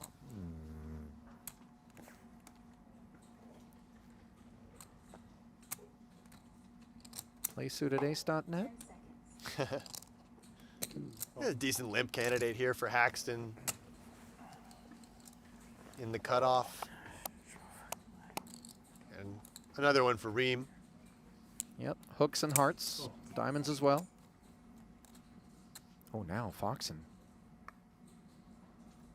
You can throw some frosting on this cake. 10 seconds.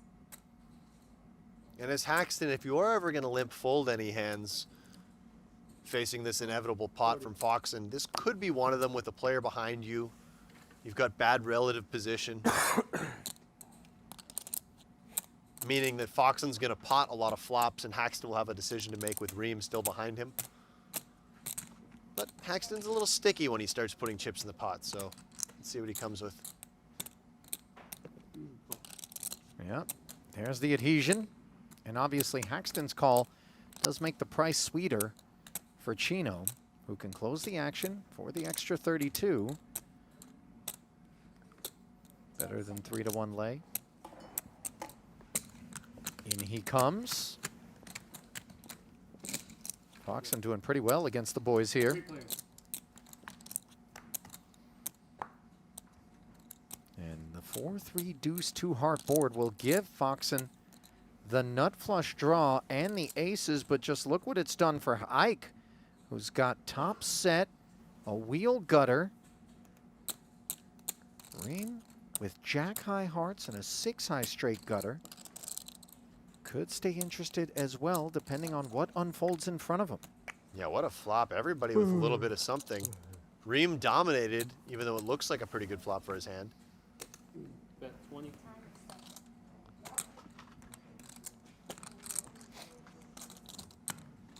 Interesting bet from Foxen here. He had the option just to shove, but instead makes this small bet, perhaps designed to try to keep weaker heart draws in that he has dominated both ways.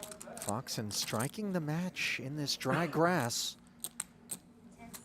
Haxton has to weigh the balance between getting protection for his set of fours, not letting Chino in with something that could outdraw him, with perhaps some concern that he's beat right now. Huh? I think This guy just thought he hit a home run. And was raising all makes some pumped up sense and as Haxton, did not though. go out of the park. Could definitely play this either way. 10 seconds. Call 20. Ike choosing to flat. You can see Rheem saying, really, perhaps thinking that it's pretty likely one of those players has his flush draw dominated and his hand isn't as good as it That's looks. 20, right? That is 20. Foxen with just 118 behind. Rheem covers both parties. Rheem does have position. Yeah, Just keeps it too much kosher. hand, yeah, to fold at this point. Boy, a 5 would be weird. Instead, it's the 6 for top 2 for Chino, who can find a 6 for a winner. It's gotten really interesting because as Foxen now, it's somewhat likely that somebody has a straight. We can see that nobody does.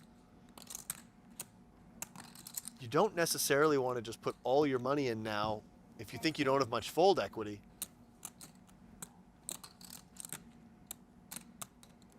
All in. But he does move in. Undaunted by the presence of the 4-liner.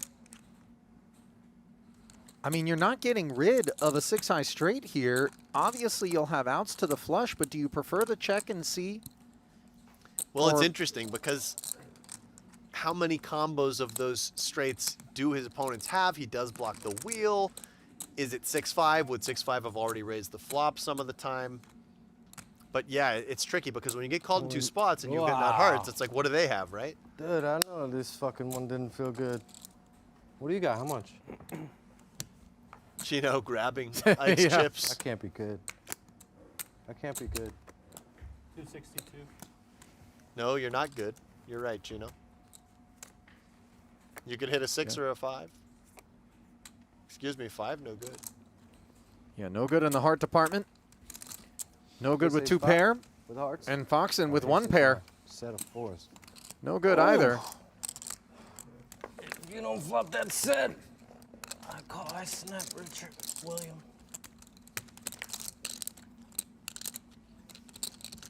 Yeah, you didn't like seeing my shit. Referring, of course, to the idea that hearts were revealed. Rubbing salt in the wounds. Okay, killed what, 1 out? 10 actual outs for Foxen. Ace or a heart? And that ain't one of them, as Ike ends up with a 7 high straight. No, he's got a 7 high straight. And that's going to be it for Alex Foxen. Bullet number 2, shot. polished It was worth a off shot. late in the evening here it was on worth day a shot. 1. A repot pre. I win. And that's going to do Just it gamble with Williams stuff. for this year's Super High Roller Bowl PLO effort It's the only way. for Alex Foxen. Thanks, Sam. Thank you. Yeah, 2 bullets down for Alex Foxen. And a nice pickup there for Isaac Haxton. Yeah, you're calling the floppers too. Dead buttons. Too. We have to tread lightly.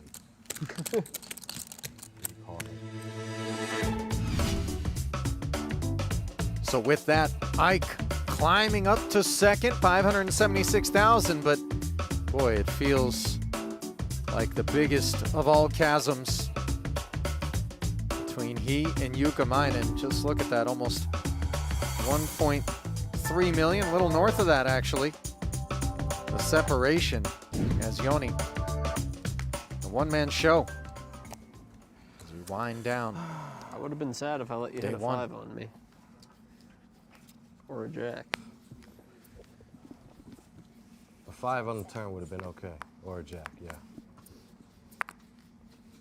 I was kind of looking for some stuff like that. Are you a Jack 6-4 with hearts? Double, yeah. Nice looking hand there for Chino. Double. Raise 24.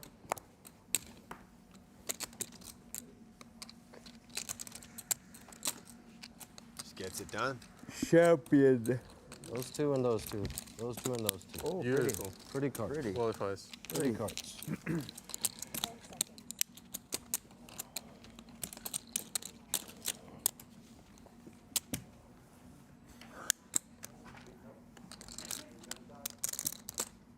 How many max lay entries tomorrow, you think? Not many.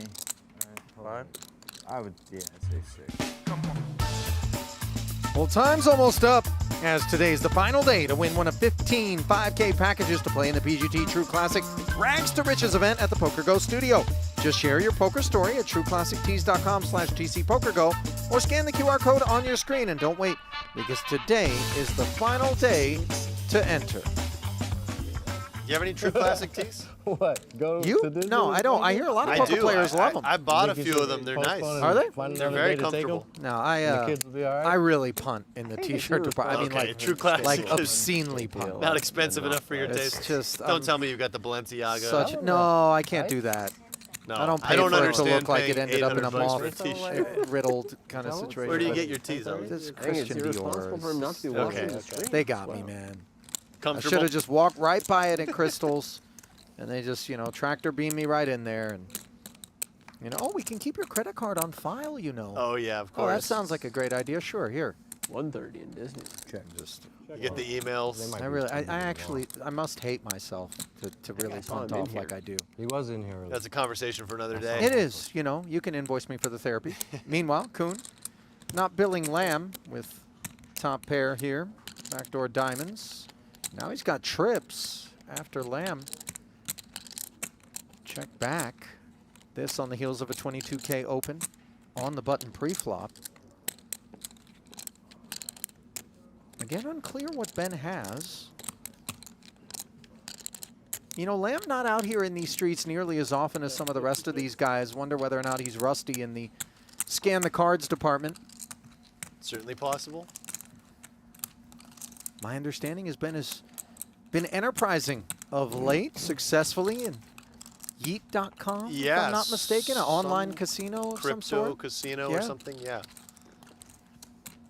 I mean, he's been involved with crypto for quite some time. As we take a look at Jason Koon, number 3 on the all-time list. We've had a number of the top 10 on this in this tournament. $68.8 million in career tournament earnings.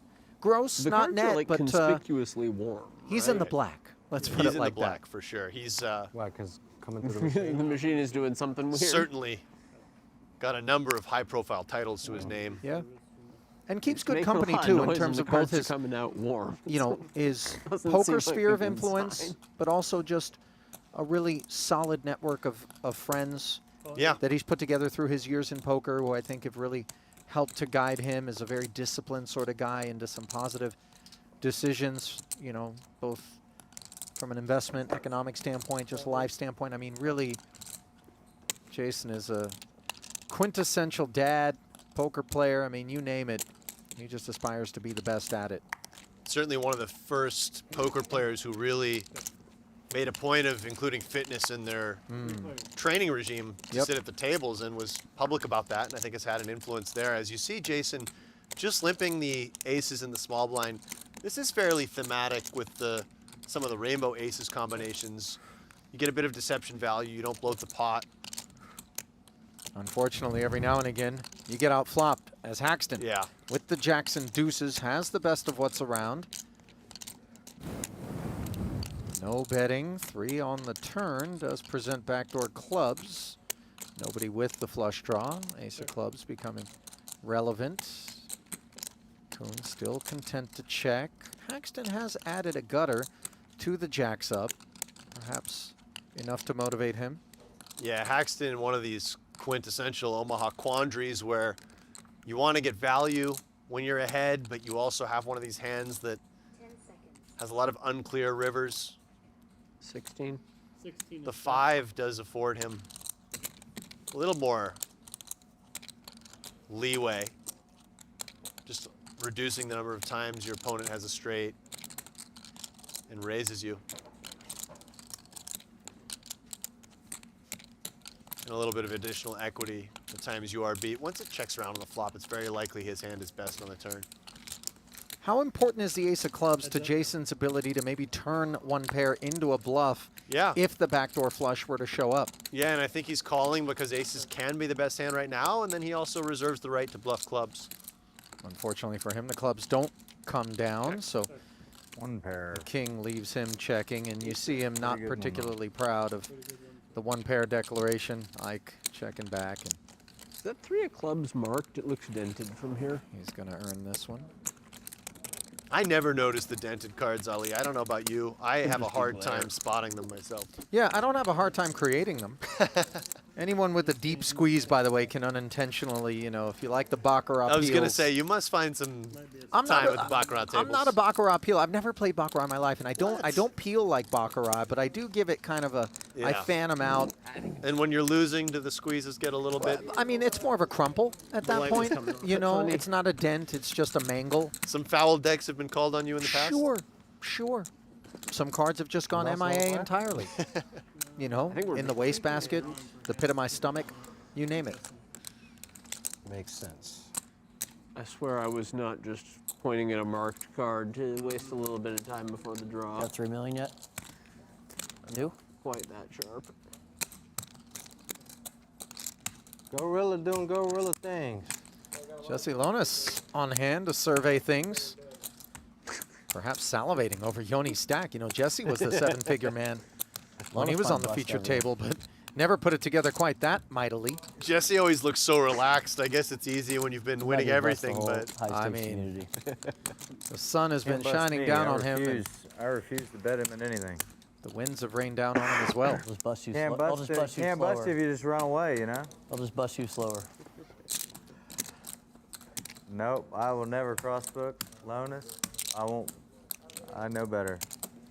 That was like, who was the other player back in the day? Blesnik. Yeah, I won't crossbook Blesnik. No better than a crossbook Bren, especially $1 million buy-ins.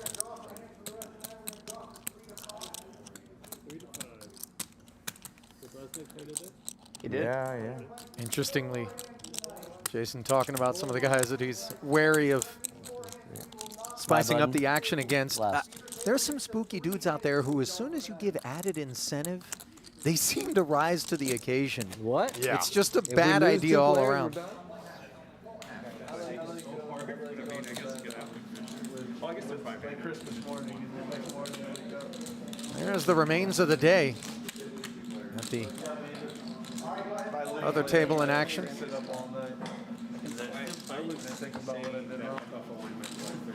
Didn't have a chance to observe Artur Martirosyan.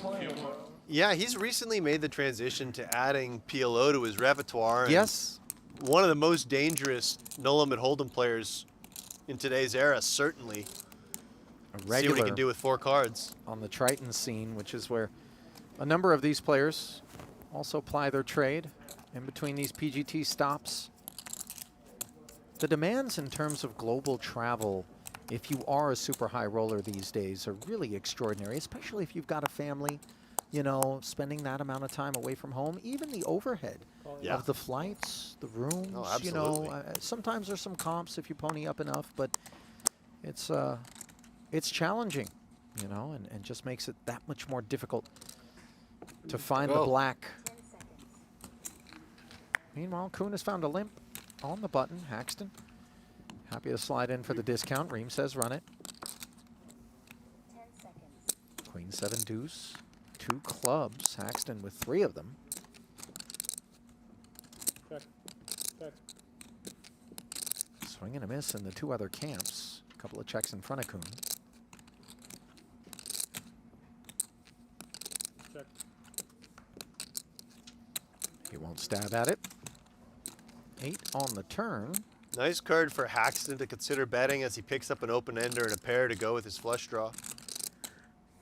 Can get some bigger 1-pair hands to fold right away and has equity versus everything. 8. Bet 8,000. Goes with just a small bet. This should just work, though. I mean, Chino could consider peeling, but he's got a player behind him. I don't think he's going to call even for this price, and Koon's got nothing going.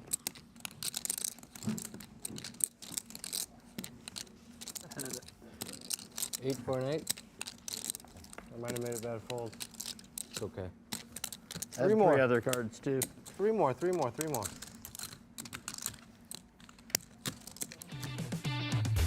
So Haxton takes that pot, and we take a minute to remind you that now's the time to go annual with PokerGO.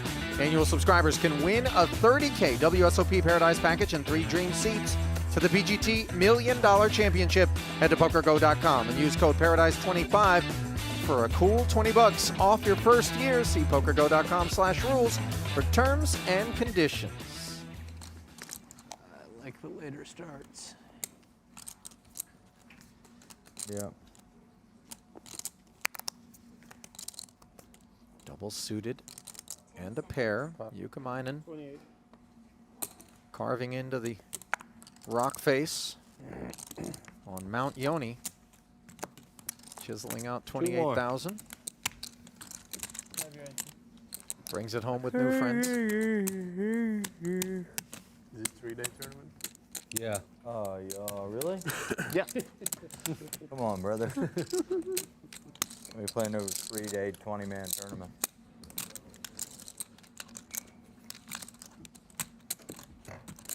You know, what's interesting is you hear Jason kind of lamenting the fact that the tournament is being spread across 3 days. I think a lot of players, in particular, when you get up into these price points, they appreciate having some play, having, you know, a structure that allows them to kind of sink their teeth into. It is frustrating when you feel like you never get a chance to play poker, and instead you're playing a little bit more of a game of roulette, you know, with the blinds gobbling you up and you get down and it's just all in or fold. Now, granted, PLO, it's not so much the all in or fold stuff, but still you can get to a depth where you just can never actually play the game the way you want.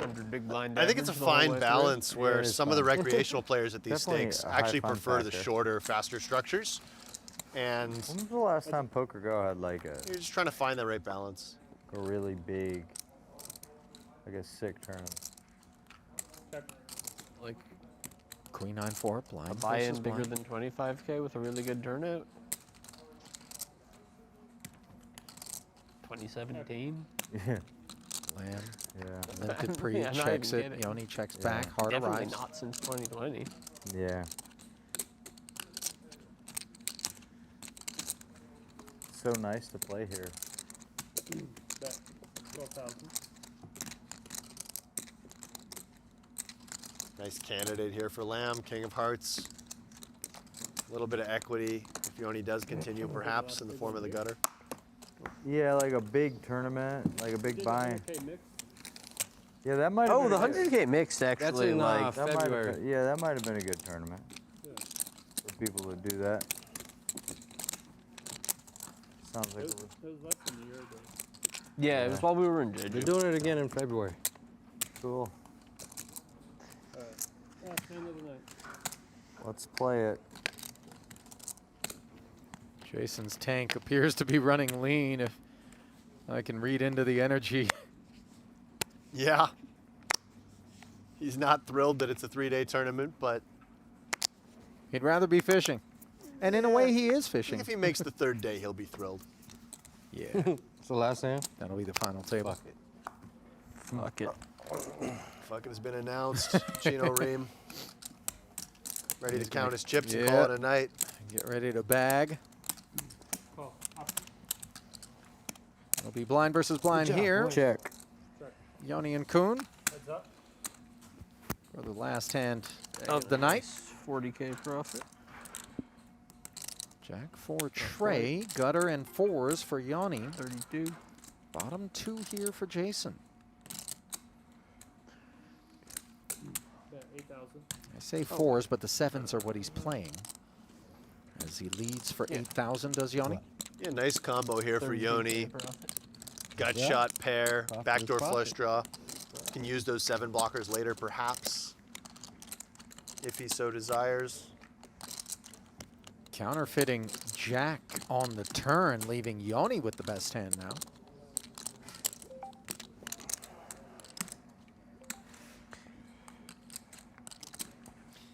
Not a great card for Yoni.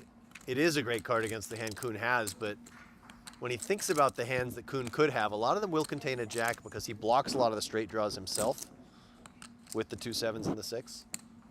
But he does just go for a small bet, and this could just work against Koon.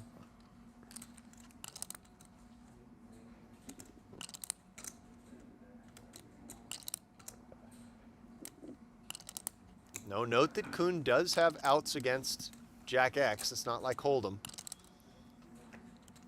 10K a man. And the 10 on the end connects with Jason to give him the winner. Yeah, and at this point, perhaps Yoni just checks, thinking he has still a sliver of showdown value. And then he's not going to get his opponent off of 3 jacks, certainly. I mean, hunting value with 7s here would be No, no, no. dramatically thin, of course. It would be a bluff if you were to bet Yeah. it, but 7s. And Jason happy to check back, and Queen 10. even happier to deflate the chip leader on the last hand of the night. Ever so modestly. Not going to cause Yucamainen to lose any sleep, of course, as Jason will wind up north of $500,000, almost doubling the 300K starting stack. So day 1 of the 2025 Super High Roller Bowl, These Pot 2.5 Limit BB, you're Omaha. like, my heart can't take In it. the books, Alex. yeah, what a fun day of play. Nice to see Yoni at the top of the counts. And let's get a look at those counts officially. Yucamainen, a vacuum, hoovering up chips at a wild clip. 229 bigs to end the night. That'll be diluted when we come back to the new blind level tomorrow, but certainly a fine day's work for the Finn.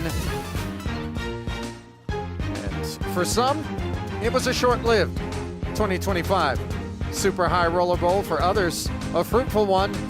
Day 2 will bring things further into focus. On behalf of our entire team here in Las Vegas and my partner Alex Livingston, this is Ali Najad saying so long, and we'll see you mañana for day 2.